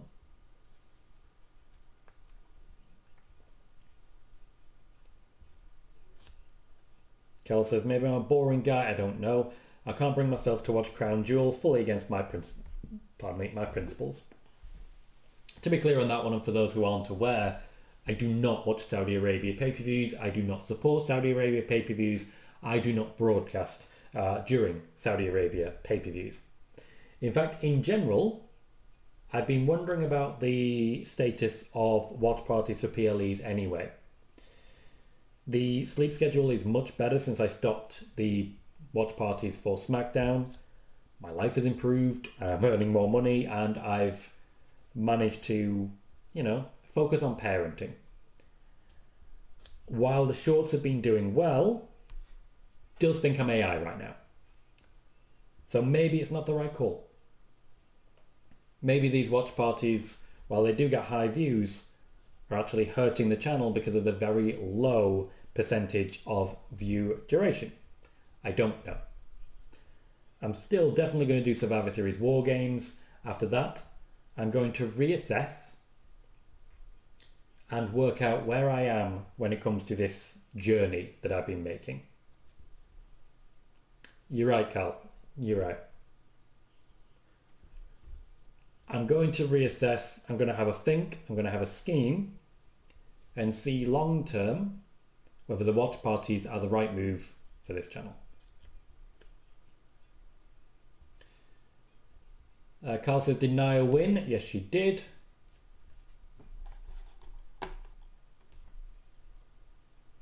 Kevin says, so far, how was the pay-per-view? Okay. Hell in a Cell's carrying it. It was me says, the final boss appearance is needed to pick this up along with Heyman showing up. I'm not sure he'll get either. Blue says also, hi Tom. Honestly feel like Rhea's too strong for a feud with Judgment Day. Liv feels weaker than Finn, which is crazy considering how Priest ran through him. Yeah, without Rhea Ripley, without Damian Priest, Judgment Day just don't feel like a threat to anyone. Joey says, would you still do watch-alongs for big PLEs like Royal Rumble and Mania? That will be part of the assessment that I'm going to do. They get views, but they actively hurt the channel. So it's a difficult one to really balance. We get lots of people sort of finding the show just through the search traffic. We've had more than 2,000 views here. The problem is, of the people watching, they've been watching for less than 2 minutes of a show that's so far been live for nearly 4 hours. Which means if there's one thing YouTube knows, it's that people don't care. Now, I know you guys do. I know I've got plenty of people here who are watching and who are enjoying, but YouTube fully believes that this is bad content that people don't want to watch. That naturally is actually affecting the rest of the channel as well. It's a tricky balancing act. It's a very tricky balancing act. So I do want to actually stop, sit down and look at the numbers. So that's what I'm going to be doing. Carl says, I'll be honest, I think Raw and SmackDown are way too repetitive. It feels like the same show every week. Only interesting thing is the wide six, in my opinion. Eve, welcome Dan. Says, I used to broadcast opposite Saudi pay-per-views but stopped because sadly people stopped caring about the Saudi aspect and, seem to think WWE fixed it. Yeah, I watched the very first Saudi pay-per-view, the Greatest Royal Rumble. Since then, I have neither watched nor broadcast, nor checked any of the results. The Saudi show in which the Fiend Bray Wyatt lost the championship to Goldberg, I was sat in a pub in London called World's End with a fellow journalist, Stephanie Chase. And I could not believe what I was reading. Yeah. Cal says the WrestleMania watch-alongs are absolutely incredible. It's same as this, to be fair. Fun, yeah, but once again, awkward at times. Joey says, I feel it could be a missed opportunity to skip watch-alongs for big PLEs. That's why I'm doing the assessment, so I can tell you whether it is a missed opportunity or not. KJ says, what's up, Tom? What's up, KJ? Good to see you. Martin says, evening all, been out, hope all okay. I mean, you must have had quite the night, mate, coming back at nearly 2 a.m. Cal says, Tom, can Tama Tonga get a Hall of Fame ring? Depends how he does. Bayley says, I don't think this is bad content, but there's not much to repackage as shorts content. What YouTube considers bad content is not what an average viewer would consider bad content. The telltale signs for YouTube are all there that this is bad content, even though I know it isn't, and you know it isn't. I have to consider the message that it is sending to YouTube because it is hamstringing the channel and the growth. KJ says, is Goldberg under a WWE deal now? Did him and Triple H make up? Maybe he gets a retirement match. Maybe he does. Clearly some negotiations have happened backstage. Nobody knew about that one, which is always interesting. It was me says, if Liv and Dom leave JD, does anyone join up with Bálor, JD and Carlito? Bronson Reed maybe? I don't know. Really don't. Carl, I suggest you check the match out and that will probably answer the questions for you. Joey, the live streams are probably better for yourself, as you're fully aware, and spoiler warning is still considered a very strong live show.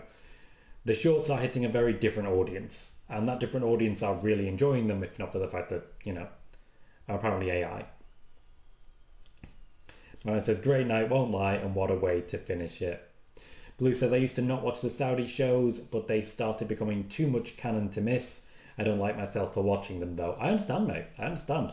I keep hearing great things about the Edge versus Seth Rollins match at Saudi. Haven't watched it. No plan to do so. No plan to do so. Carl says, I can't wait for a Cody heel turn. I feel like it's inevitable, however, won't happen till next year. Definitely not inevitable. Definitely not.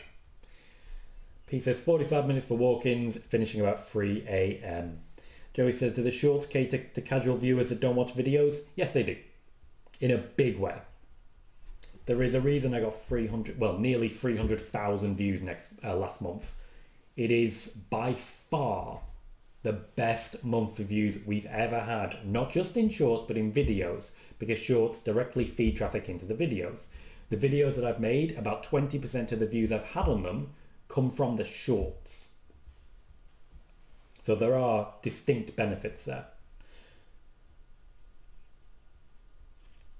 Goldberg, Martin. You've also missed a brand new championship.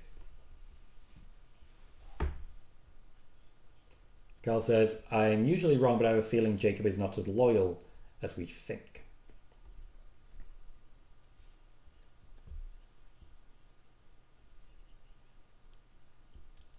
Sponsored by Wendy's Saucy Nugs. Michael Cole just said, for a whole new way to nug. Surely you have to get Dominik Mysterio doing that one.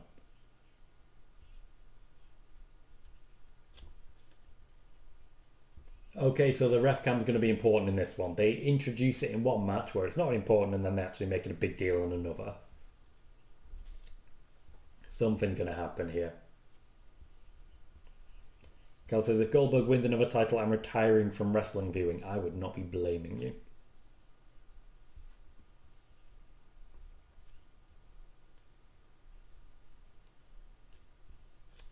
Martin said, was your predicted Rhea match happen with Raquel? Yeah. Played out exactly the same. Blue says, I really hate the word nug. I'm irrational about it. I know, but I hate it. Cal says, I've only realised after a year of knowing you, Tom, you possibly know the outcome of these matches.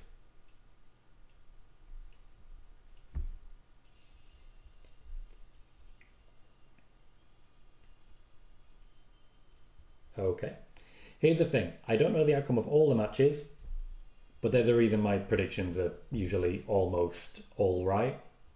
There are times when I do know all the results, and so I intentionally throw a bad prediction in there. This wasn't one of them. And it's been a while since I've had that, to be honest. But I try and make sure in my predictions that you guys aren't given all the answers. So I have a very good record, but certainly not perfect.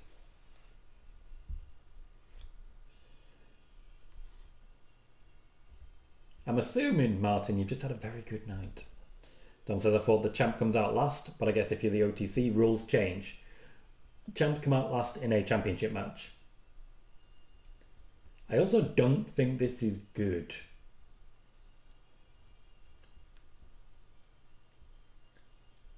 Like, they're doing this, but Cody's actual music needs to kick in a moment.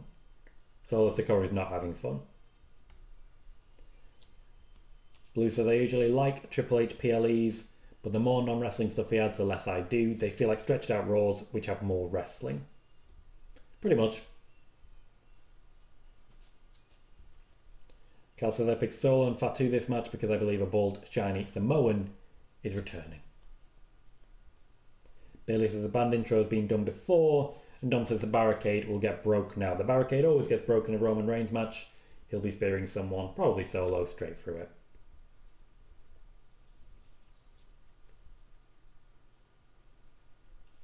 I think we just got a double Cody intro there. Solo doesn't like anything, Cal. The band are still playing.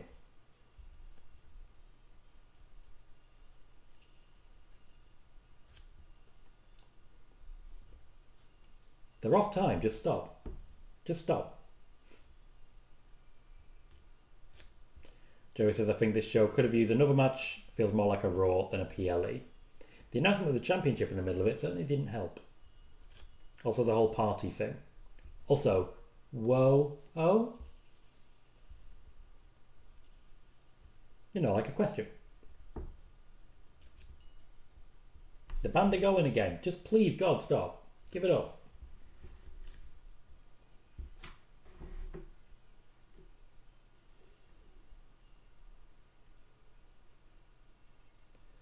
Carl says, I'll be honest, Tama, Tonga and Tonga Loa make me laugh so much. That's not the intention, but it is incredible. It's kind of the intention.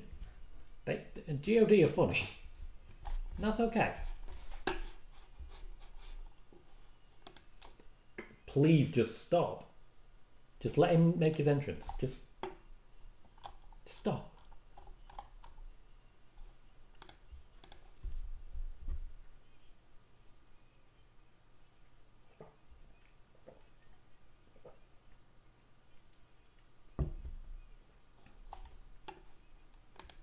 Whoa. Oh. Joey says the band is rough on the ears. You are not wrong. And Sean says, do you think Cody has been the best return to WWE under Triple H? Yeah. Wasn't under Triple H. Cody came back under Vince. Vince McMahon brokered the deal personally. So Triple H gets no credit for Cody.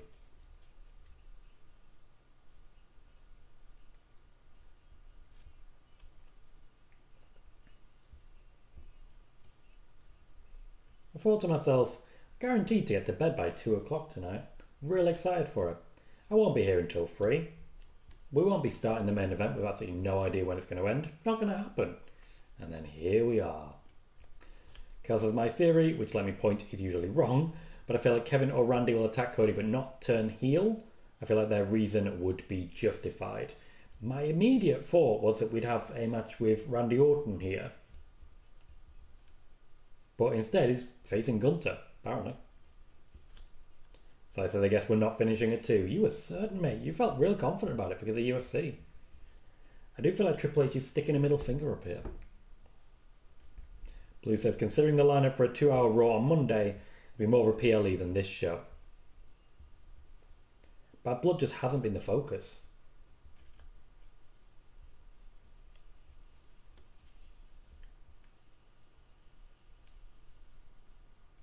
Roman's going to get a much better entrance. He already has a much better entrance. True Blue. Very true. We're also going to get like 40 minutes of this, and you know it.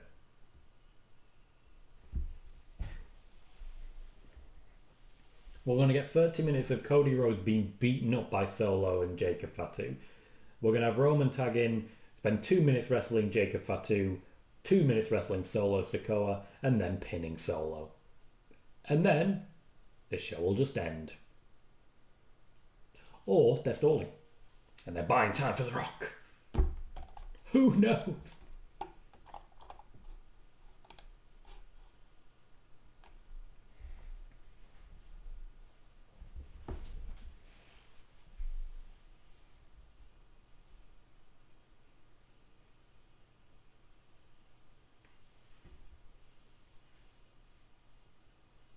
Oh, he's got the choir and everything. Yes, Martin. Goldberg is indeed the big dog in question. Let's just say Cody's match for Crown Jewel was not what we were expecting. Cal says, I'll be honest, I think Braun losing to Jay was criminal. Blue says, a match is like this, Triple H at his most Vince. Yeah, definitely. Kim says, Roman just booped on Cody's entrance. Kevin says, another 2-minute wrestler referee. Sorry, I don't understand. And Sai says, I've enjoyed this show. There's been up and down, but to be fair, even the down has been entertaining. Leon says, Roman's entrance is better than most of the matches. I'm not sure if that's a good thing. I wouldn't say so. And Joey says, this has felt like a Vince show than a Triple H PLE. Cal says, Tom, if Goldberg beats Cody Rhodes, I'll riot, and I believe I will and should be allowed to do so. I mean, that's not the match that's planned. If you check the segment, that's not the match that's planned. Mine says, how was Hell in a Cell? Good. Bloody. Bloody. Not as frenetic as I was expecting. Bloody, though. Blue says, they started too hot. Main event should have been Hell in a Cell. It was so good. My worry is that if the main event was Hell in a Cell, people would have turned off by now because nothing good was happening. The segment, Cal, was a huge announcement from Triple H. Sean says, Roman looks so different about the title, doesn't he? Yes, he does. And that's why he's still that close to it.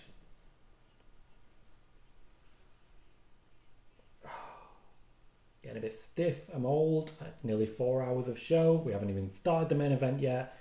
What is even happening? How dare if everyone.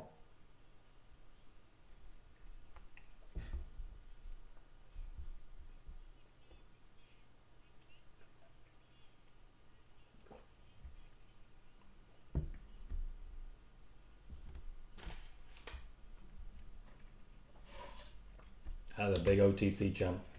Blue says, Tom, did Drew not blade? Punk seemed to blade, but Drew's blood looked off. Not complaining, just curious what you think. He did blade. He did blade, and he hit the part you're not supposed to hit, and then he did it again. Almost as if it was intentional. Marlon says, I'm saying it, Roman doesn't need the title to look good. The man's an attractive looking man. And Solo Sikoa has what he wants. Kevin says, Botchamania's going to have new material for tonight's show. Sadly, yes. Yes, they are.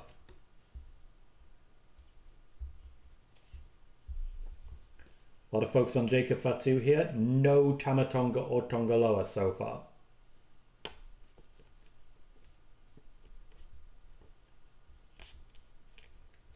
For those unaware, I have reported during spoiler warning, Roman Reigns is the biggest supporter of Solo Sikoa in the locker room. He wants to make sure that Solo gets the love. The moment will, of course, come.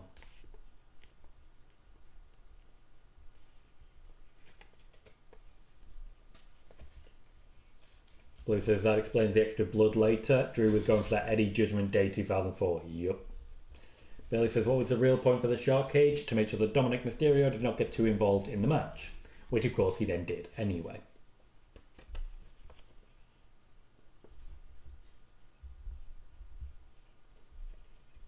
Roman and Cody can't really seem to agree.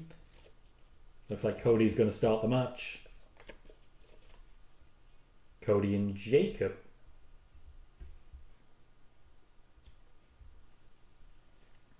I'm expecting this to be a long build to a hot tag, and when I say a long build, I mean a real long build. Cody Rhodes likely to do most of the work here.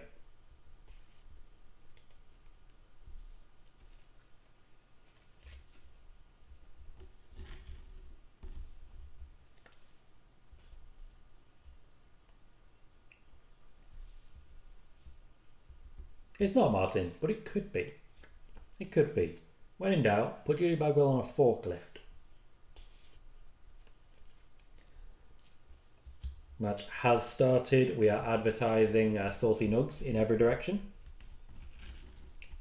Jacob Fatu likes it saucy, what can I say?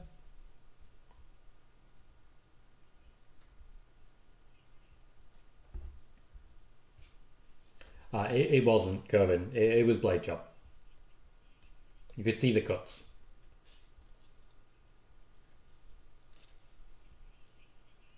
Hey Cecil, how you doing, mate?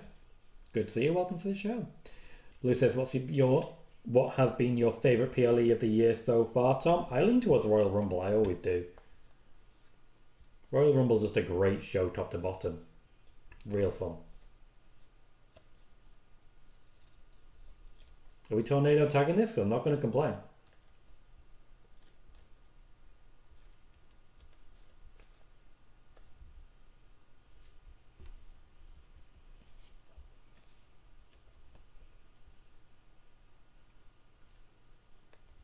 So far, Roman has not struck Solo or Jacob Fatu. That leaves open the possibility that this all can work. Blue says the match still hasn't started. 2 minutes till the top of the hour. It has technically started. It's just going to be real slow. An FU Solo chant, which Roman is very much enjoying. Thank you, mate. Appreciate that. Martin drops a generous donation. Says a little thank you for all your hard work. It's not little, and you know it's not little. I very much appreciate it. Thank you very kindly, but it's not little. You know full well it's not.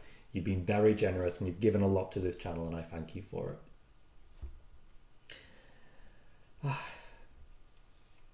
Cecil says, honestly, my opinion, Hell in a Cell stands alone to me. I can't blame you for that. I really can't. We are just essentially waiting for the crowd to get what they want here. Roman puts the hand in. Roman Reigns, of course, tagging in when Solo Sikoa is in the ring, not Jacob Fatu.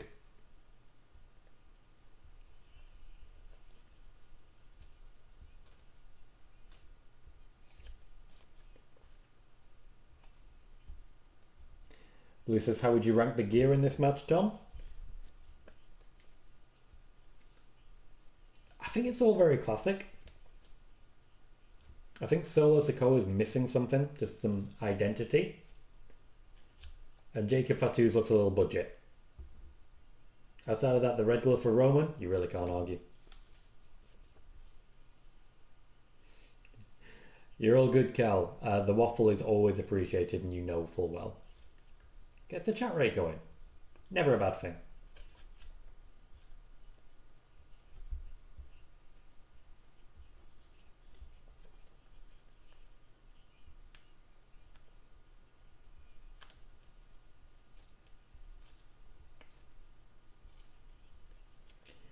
Oh, this is going to be slow. Solo Sikoa celebrating a successful headbutt. More you celebrate, of course, the less chance you have of reacting to it, so maybe don't do that. Maybe don't do that.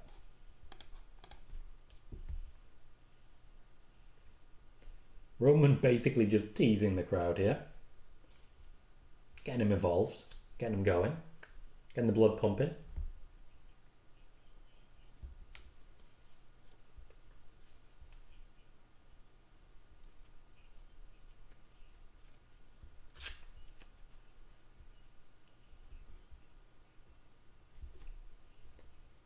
Solo Sikoa so far missing a little something. He is starting to act a little bit Roman-like. Getting a little louder, speaking a little more often. I do love how he goes out of a ring. There are certain wrestlers who are just very good at being knocked out of a ring. The Undertaker infamously was one of them. I also feel like Brock Lesnar was very good at that. Cal says, my stream for the main event has died absolute shambles. Sorry to hear it, mate. Martin says, I've just noticed we have a Macho Man appreciation section, and so we should. We always should. Jacob Fatu has not been tagged. That was just to tease the crowd with what Triple H knows a lot of people want. Roman versus Jacob Fatu.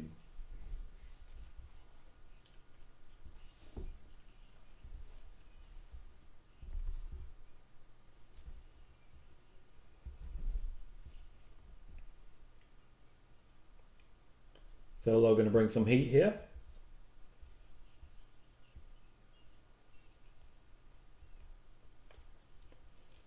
Cal says they've been mugged off here. However, if The Rock doesn't come back, I won't be that upset about missing the match. I still don't necessarily see it. I'm also not hearing a lot of Rocky chants, which usually you'd expect in that environment. True Blue. It's just a little mean. Mean and unnecessary.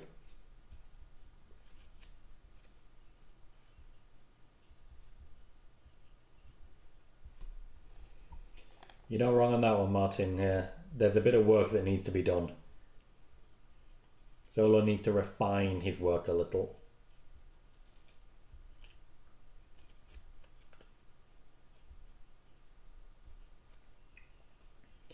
Fact is, you can get away with not being too clinical when you're opening a match on Raw. Not in the main event of a PLE, not in the main event of a SummerSlam.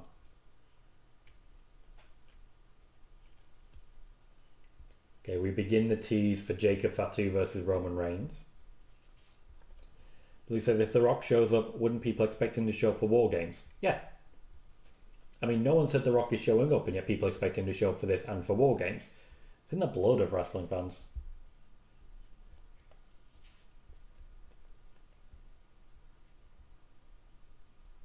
Jacob demanding that Roman respect the tribal chief.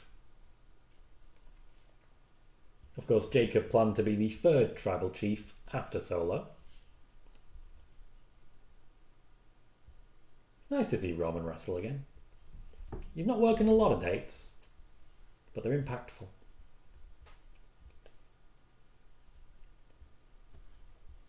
Carl says, conversation needed. Solo didn't win a match for around a year, yet it's supposed to be unbeatable. Tonga has technically been more successful. I mean, Solo's not expected to be unbeatable. He's a bit of a Liv Morgan.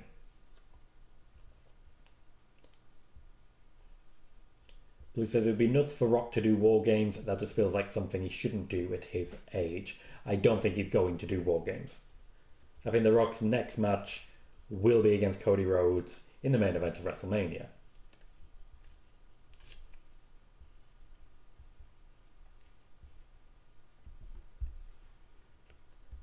It was me says Solo looks like a cheap Timu Samoa Joe with the ring gear. He needs a change and a few new moves. The thing is, the obvious new moves are stuff like Uranagi, which Samoa Joe really makes work.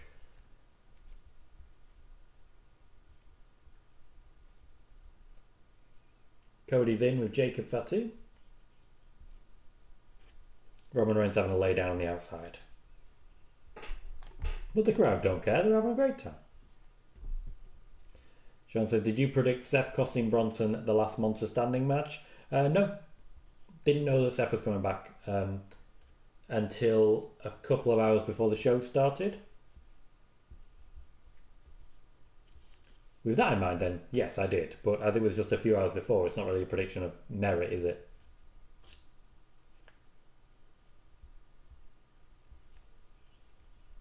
Cody was teasing the finish there. Solo Sikoa gets in the way. Lovely Samoan drop, similar to what Nia Jax was aiming to do earlier.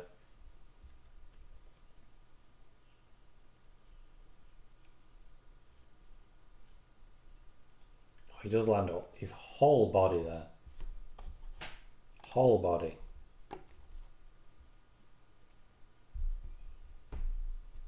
Girl says, I hope Wyatt 6 are involved in War Games. Nope. But I doubt it. That street fight the other week was unbelievable. Are the QR codes for Braun or Alexa or both? Neither.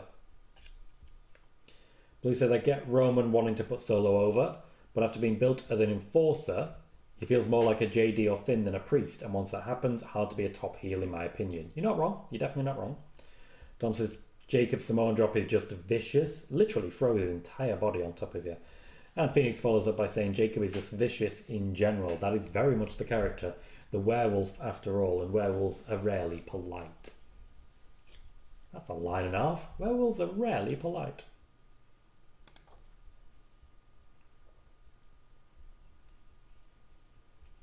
We've now started the build to the hot tag. Cody Rhodes isn't necessary here. Same with SummerSlam. Cody Rhodes wasn't a necessary player. The part of Cody Rhodes could be played by anyone and the same story would be being told.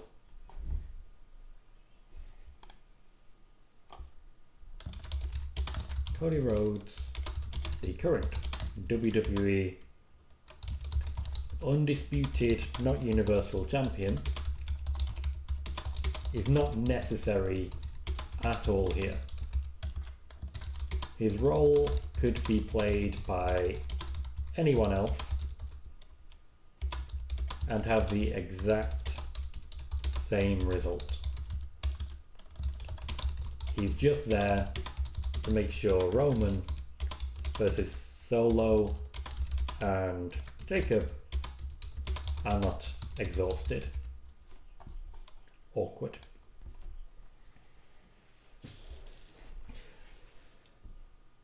Cal says, Jacob Fatu is genuinely incredible. I'd heard the hype, but he's much better than I ever imagined. I think we're just getting to the start here.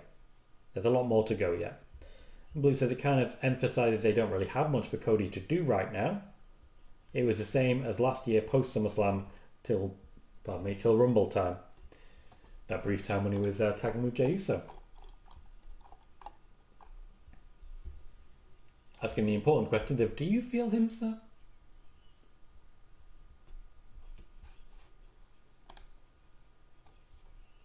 Sean says, is the Universal title now retired, Tom? Technically, no. Because Roman's record is for the Universal title, so if they do retire it, his record retires as well.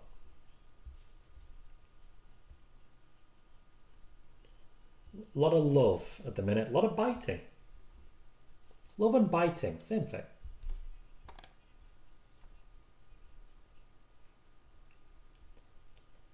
It was me, says Cody's position should have been Jimmy's role. Cody seems out of place here. Might well have been intended to be. Carl says, I think that's why Cody should turn heel. His heel run could be legendary. And Blue says, do you expect Cody in War Games, Tom? Kinda, yeah. I originally thought it'd be Bloodline versus Bloodline. I'm starting to think now it's going to be Roman, Cody, Kevin Owens and Randy Orton versus New Bloodline.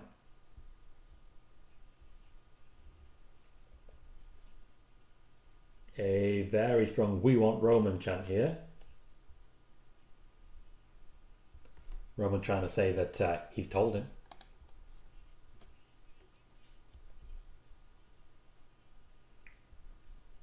Blue says, I do not like Roman style main event tags. They feel like they're from the 80s. You're not wrong. It's definitely a throwback.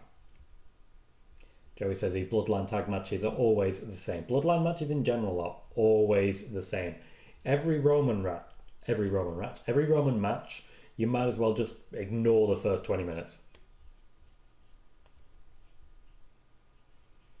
Cal, without knowing the journalist, I can't really speculate on that.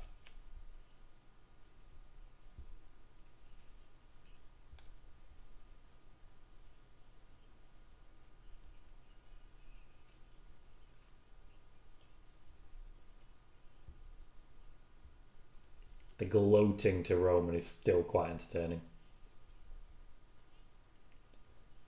Blue says, do you not expect taller Tonga before Survivor Series? I couldn't resist. I do not know.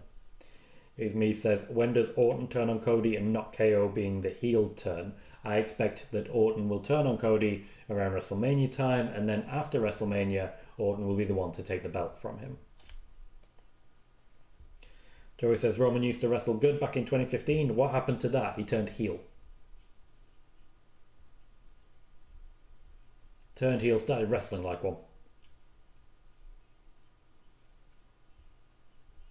Jacob Fatu's going to pull Roman off the apron. You can literally see him.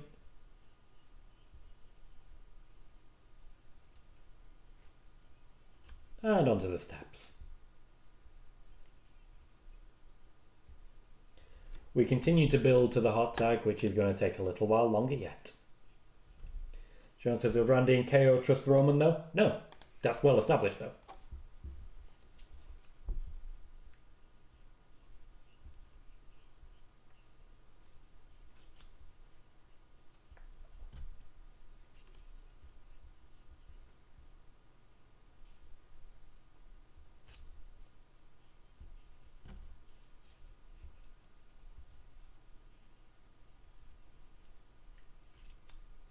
Ryan says, I thought Reigns turned then until the camera showed Jacob. Cal says, I think The Rock or Roman takes the belt off Cody in my opinion. I think The Rock loses at WrestleMania. And that's how we start off Rock versus Roman.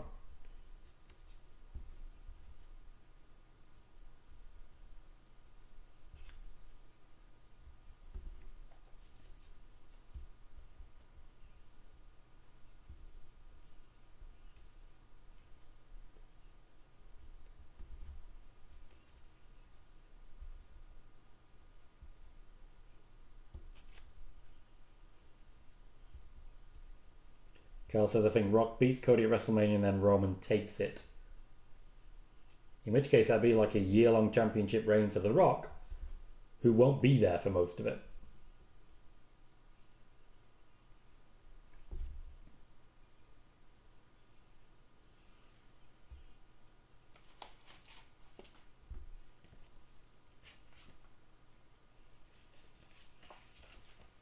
Mine says, Orton is better for me. Can't do Roman as champ again, needs someone new. Orton isn't necessarily new, but certainly he's newer when it comes to this particular championship.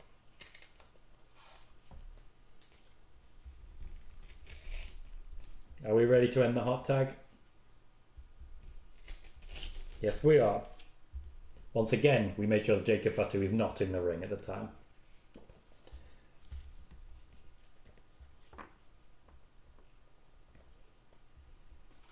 Solo definitely knows how to sell for Roman, I'll give him that.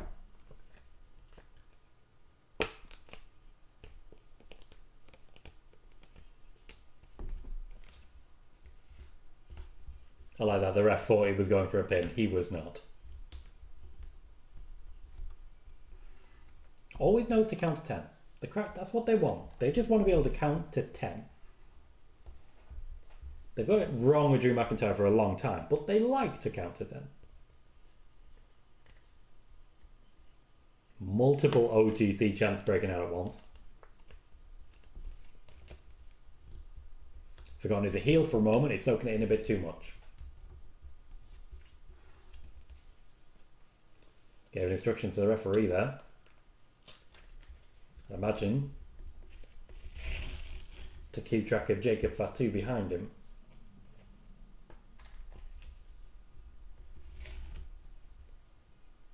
Okay, what the hell, Roman Reigns? Oh, nearly. Roman Reigns wrestling as a face. Blue says, Tom, I think a former champ recapturing the title is a real test of a booker. I think entertainment is a real test of a booker, but I get what you're saying.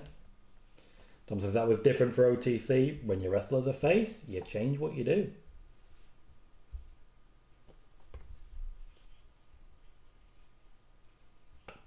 Another FU Solo chant. People do not like this guy. What did he do to you? What did he do? Roman wants it. Roman wants it louder.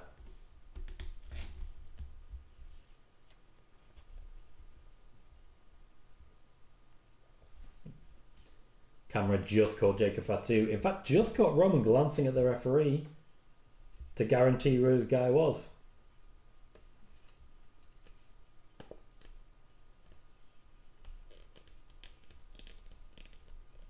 Super kick party.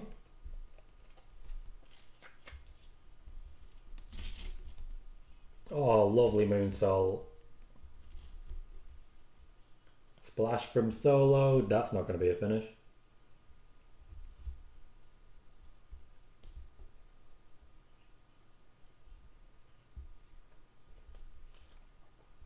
We're heading towards tornado tag territory, naturally. Always going to happen eventually.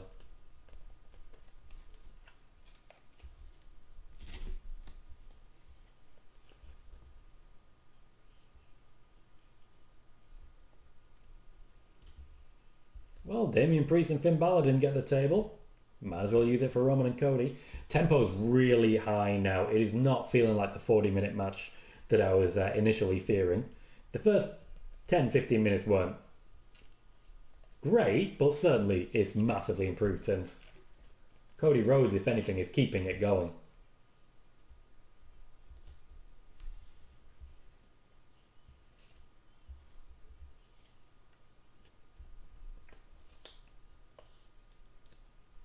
Cody's going to have to do something better there. I mean, you're using a chair there, mate. That's technically a DQ.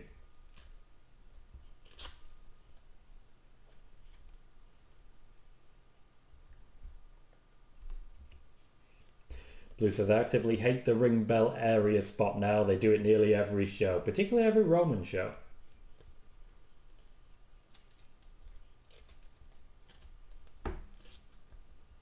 Cody spent so long finishing the story, he forgot how to finish the job here. If we're going to do a table spot, do it. And honestly, Cody, I don't necessarily fancy your chances here.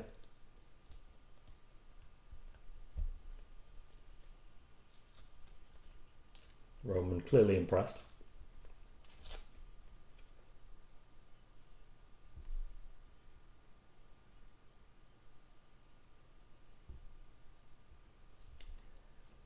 That's 2 men down. Blue says, okay, that splash was good. From here on, it comes down to Roman versus Solo. So surely you've got to fancy Roman's chances. Cody knew what he was doing, basically eliminating himself there. Leon says, what's more likely, Roman versus Solo at Mania or Roman versus Jacob at Mania? Roman versus Solo is more likely at Mania. That's the current plan. Certainly there's time to pivot, but that's the current plan.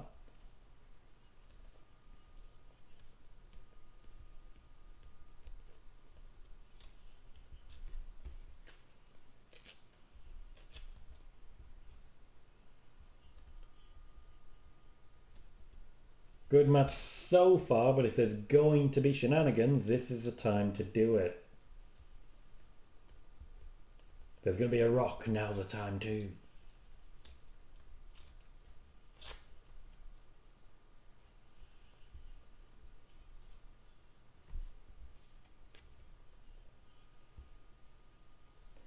I do like the acting by Solo Sikoa there, just doing a bit of gloating while Roman was gearing up.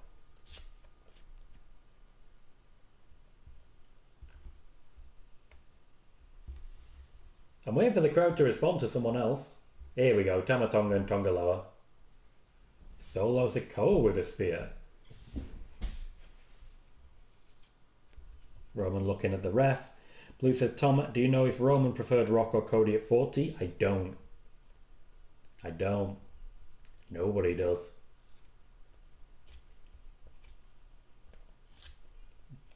Really bad spear by Solo. Real bad spear.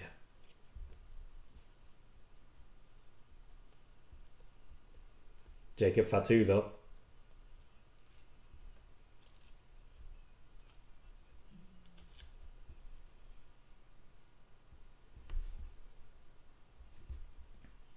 We need a Kevin Owens, we need a Randy Orton, and we need them now. Oh, who we got? Jimmy? Feels like Jimmy. That's a super kick. That's Jimmy.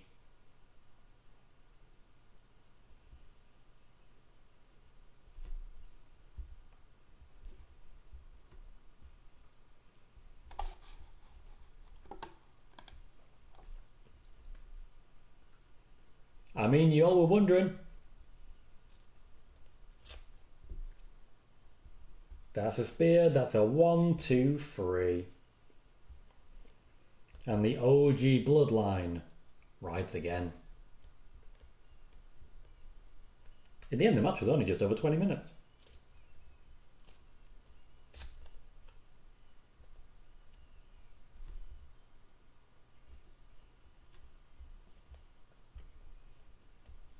I like how they did that.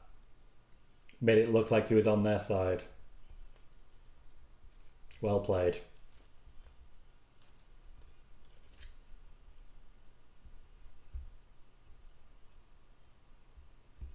Revenge is being had, finally.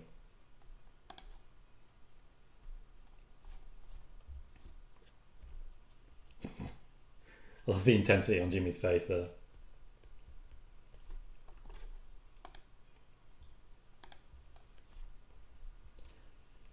So I give the match a 7.5. Said enjoyed the match, enjoyed the show, been fun. Blue says he was hidden in plain sight. That was fun. I agree. Very much agree. I think they delivered very nicely on that. Good match overall. Not to the same level of Hell in a Cell, but certainly close. 7.5 I think is a good shout for it. Big hug? Go on, big hug. Big sweaty hug. Big sweaty hug.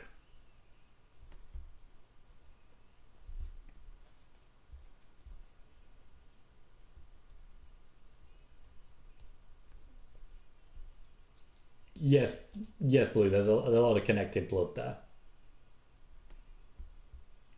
It was me, love the Jimmy return. I don't know how old he is, Bayley, but I can say I've certainly got a lot of grey in mind. You are welcome, Martin. Always appreciate the company.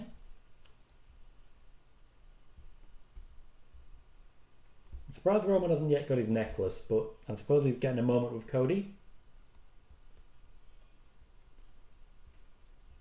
Suddenly has his eyes on the championship. Keem teared up a bit and says great ending.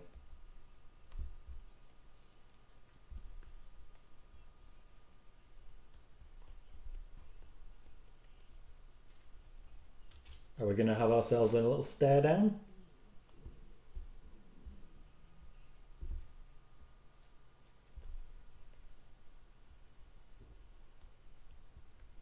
Blue says if Cody is in War Games, that will be 3 straight PLEs without him defending the title. Certainly the return of Jimmy Uso brings that into very sharp context. There is time for Jay, there is time for Sammy.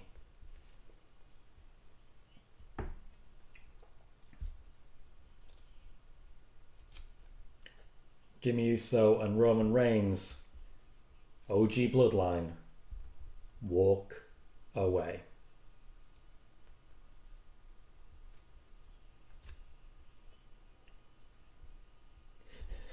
Jimmy just loving his moment. You good? You alright? What do you say? Yeah, we're great, yeah.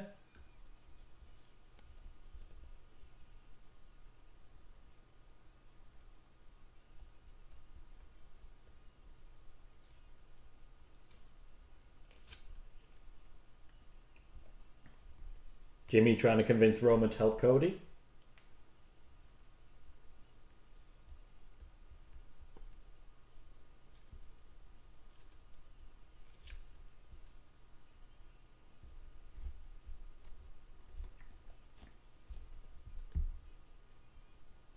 Jimmy, of course, was always going to go in there. Roman's a face, you got to celebrate it.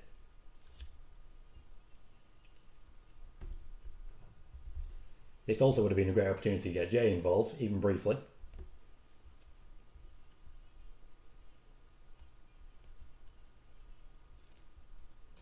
OG Bloodline has cleared the ring.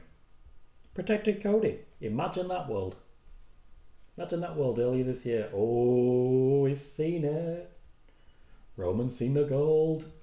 A belt that was literally made for him. It wasn't, it was made for Cody, but you get what I mean. He'll hand it back. Blue says Jay's in the building for this. They want him separate right now. You are of course correct. We've seen Jay so earlier in the night doing some yeeting.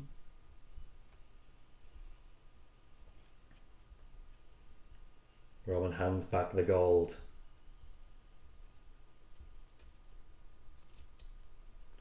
Honestly, the only thing more heavily fought over is them saucy nugs. The Rock is indeed there. And the betrayal by Roman Reigns will not go unpunished.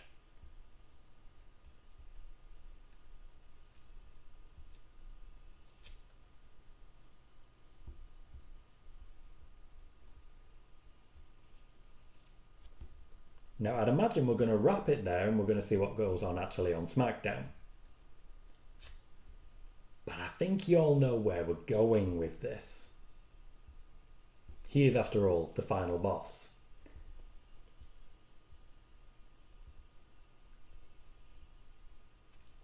And ain't nobody taking care of business.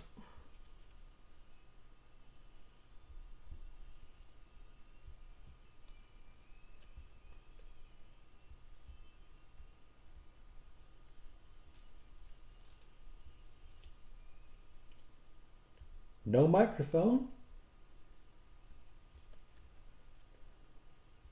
Well, Martin, the Rock's pretty much pissed at everyone.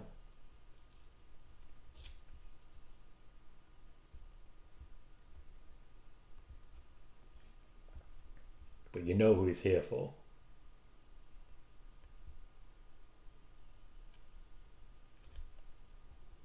Oh, the camera work now.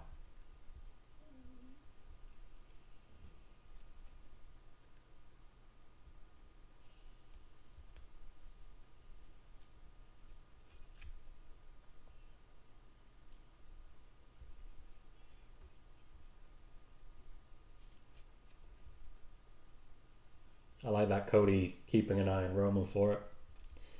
Blue says, the opening and closing of this show did a good job of making it feel like it was a worthwhile PLE. And Bayley says, will he claim the crown jewel fake belt too? Blue says, is this an audition for a Mania in Georgia? Nope, no relation there. And Dom gives the show a 6.8. We did indeed get The Rock.